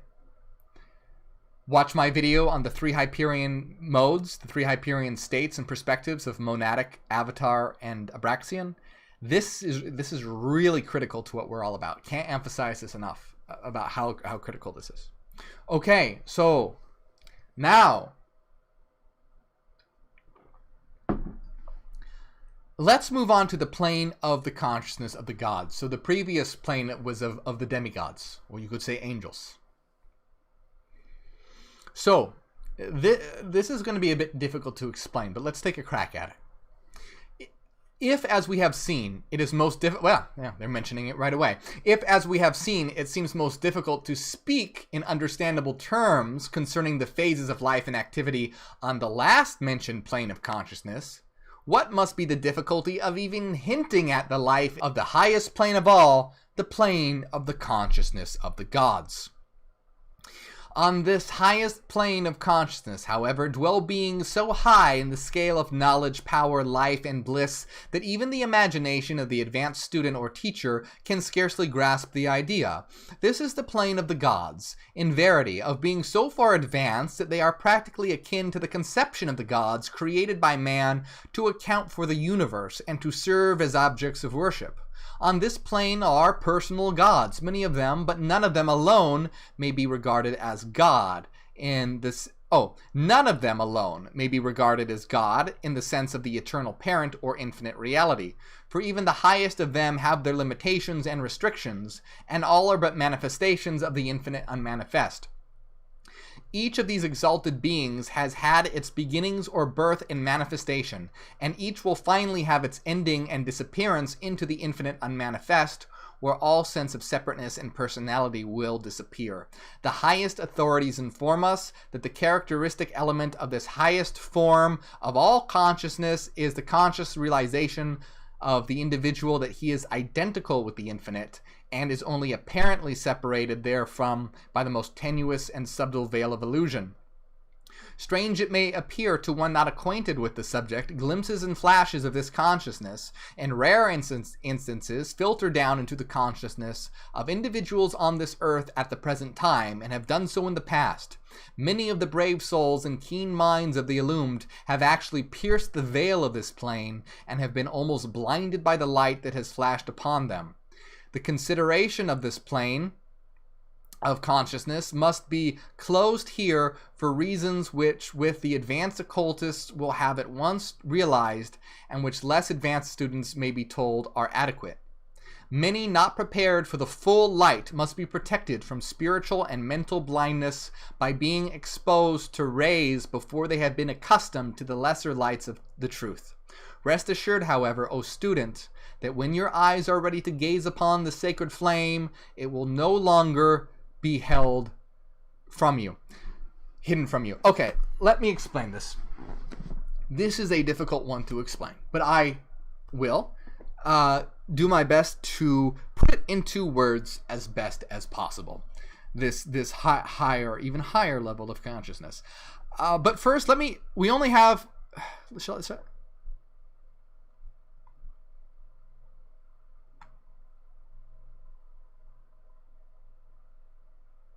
okay, this isn't really necessary. So let me explain this portion. So, this level of consciousness of what they call the consciousness of the gods, this is a collective consciousness. So it's a group consciousness. And this starts to get into what might be called egregores or group souls. This level is a level that will be attained after humanity starts to step into Abraxian consciousness. So this will be the next phase, okay? The phase after there's the phase that we're trying to initiate right now.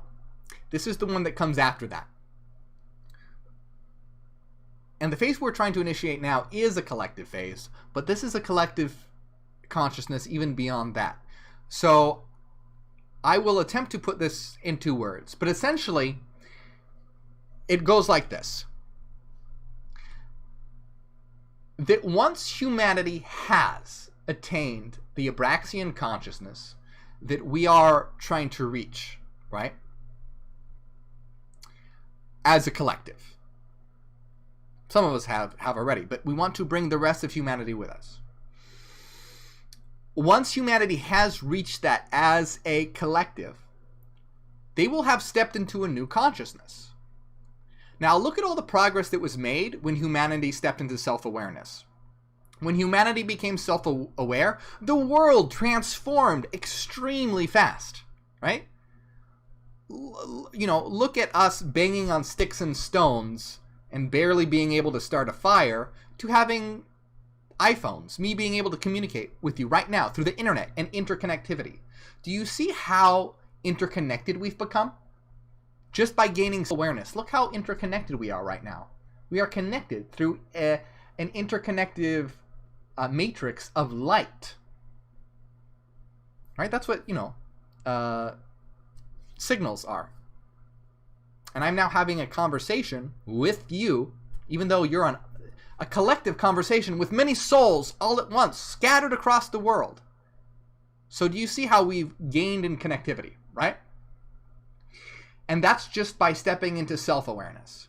So when humanity steps into Abraxian awareness, the world will begin to become so much more connected at an even more rapid rate through the advancements of both consciousness and technology. Okay? So as evolution continues to occur, as we have stepped into that connectivity of a new consciousness, that is when we will start becoming so connected with each other, so connected to one another, that through the evolution of consciousness and technology and everything that we are able to develop, and we'll become so in tune with one another that we will be able to create a new collective world. What I talk about in my book, Ontological Mathematics, a collaborative dream space, where we will be able to create a collective dream world that is composed of our mental thought processes. Shared dreaming, so to speak. But we will be able to have shared dreaming to such a degree that it will include all of our minds, that it will become stable. And then truly we will become the gods of these worlds, the gods of this world, where I can create a world, you can create a world, someone else can create a world, and then we can create that stable, objective world that will be, well, it will be objective for us as a collective. So that is a true new Earth, a new Terra that is beyond even a physical new Terra, but has evolved to such a level that it is now taking place on a mental shared dream space. So do you see how this evolution occurs, where in the next phase of consciousness we want to create a new Terra here and now in this physical world, but then once we step into it, we'll be able to go even further through our interconnectivity, the evolution of technology and consciousness, to step into this shared collaborative dream world that we will be the gods of. So this is a very difficult thing to explain, especially during a live stream where I'm trying my best to do it on the fly. And the Rosicrucians didn't even attempt it. I'm not sure if they understood it correctly or not, since they don't really understand Abraxian consciousness to its fullest degree. But this is a glimpse of the step after the step we're at right now. But hopefully it instills some excitement into you, into what it is that we're after, what it is that we can create. And we can create a true new Terra, right? The true kingdom of God, our kingdom, fashioned according to our image. You see, it's fashioned according to our image because we will be the creators. We will be the creators.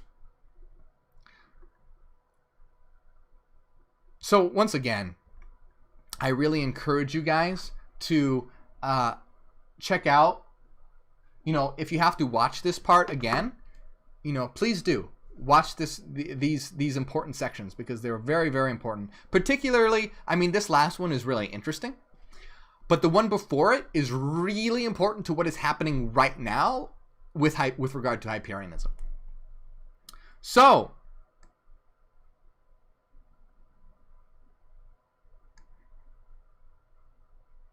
I am going to jump into the comments right now. So that I hope that you guys understood that well.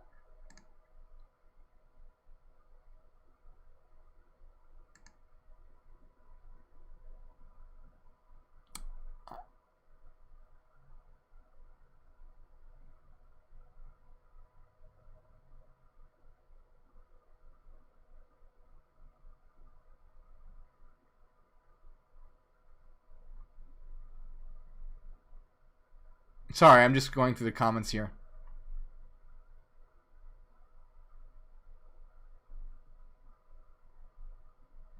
Because I haven't been able to look at the comments. I've been so distracted with reading and explaining that I'm taking, like, I want to make sure that you guys understand correctly. Okay, so here's what I'm going to do. I have to use the restroom.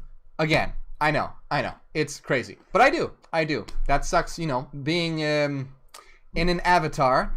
And I particularly hate talking about, you know what I hate? I hate talking about being in that state of higher consciousness, because it puts me in a certain state. And then having to do such a mundane human thing as taking a piss. It really annoys me.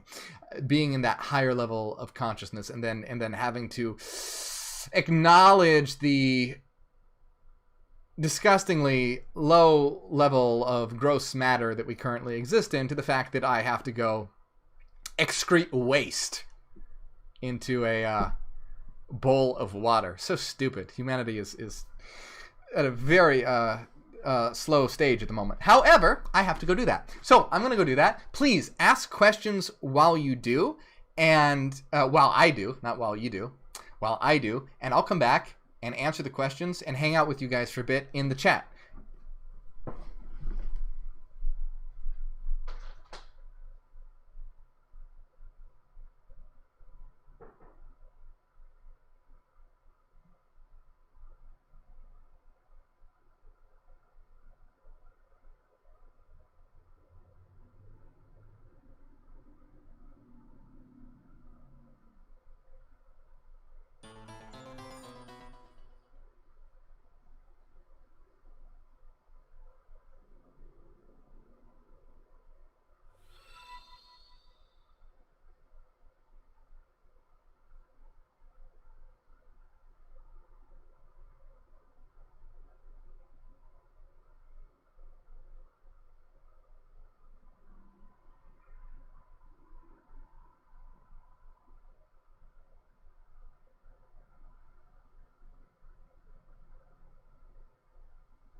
So as I said, you know, this is extremely important, especially on the section on the plane of, what do they call it? The plane of the consciousness of the demigods.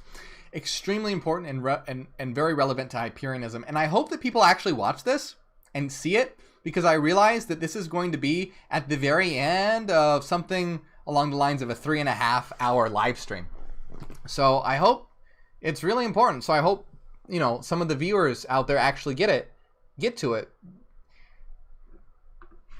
But you guys got to it, so that's good. That's good. So let me jump into the comments.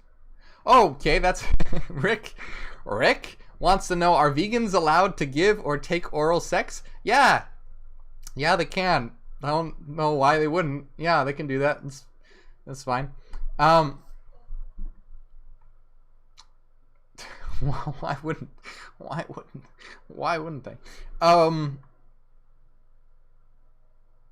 Elena Anderson, thank you for helping us wake up the world. Thank you for teaching me something new and exciting every stream. You're very welcome. So here's a question I wanted to answer. I don't know if they're still in here, but it says, can you touch base on the best way to gain this consciousness with help besides paying something like $2,000 with Hemisync?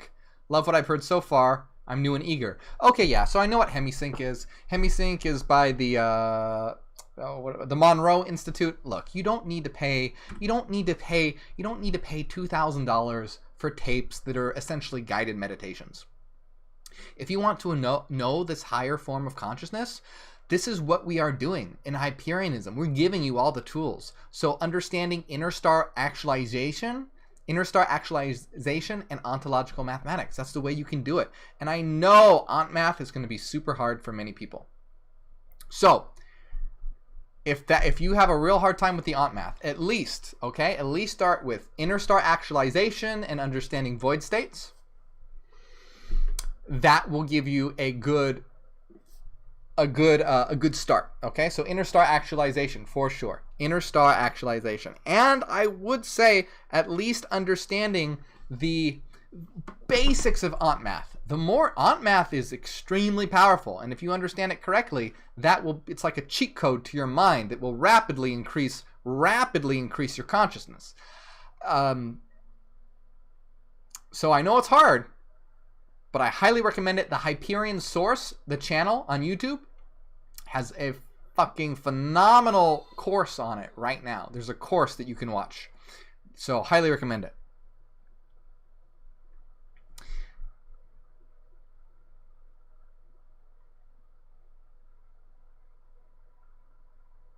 Darian says, I'll be saving this live stream. Excellent.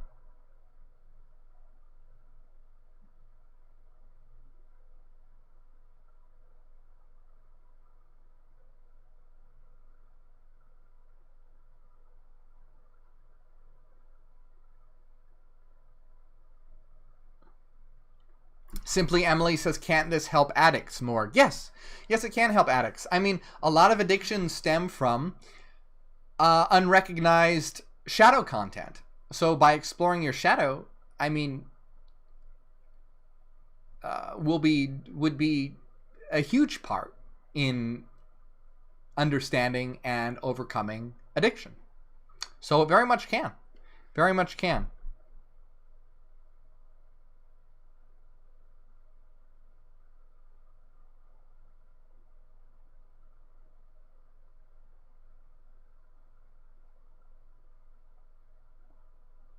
Cynthia Stu says, Morgue, how do we achieve the level of control over the objective world to the point that we don't need to eat or drink because we have manipulated the rules of the game and mastered it?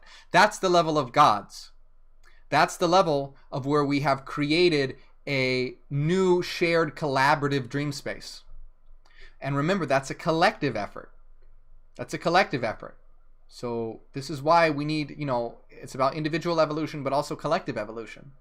So that is the level that we as a collective must get to where we have created that world, our world.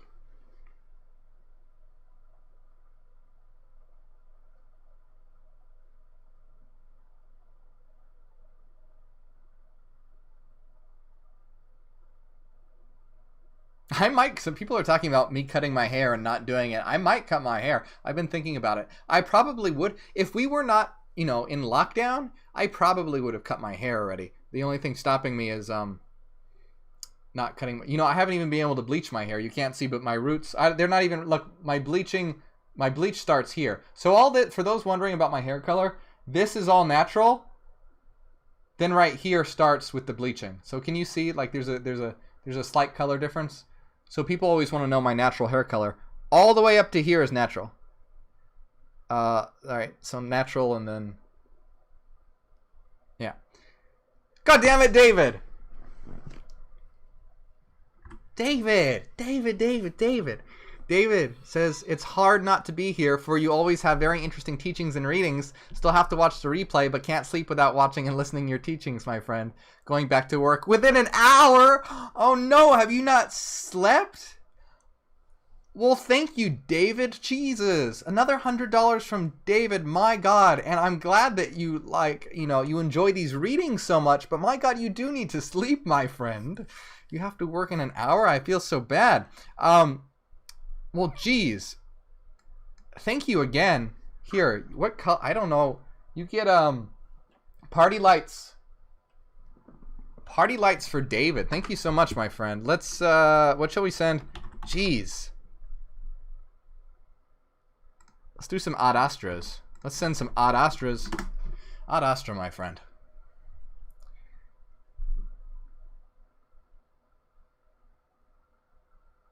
So 369, One Reality says, is this collective consciousness the same as Christ consciousness and Gaian mind?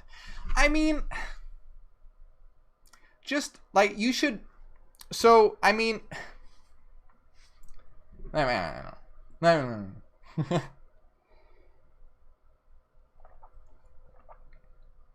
Christ consciousness and Gaian mind is the way that New Agers and mystics try to understand Abraxian consciousness. So, is it like it? Well, it's how it's how they try to understand it. So it is, but it isn't. Does that make sense? It's a very childish understanding of it. So, I mean, yes, it is, but it's a very basic understanding.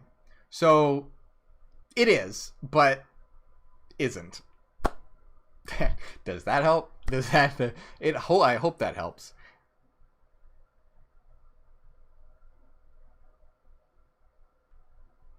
Yeah, I mean, as you can see, Abraxian consciousness, it integrates the monadic perspective. It has ontological mathematics backing it. It has a lot of things.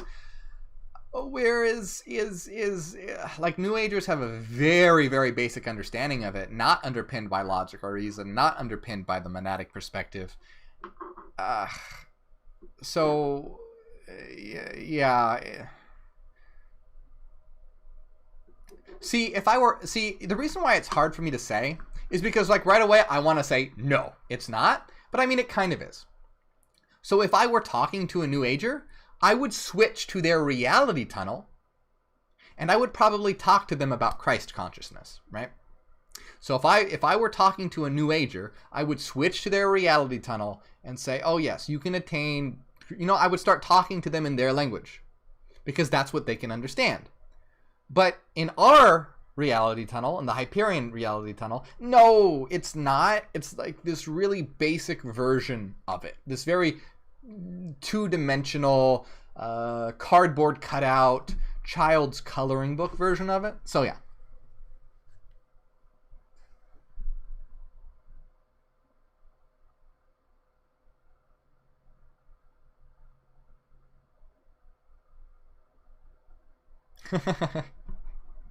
Rick Meyer says, man, I wish all the spirit science puke bags would fuck off. I mean, okay. Yeah, so spirit science is not the best. But I have patience, because hopefully those who are into spirit science, some of them have the potential to understand Hyperianism. So yeah, I mean, spirit science is not great. But like, it's starting to get in the realm, because they talk about sacred geometry, which is mathematics. So they're starting to get in the realm of it, right? Again, it's like a child's coloring book version. So when I meet someone who's into spirit science, I'm not just like, oh fuck you, you're an idiot. I treat them like a child. It's like, oh, okay. And then so I try and educate them and lift them up, right? You see the difference? So yeah, I mean, spirit science is not good. But I could see where someone who is just starting to grasp higher ideas might be attracted to it. So when I see someone who's into spirit science, again, I treat them like, they're like a child coloring in a coloring book. It's like, you want to see if they have the potential to be educated, to lift them up, raise them up, and bring them to a higher level.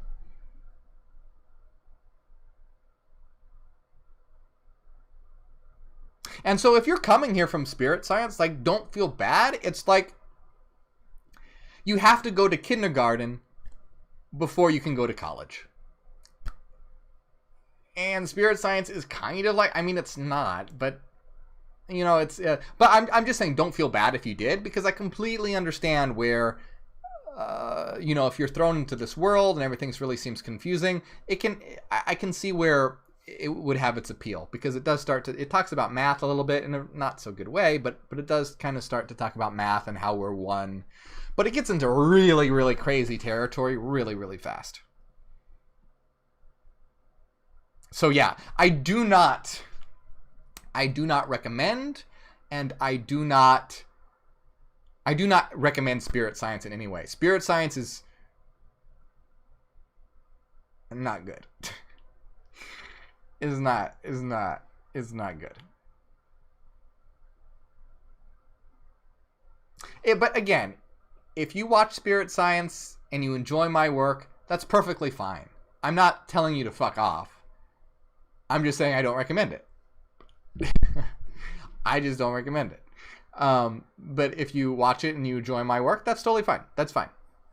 I'm not, angry at you and telling you to get out of here. That's fine. No, stay, please. Stay and please, because I want to put information out there that helps everyone, including people that are into spirit science. I'm just saying I don't recommend it.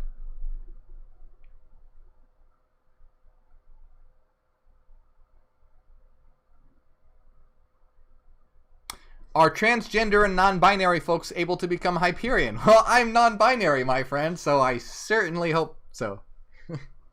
I certainly hope so, or else I'm screwed. Yes. Transgender, non-binary, all, forms of LGBTQIA+ are welcome in Hyperianism. And as I said, they're completely welcome. And yeah, see, Chris says, yeah, I listened to spirit science first before I watched you. I like you more. Well, thank you. But see, that's what I'm saying. And Chris, you're awesome. I know who you are. Like, I don't know you personally, but we've interacted in the chat before. And you're cool. I like you a lot. I think you're really smart and a great person. And I'm happy that you're in here learning with us. So yeah, I mean, I completely see why someone would like spirit science. I just don't recommend it, and I think it will lead you into crazy town. You can understand everything infinitely better through Hyperian and ontological mathematics. Hyperianism and ontological mathematics. Spirit science it's a quick ride to crazy town.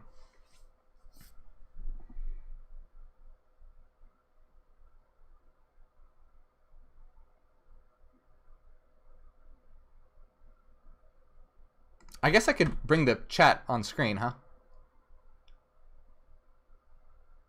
Ryan says, that's great to know because I wasn't sure. I get discriminated a lot as a trans man, and I just wanted to know I was fully welcomed here being a newcomer. Yeah, absolutely. And Chris, I don't want to put words in your mouth, but you are trans, right? I'm sorry for not remembering. I just... there's so many people that sometimes I get a little mixed up. So, but I'm pretty sure you are, right? So I'm just mentioning, yeah, we have trans people here in the chat. I'm non-binary. You're completely welcome. Please, I want as much diversity and representation and yes, please. I'm totally welcome. Totally welcome, my friend.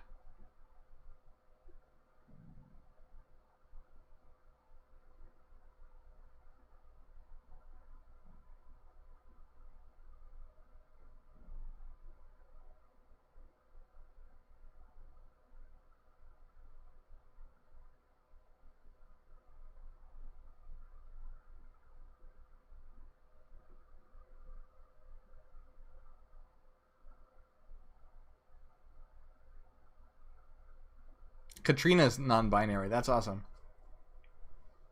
Brittany says they're bisexual. Very cool.